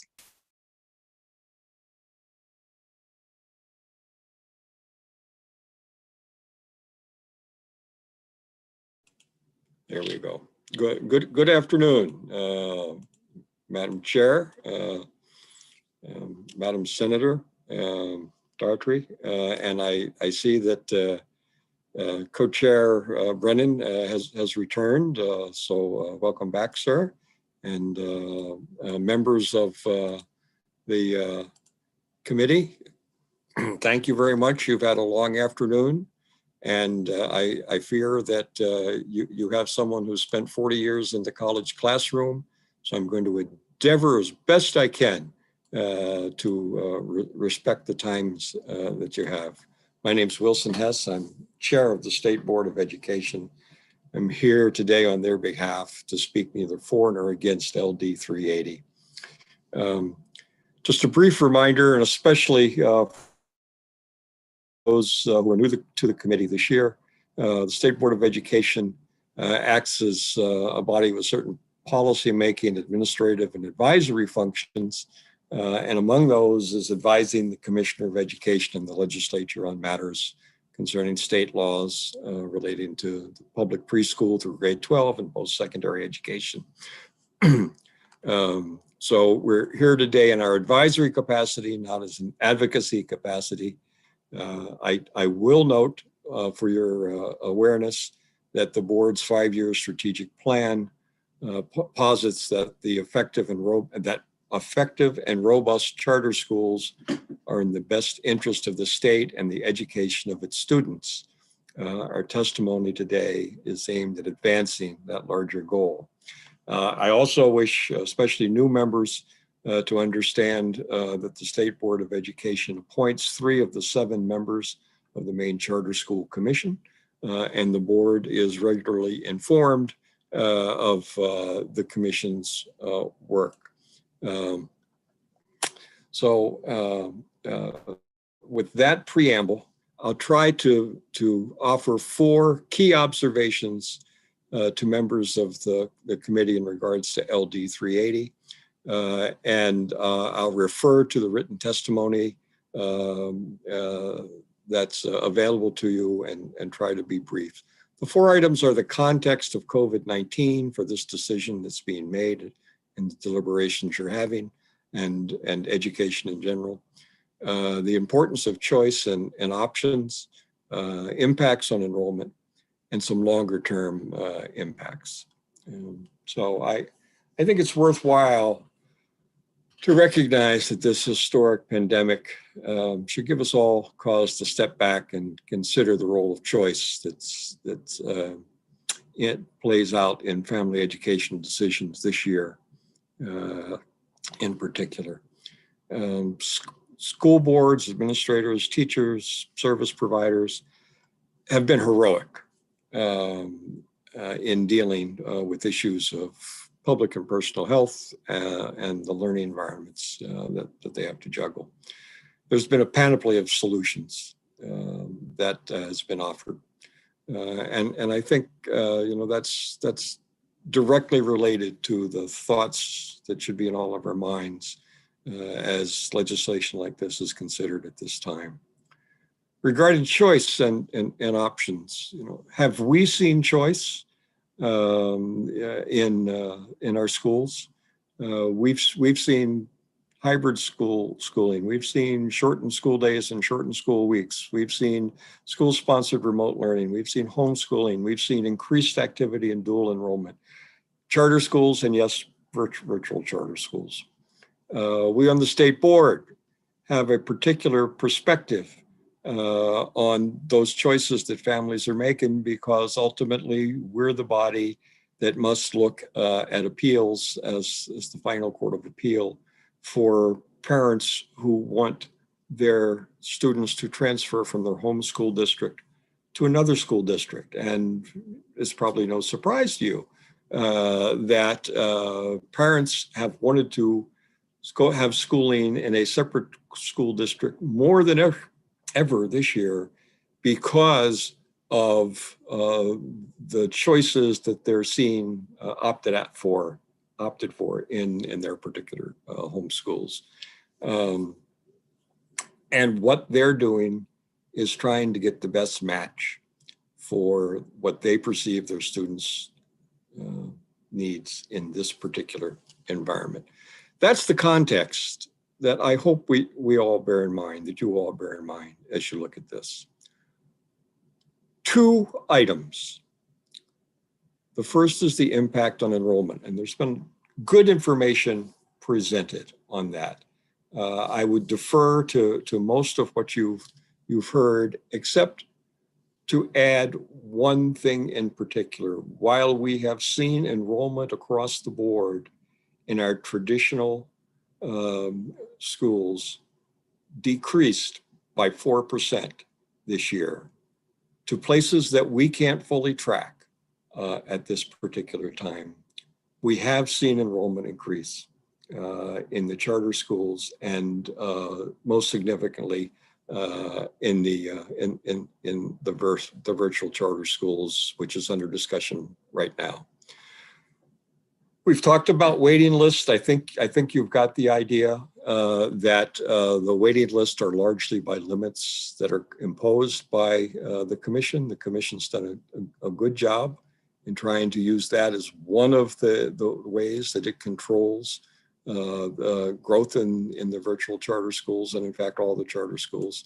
I think the numbers that you've heard are pretty accurate. We're looking at 888 students. I think you've heard that consistently throughout our discussion. And I believe the numbers, and I may have been Representative McCray that was asking for these. You've heard from the Maine Virtual Academy, 430. The Maine Connections Academy has 458. And both of those are increases. The total increases are 82 students that we're looking at there. So yes, there's a factor related to enrollment, but remember, and this is the second point in terms of enrollment, that the long-term trend of enrollment in our public schools is down. This year is no exception. In fact, this year virtually equaled the loss of enrollment in the previous 9 years. We're going to get a bunch of that back next fall, which leads to the larger point of data. One thing we're certain of in this COVID era, virtually all the data we have has to be looked at with a large block assault right now. The data that we're getting is an outlier. It's going to be an outlier, whether it's performance data, enrollment data, what have you. And that's not a great environment in which to be making these types of decisions. So the last point has to do with long-term impacts.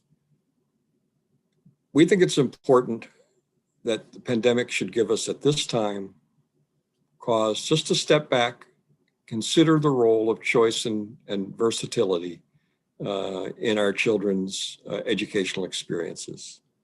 We're going to be sorting out these implications well into next year. We're going to learn much from the testing results that take place later this year, in this academic year.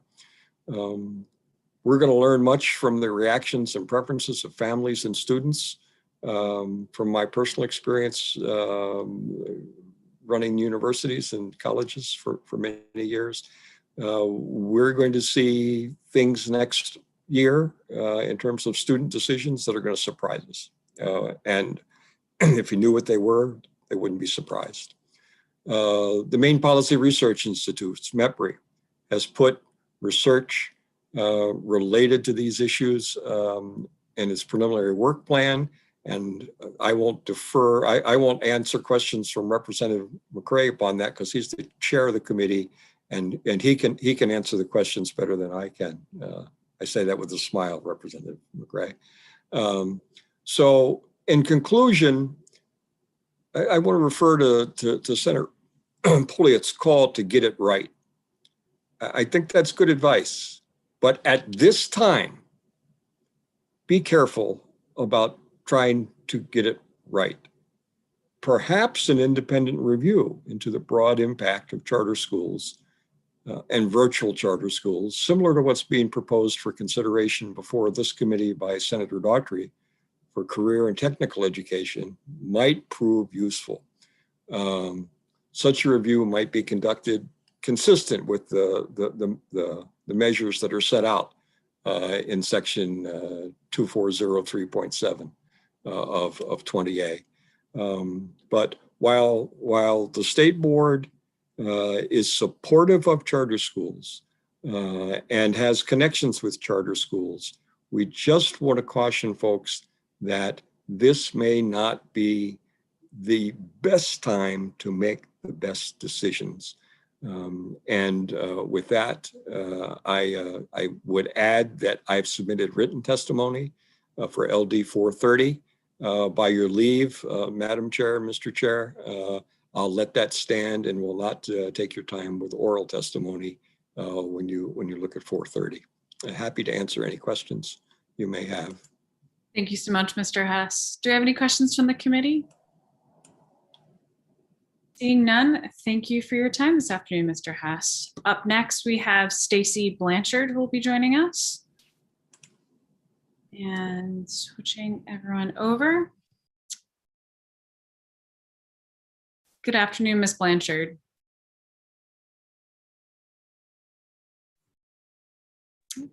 Oh, there I am. Sorry, let me stop my video.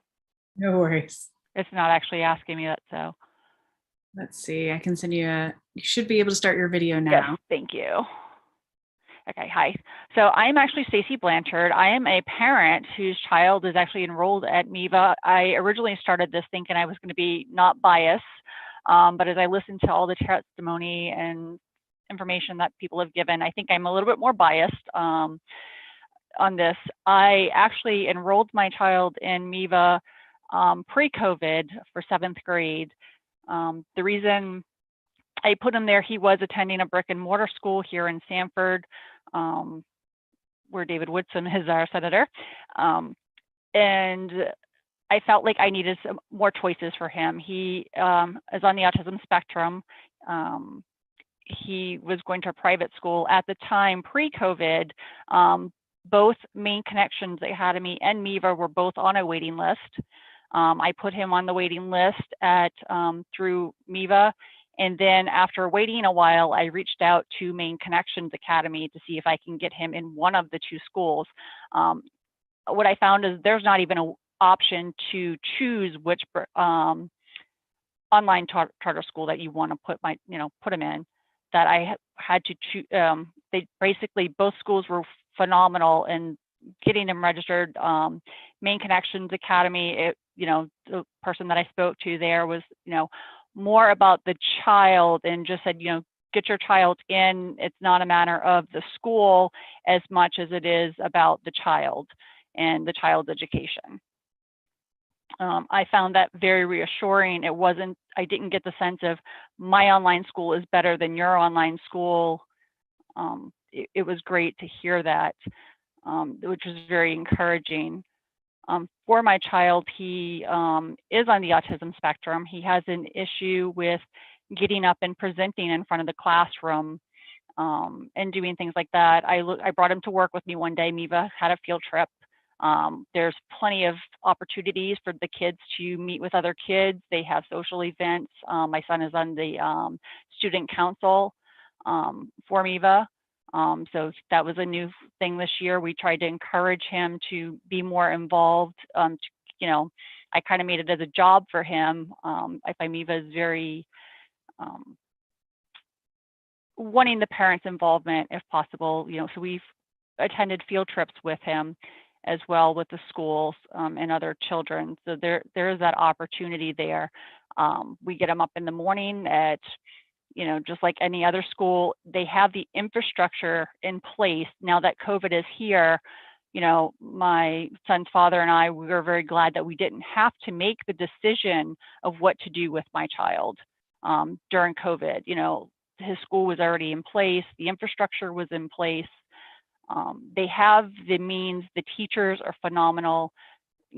I've sent, especially when he first started, I sent the teachers out an email at 9 o'clock at night. I don't remember what particular day. And I sent it to 4 teachers, and they got back to me within an hour. Before 10 o'clock, I had a response back from 4 out of the 5 teachers we emailed. I can go online, I can see what he's doing in his classes, again, because of the infrastructure.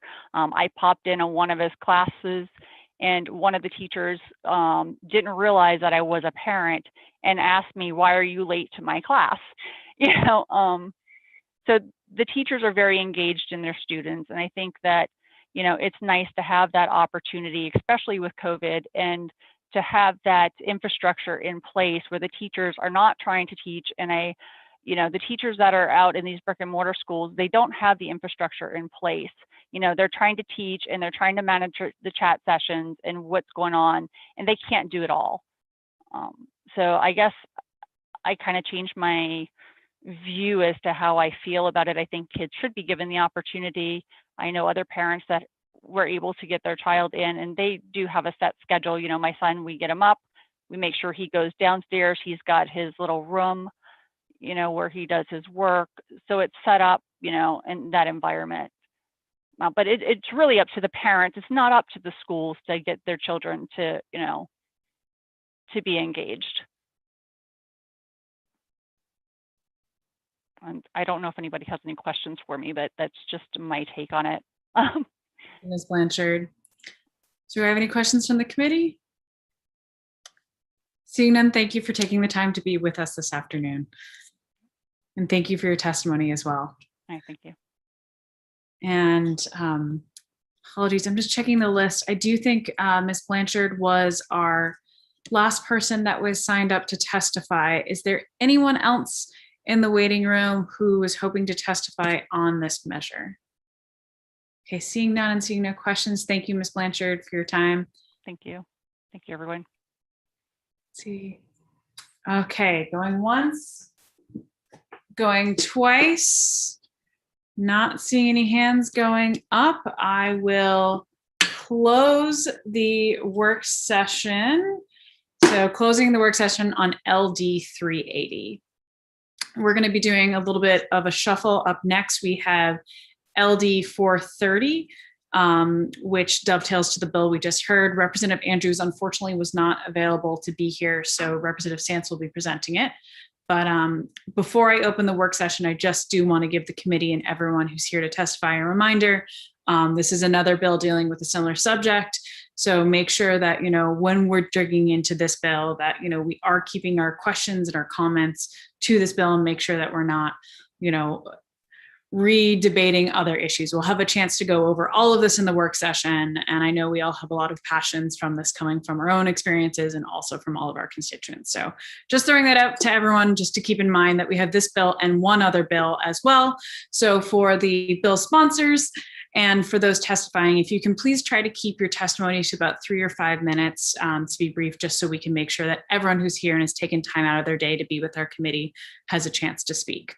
So with that, I will open the public hearing on LD 430, an act to provide for school choice and online learning opportunities in response to the COVID-19 pandemic. And I will welcome Representative Sampson to pitch hit for Representative Andrews. And thank you for stepping in, Representative Sampson. Thank you, Madam Chair. You're handling this like a champ. I appreciate it. Sorry for any of my own personal infractions. You can deal with me later. Anyway, Senator Daughtry, Representative Brennan, well, wherever he is, and esteemed members and colleagues of the Education Committee. I am not John Andrews. I am Representative Heidi Sampson, but John Andrews represents District 73 in Western Maine. So I'm speaking in his voice now. I'm here this afternoon to present my bill, LD 430, an act to provide for school choice and online learning opportunities in response to the COVID-19 pandemic. We are living through tough times, and these times have been hardest on our school-aged children. This bill seeks to provide choice and opportunity for Maine's students to allow them to learn online or in person at the school of their choice. We have to adapt to the times that we are living in, and this bill aims to do just that by removing the cap on virtual charter school enrollment and the number of charter schools that may operate in Maine. The COVID-19 pandemic has truly revealed the need to expand online learning opportunities for Maine students. I am hopeful that this bill will allow children to have a sense of normalcy as they learn at a school that best meets their need to continue their educational journey that they are on, and their parents with their children to choose together. Options in the marketplace of ideas are a wonderful thing because competition brings out the best in people and organizations. We should not be limiting choices for students or supporting a state-run monopoly in education. We owe it to Maine's next generation to allow them the opportunity to chart their educational course either online or in person. Today, we can set our students up for success by adapting to the pandemic times that we are living through. I'm hopeful that you will join me in supporting LD 430. I would urge you to vote ought to pass in the committee process. Thank you for your time and commitment to public service. I echo that. Thank you. I welcome any questions. I can stand in for him on this. Thank you, Representative Sampson. I was going to say for the committee that we should defer and let Representative Sampson off the hook and make sure that we follow up with Representative Andrews for any questions that the committee does have. I appreciate that. Thank you. Okay. Okay, so with that in mind, we'll move into the bill for those we have. Just as a reminder, we'll be going those for and those against. Right now, those to testify for, I have Nick Murray followed by Penny Morrill. So I'll be letting Nick in.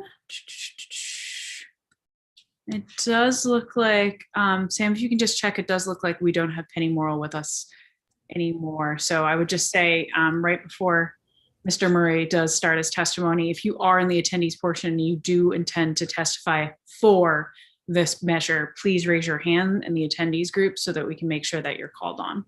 I'll check in with Penny, Senator. Thank you. And with that, good afternoon, Mr. Murray, and welcome back.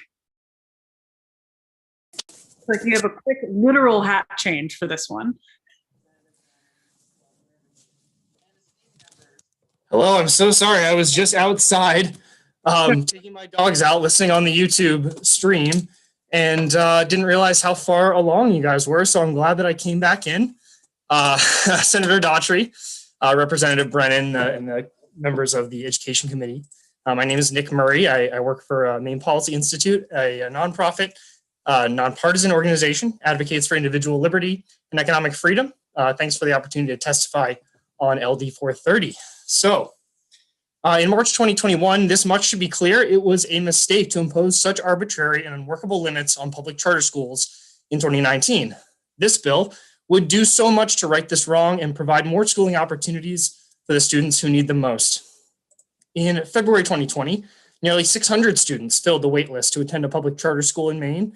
And if any child wanted to attend one could, charter enrollment today would be 23% higher this school year. So that doesn't take into account the effects of the pandemic and school closings either. That's just the wait list in February. This figure alone should be enough to illustrate that parents want more options. When we allow families to choose, they show us what their situation demands. This is the way to measure parent and student satisfaction. Lawmakers and regulators need only look to them for guidance. As we know, Maine's 2 virtual charter schools saw their waitlist grow substantially. As we talked about earlier, although Maine DOE has not yet published this data in the last 12 months, it's likely that total waitlists at Maine's brick and mortar charter schools have grown significantly in that time as well. The right schooling option can mean a world of difference for a child. These arbitrary limits on charter public schools do nothing more but rob hundreds of Maine children of the potential to find their passion and become active citizens. It is unfortunate that the legislature would impose such strict limits on schooling options in the first place, but we are hopeful that you will correct these errors this session. So if you miss this opportunity, more and more Maine students will be left behind. I urge you to pass LD 430. A vibrant charter system helps raise all boats, and it's one tool in the toolbox. So please restore this viable option for all Maine children who seek it. Thank you. Thank you, Mr. Murray, and excellent job transitioning quite quickly. Do I have any questions from the committee? Seeing none, we will switch to, as I temporarily mute myself there. Just as a reminder for attendees, if there's anyone in the waiting room who would like to testify for, this is your last chance to raise your hand. Seeing none, thank you for your testimony, Mr. Murray. We will be moving on to those against. Senator Penny's on. Oh, there we go. 1 second. Let me promote Penny. There we go. And Ms. Morrill, do we have you? Let's see. My system is lagging for a second, so apologies. Okay. Ms. Morrill, the floor is yours and welcome. Thank you.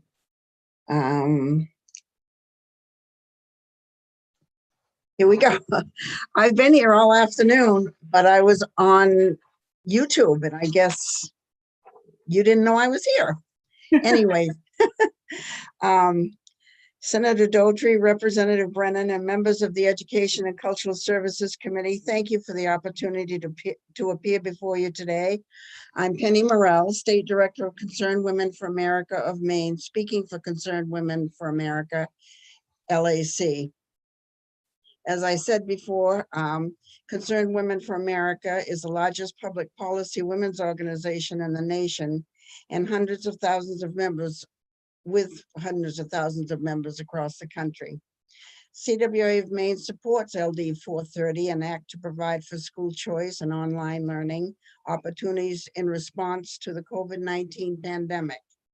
CWA of Maine members across the state are very concerned with our students' education during this pandemic and want to apply the best possible outcomes for student learning at this time of uncertainty with COVID. We believe providing school choice and online learning opportunities for students in all schools will meet our concerns and be part of the best outcomes for students. RSU 18, my school's classrooms are currently open.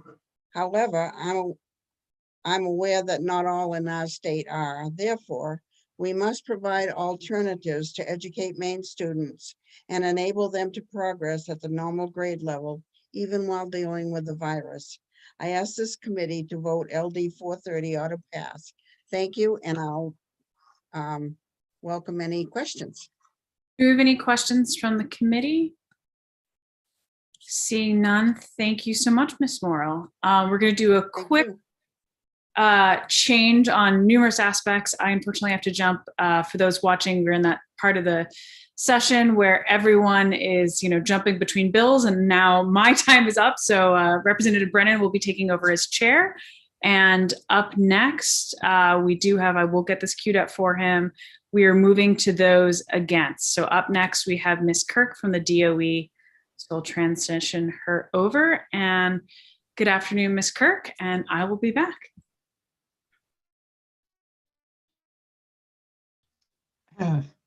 Thank you. And Sam, we have Ms. Kirk available? Yes. Yes, Representative. Again. Good to see you. Okay. Good afternoon. So go right ahead. Thank you, Representative Brennan. Senator Daughtry, I know you just exited. Representative Brennan and members of the Joint Standing Committee on Education and Cultural Affairs.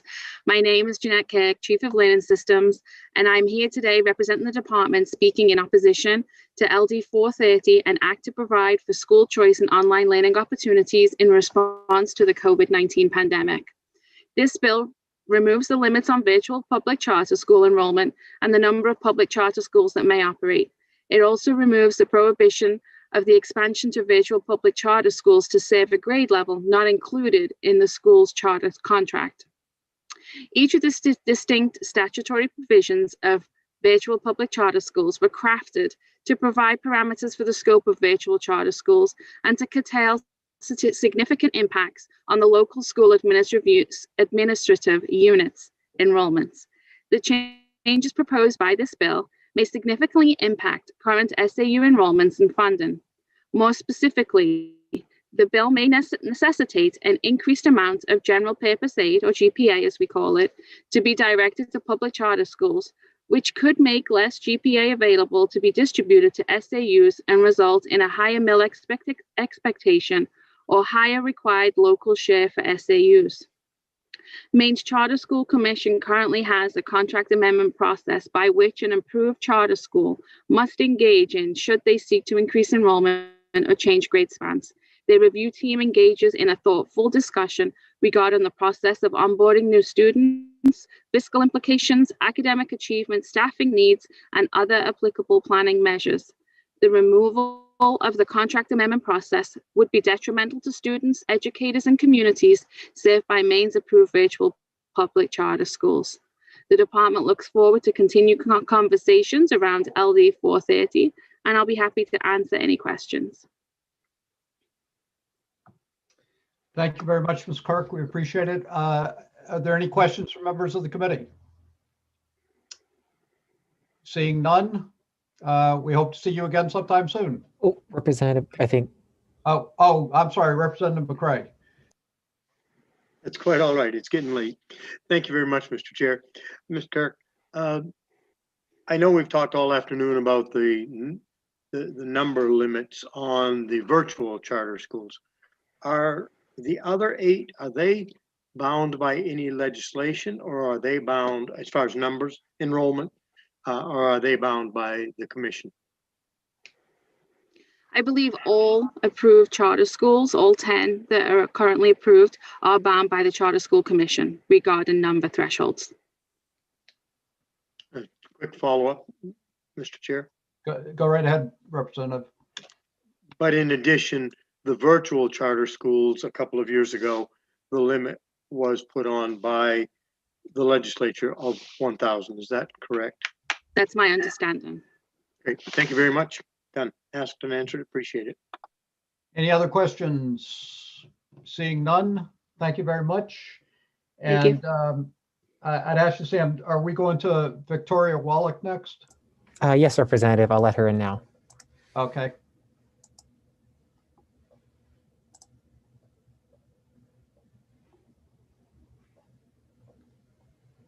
So welcome, Ms. Wallach, again. Hello, So how are you? Good Nice afternoon. to see you back. So go right ahead. Thank you. Representative Brennan and members of the Education and Cultural Affairs Committee, I am Vicki Wallach still, and testifying on behalf of the legislative committees of the Maine School Boards Association and Maine School Superintendents Association in opposition to LD 430. As mentioned, there are 3 parts to this bill. the limit on virtual charter school enrollment lifting, grades level not included in the charter being expanded, and increasing the number of public charter schools in Maine. You are right. The sections of the law this bill seeks to repeal were passed very intentionally by the 129th legislature. The proposed limits received strong roll call votes in both the House and Senate, including the limit of 10 charter schools in the state.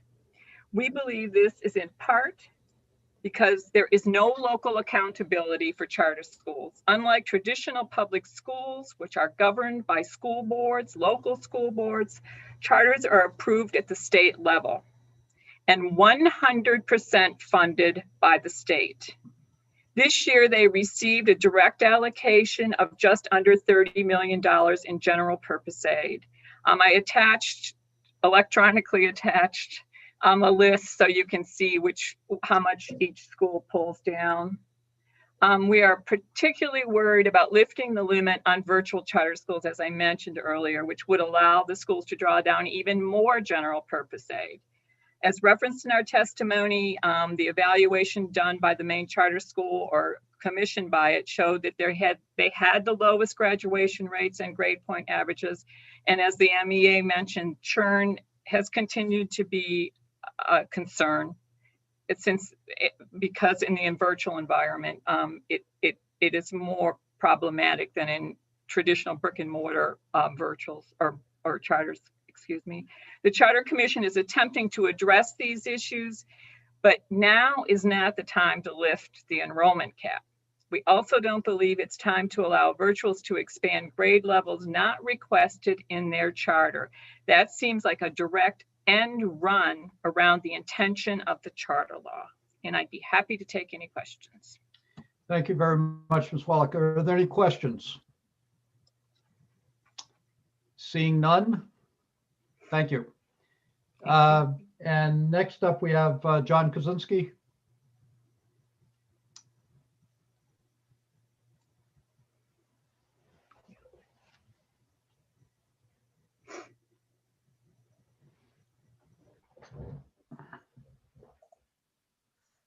Representative Brennan and other esteemed members of the Education and Cultural Affairs Committee, so good to see you again. I will keep my remarks very brief. Hopefully you have my written testimony.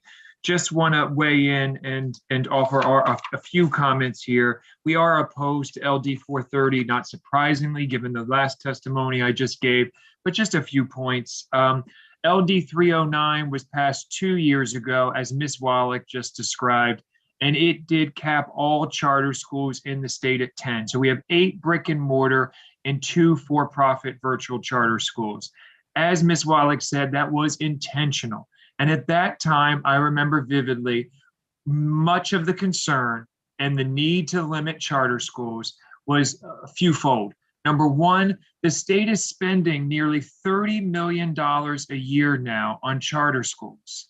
And keep in mind that funding, the way this is set up for charter schools, is that they get their funding, their full 100% funding, before any public school in the state of Maine receives a dime. That funding for charter schools, whether it's for-profit or brick and mortar, comes right off the top. So that doesn't get sent through the funding formula. Instead, every other school in the state feels the impact of that $30 million being siphoned off away from public schools and sent to the charter schools instead. And specifically, when this committee 2 years ago in 2019 debated LD 309, there were again concerns, quality concerns, from the Charter Commission's own analysis about specific schools. Not all of them. If you look at the Charter Commission analysis on the charter schools, some are doing swimmingly well. I will point you to Acadia Academy in Lewiston, or Baxter Academy in Portland, where we have MEA members. But there are a number of places where we have seen consistent and chronic problems. I am not going to engage today in the blame and shame. I would just encourage you to look through the most recent and the previous reports of the Harpswell Coastal Academy, the Maine Arts Academy, in the Cornville Charter School where we've consistently seen issues. And related to what Representative McCray asked a previous person, that is correct. There is no limit on the grades or the number of students that the Charter Commission can establish for a charter school to enroll. And part of the discussion 2 years ago, for those that were here, just to refresh your memory, is that the Cornville Charter in particular has had a long and chronic issue around student growth, student achievement, and other performance indicators. Yet the Charter Commission has continued to allow that school to grow and expand to more grades and enroll more students. And if I remember correctly, LD 309 was intended, sort of as Dr. Hess alluded to earlier in his testimony, to at least create some parameters to better understand charter school performance. Why are some doing well than others? And instead of having rampant, unbridled charter school expansion, let's maintain the letter of the law, the spirit of the law that promises these will be high-performing schools focused on closing achievement gaps. And again, that just has not borne out across all the public charter schools in Maine. With that, I'll stop. I know you've had a long day. I appreciate your time, and I will do my best to answer any questions, and thanks for all you do. Thank you very much, Mr. Kaczynski. Are there any questions from members of the committee? No, seeing none, thank you very much. Thank you. And Sam, are we now at neither for nor against with Mr. Hess? Correct, Representative. Letting him in.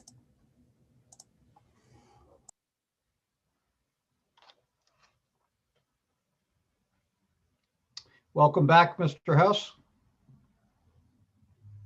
Thank you very much, Mr. Chair. As I indicated in the previous session, I will defer to the comments I made then and the testimony that we filed in writing. Thank you. Great. Well, we should have you come every day and testify then. Thank you. And are there any questions from members of the committee? Seeing none, thank you very much, Mr. Hess. We'll give you the award for brevity today. Okay, Sam, does that finish 4:30? That should be everybody, Representative. I don't see So, anyone raising their hand in the attendee room. Okay. And Ms. Coutier, she had already testified or, okay. She had to leave and go to another Okay. meeting, Representative. Okay, having taken public comment, public testimony on LD 430, I will now declare the public hearing on LD 430 to be concluded. And we will now move to the public hearing on LD 440, which is an act to fund the Francis Perkins Center. And the sponsor is Senator Chloe Maximum. And I'm assuming she's here somewhere. There she is. Welcome, Senator. It's Hello. the first time I've had a chance to call you Senator. So I guess congratulations. Thank you so much. Great to have you here. And please feel free to start your comments. Super. Thank you so much. I will not be talking about charter schools, so a shift of gears here.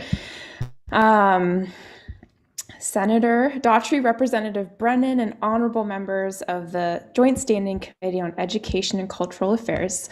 My name is Chloe Maxman. I represent Senate District 13, which is all of Lincoln County except for Dresden, plus Washington and Windsor, a total of 27 towns in the Mid-Coast. Thank you so much for being here at the end of a long day to hear me talk about LD 440, an act to conserve the Francis Perkins Homestead National Historic Landmark. A little bit of background about why this homestead is so important. The homestead is in Newcastle, which is the heart of my district, and I was proud to introduce this legislation on behalf of the Francis Perkins Center. They have tirelessly advocated for this homestead and to honor the memory of the great Francis Perkins. For those who don't know, Frances Perkins was the U.S. Secretary of Labor from 1933 to 1945.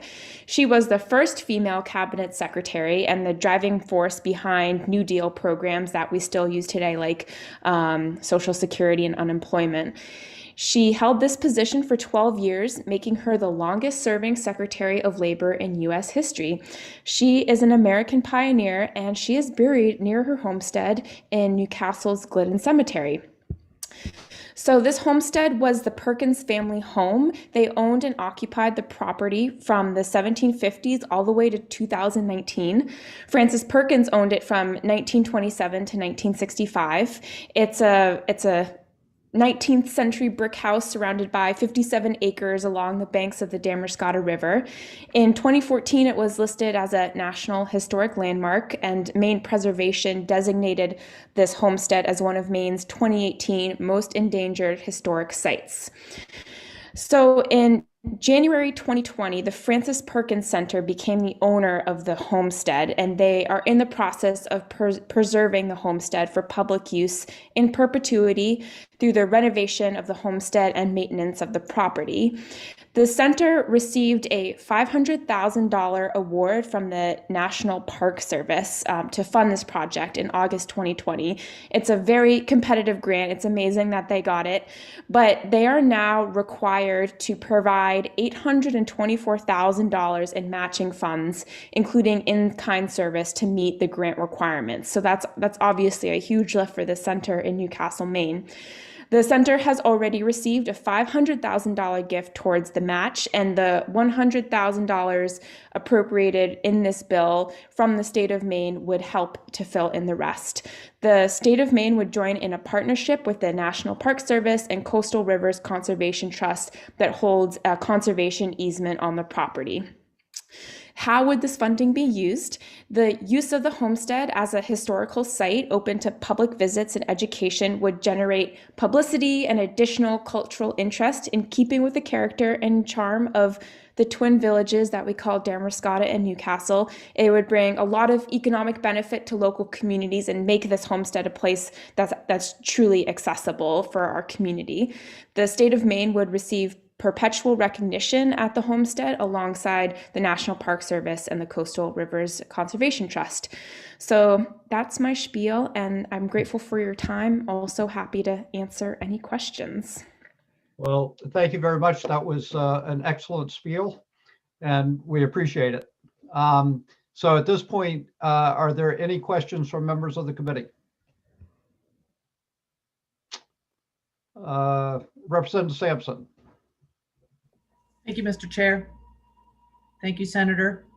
My question for you is, could you provide us with a schedule for the work session of the visiting hours and the days that the Frances Perkins House is open to the public?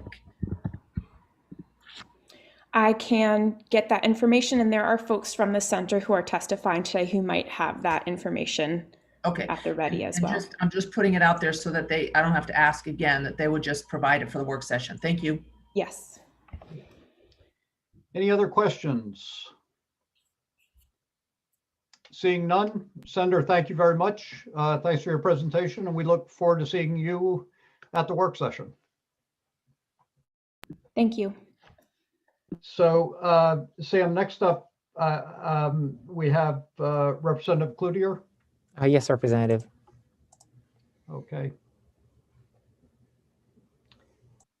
And I'm assuming, is she a co-sponsor of the bill? I don't have the bill right in front of me. Yes, Representative. We have Representative Cloutier and also Representative Crafts as another co-sponsor. Okay, great. Thank you, Mr. Chair, and Senator Daughtry, Representative Brennan, and esteemed members of the Joint Standing Committee on Education and Cultural Affairs. I am Kristen Cloutier, and I proudly represent House District 60, which is part of the city of Lewiston.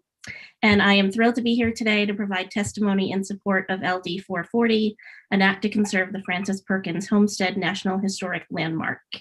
And I hope that you'll forgive me because I'm certain that some of my testimony repeats what Senator Maxman just said.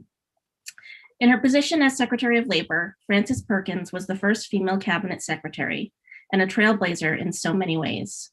She championed legislation and labor policies that created social and economic safety nets, including Social Security, banning child labor, and developing the nation's unemployment insurance and compensation systems, most of which we take for granted today.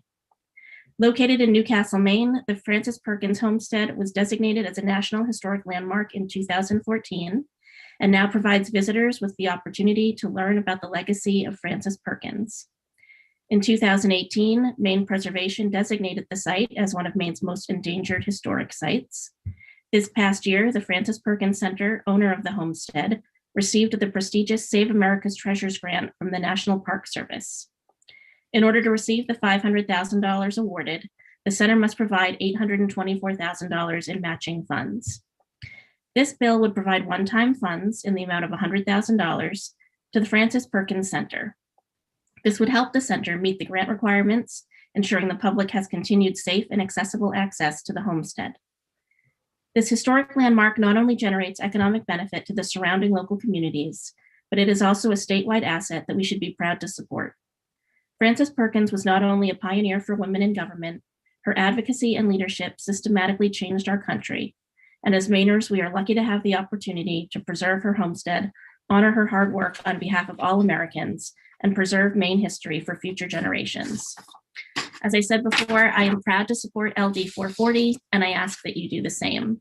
Thanks so much for your time, and I am happy to answer any questions. Representative, thank you very much for coming here. I know that you're as busy as we are. So thank you. Thank you. Are there any questions from members of the committee? Oh, seeing none, thank you very much. And we look forward to seeing you in the next week or so when we come back for our budget report. We next have Representative Crafts.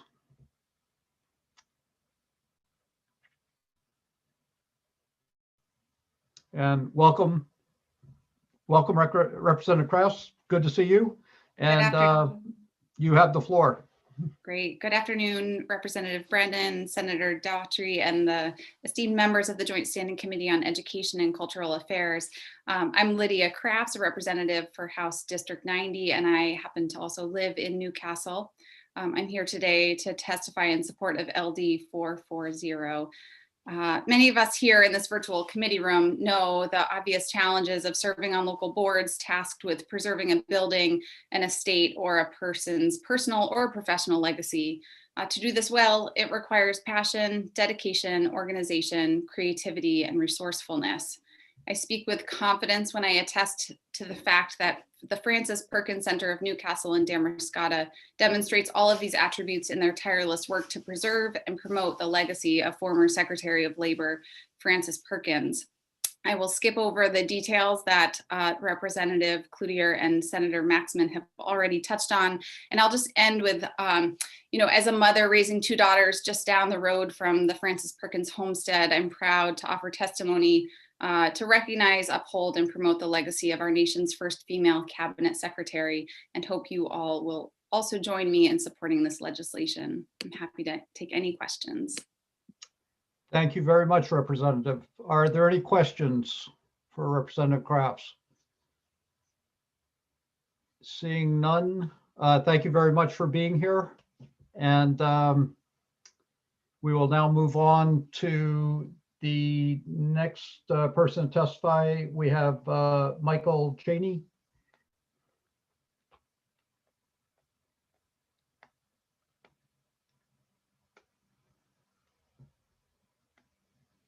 Yes.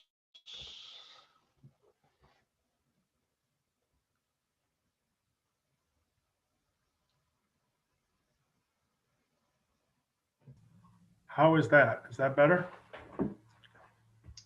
We can hear you, but not see you.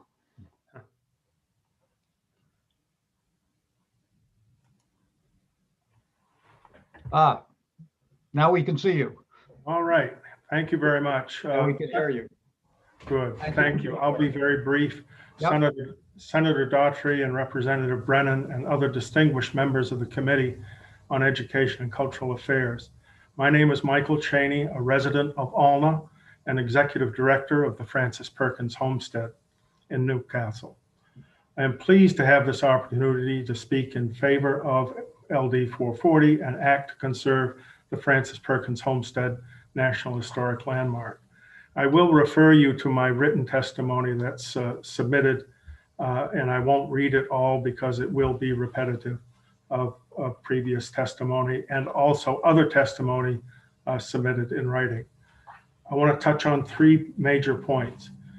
The homestead significance is evident by its history of receiving state and national recognition as a significant historic property spanning the last 44 years. In 2014, it was designated by the National Park Service as a National Historic Landmark. In 2009, the Brick House Historic District in Newcastle was placed on the National Register of Historic Places for its areas of significance in industrial and agricultural history, archaeology, and architecture. In the early 1990s, 53 acres were put into conservation and placed under continuous conservation management by Coastal Rivers Conservation Trust in Damariscotta. The architectural significance of the house is reinforced by its inclusion in the Historic American Buildings Survey, a national survey conducted in 1960. I wanted to address the question posed earlier. The following 2 years of projected renovation and repairs, site work, the center will expand homestead tour and public availability at the site and will adapt its facilities for lectures, workshops, courses, history tours, regional school programs, internships for undergraduates, graduate study opportunities. Included in the final renovation will be classrooms, meeting spaces, a library and archives, and facilities for research work and exhibition spaces. So we raised the money and purchased the homestead in 2020, and we raised all of that money from private donors, the majority of the Maine residents, and we're able to preserve and protect this historically significant asset, making it available for public access in perpetuity. And we're talking about not only the historic building, the new public facilities for teaching and learning, but also the 53 acres of land that will be open for public access that reaches all the way to the Damariscotta River. The funding opportunities and the need for us to complete, we've raised 1.1 million of the 1.5 million needed to complete the renovation stage, the Save America's Treasures grant, and this request to the state of Maine is critical to achieving that, and we're well on our way to doing it. What we really want is a partnership in this endeavor with the state of Maine as a part of it. The state appropriation as presented will leverage the National Park Service grant. It will enable us to partner with local and national alliances already established at the homestead, make this property available for public access as a state landmark, and provide a place for education and outdoor history center for future generations. Thank you, and I'm happy to try to answer any questions. Thank you for your testimony and thank you for your work. And are there any questions to Mr. Cheney from members of the committee? We're definitely at the end of the day. So thank you very much for being here. And again, we appreciate your testimony. Next up, we had Sarah Peskin, who I believe is also with the Perkins Center.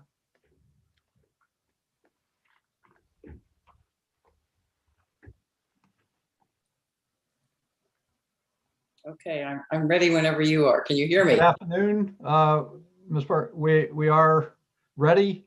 and you can take it away.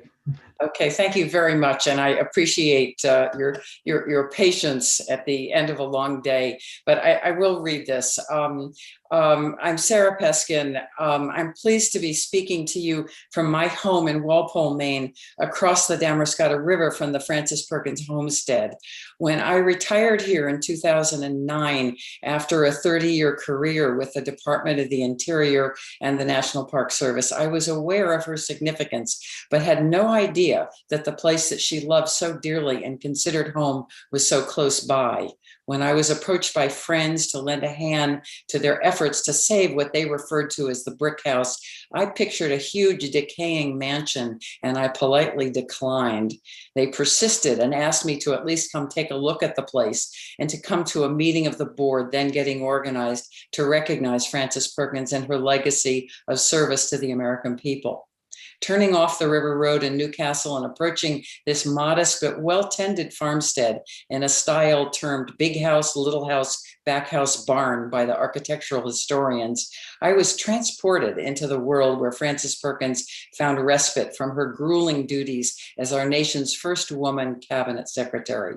The house was filled with her furnishings and memorabilia and surrounded by the fields and woods she knew well. It was built in 1837 from bricks fired on site, from clay dug from the shores of the river by her family and their brickworks, one of many that formed part of the region's agricultural economy. I was impressed that this small group of friends had done their homework and was getting help from the Maine State Historic Preservation Office, and that a National Register nomination was being prepared by Christy Chapman Mitchell. When I eventually succumbed to their request to join this new and ambitious organization, it was clear to me that the property had the potential for being designated as a National Historic Landmark, the highest honor given to privately owned historic places in the United States, the top 3% of all National Register listings. Building on Christie's research, I prepared the extensive additional documentation and underwent the peer review required for the Secretary of the Interior to make this designation in 2014. It's been also my privilege to work with my board colleagues, several of whom are with us today, patiently waiting our turn at in the hearing, and our executive director, Michael Cheney, to develop preservation plans and strategies to acquire this property and to make it safe and welcoming to the public. These plans have been used to bring in substantial private funding from individuals and foundations and allowed us to acquire the property and its associated collections from the last surviving member of the Perkins family. As a national landmark, we became eligible for a Save America's Treasures grant, which I'm pleased to say we were awarded based on our proven record of following best preservation practices for research, documentation, and treatment of nationally significant places. Of course, this recognition comes with the responsibility for the Francis Perkins Center to match the federal dollars, which we are well on our way to getting done. And again, Michael Cheney can expand on the status of this and answer any questions. The project has become a labor of love for many of us and is continuing to attract the attention of visitors who come here to learn about an iconic American as they enjoy our interactive tours of the house and landscape Francis Perkins knew so well. Tours will resume when the current preservation construction is complete. I'm proud that this project has a great deal of local support from the neighbors, the town of Newcastle, Lincoln County residents, Coastal Rivers Conservation Trust, and other statewide organizations. Obtaining support from the state of Maine would be appropriate and welcome and would demonstrate a true partnership through which we might celebrate the legacy of Frances Perkins, a woman widely acknowledged as the mother of the American social safety net. Thanks. Thank you very much, Ms. Peskin. I'm not related. I've all my life I've been asked if I was a Perkins. No, different story. Yeah. Any questions from members of the committee? Seeing none, thank you very much for your testimony. And Sam, I see we have Greg Paxton next. Yes, Representative, but he's not in the attendees room, so I did reach out to him. So maybe we could skip to Peggy for now. Okay. get Is back. Honorable Peggy Rotundo here? Yes. Well, then we will move to her.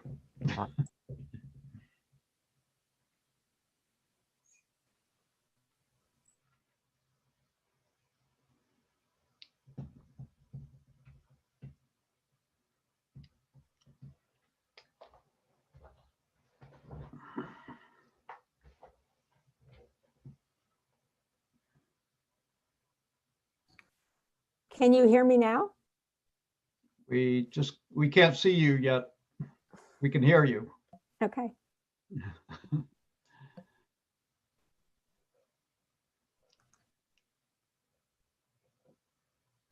All right. Okay. I promise to be very brief. Representative Brennan and other distinguished members of the Education and Cultural Affairs Committee. I am Peggy Rotundo from Lewiston, and as a member of the volunteer board of directors of the Francis Perkins Center, I'm here today to testify in strong support of LD 440. You should have before you my testimony, which lays out the merits of this bill and the benefits of it to the people of Maine. In respect for your time and the long day you have already put in, I will not read my testimony in its entirety. Others have already spoken to the importance of preserving this Maine treasure. I would simply like to acknowledge the concern that I know many of you must have about the cost associated with the bill and whether we should be asking for help at this time when the economic challenges that the state faces are so enormous. If you believe, as I do, that the bill has merit and would ultimately benefit the people of Maine, I would respectfully request that you support it so that we can move it forward and hopefully get it to the appropriations table. If there happens to be a small amount of one-time funding available at the end of the session, it would be wonderful to have the bill alive and positioned to be able to be considered for that funding.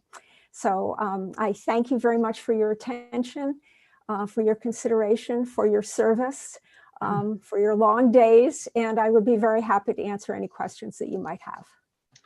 Well, thank you very much for being here, and it's been a delight to see you twice in 2 months. Thank you. So that's been great. Thank you. Are there any questions from members of the committee? So Representative Rotundo, I just have to express one area of disappointment. And that anybody who teaches the history of social work, there are 3 people that are identified as being the founders of the social work profession. Jane Addams from Chicago, Dorothea Dix from Maine, and Francis Perkins. And so I just want to add the fact that in addition to all the wonderful things that Francis Perkins did as labor secretary, she also is considered to be one of the founding people in the field of social work, which is another tremendous attribute or accolade to her that she played such a crucial role. So thank you. Thank you, Representative Brennan. Yeah. Thank you all, to all of you. Thank you. Seeing no other questions, thank you very much to everybody for being here. I know it's been a long afternoon, and we are scheduled to meet again on Friday. And we're not sure yet whether we might be meeting at 9 o'clock in order to accommodate the commissioner, or that whether or not we will be meeting later in the day to accommodate her schedule. So we're just not sure yet. We're still checking, and we will let you know as soon as we hear from her.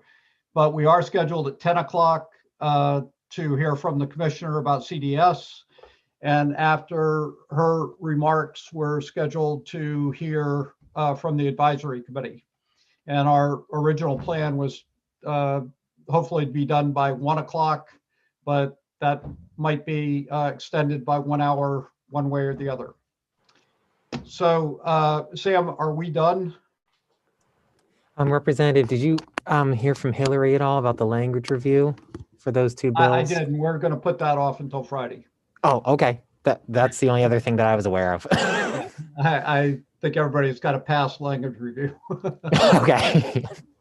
Okay, and let me just say I'll officially close the public hearing on LD 440, just to give final closure to that. And again, I know it's been a long afternoon, and we probably miscalculated a little bit how long the discussion would go on about charter schools. So anyways, does anybody have any questions? Representative Crockett. Yeah, not a question. I just have one parting gift I want to share with Mr. Baker. Oh no, I already know what this is going to Be be. warm Hmm. most of the day. At least at BU, they taught us how to find our Zoom links. Fair.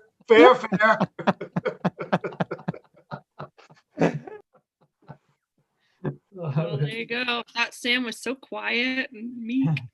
We'll get him. Mr. Baker, I'll have one for you on Friday. I'm looking around my room right now trying to find my BC stuff. There's a ton around, but I can't find it right this second. Oh no. I'm hanging up on you, Mr. Baker. So I'll ask our other Sam, do you have any comments or anything to add before we leave? Sorry. Nope, I think I'm all set. Thank you so much. I've got a list of things to prepare. Okay, great. Well, again, thank you very much. And we'll let everybody know the starting time and potentially the end time on Friday.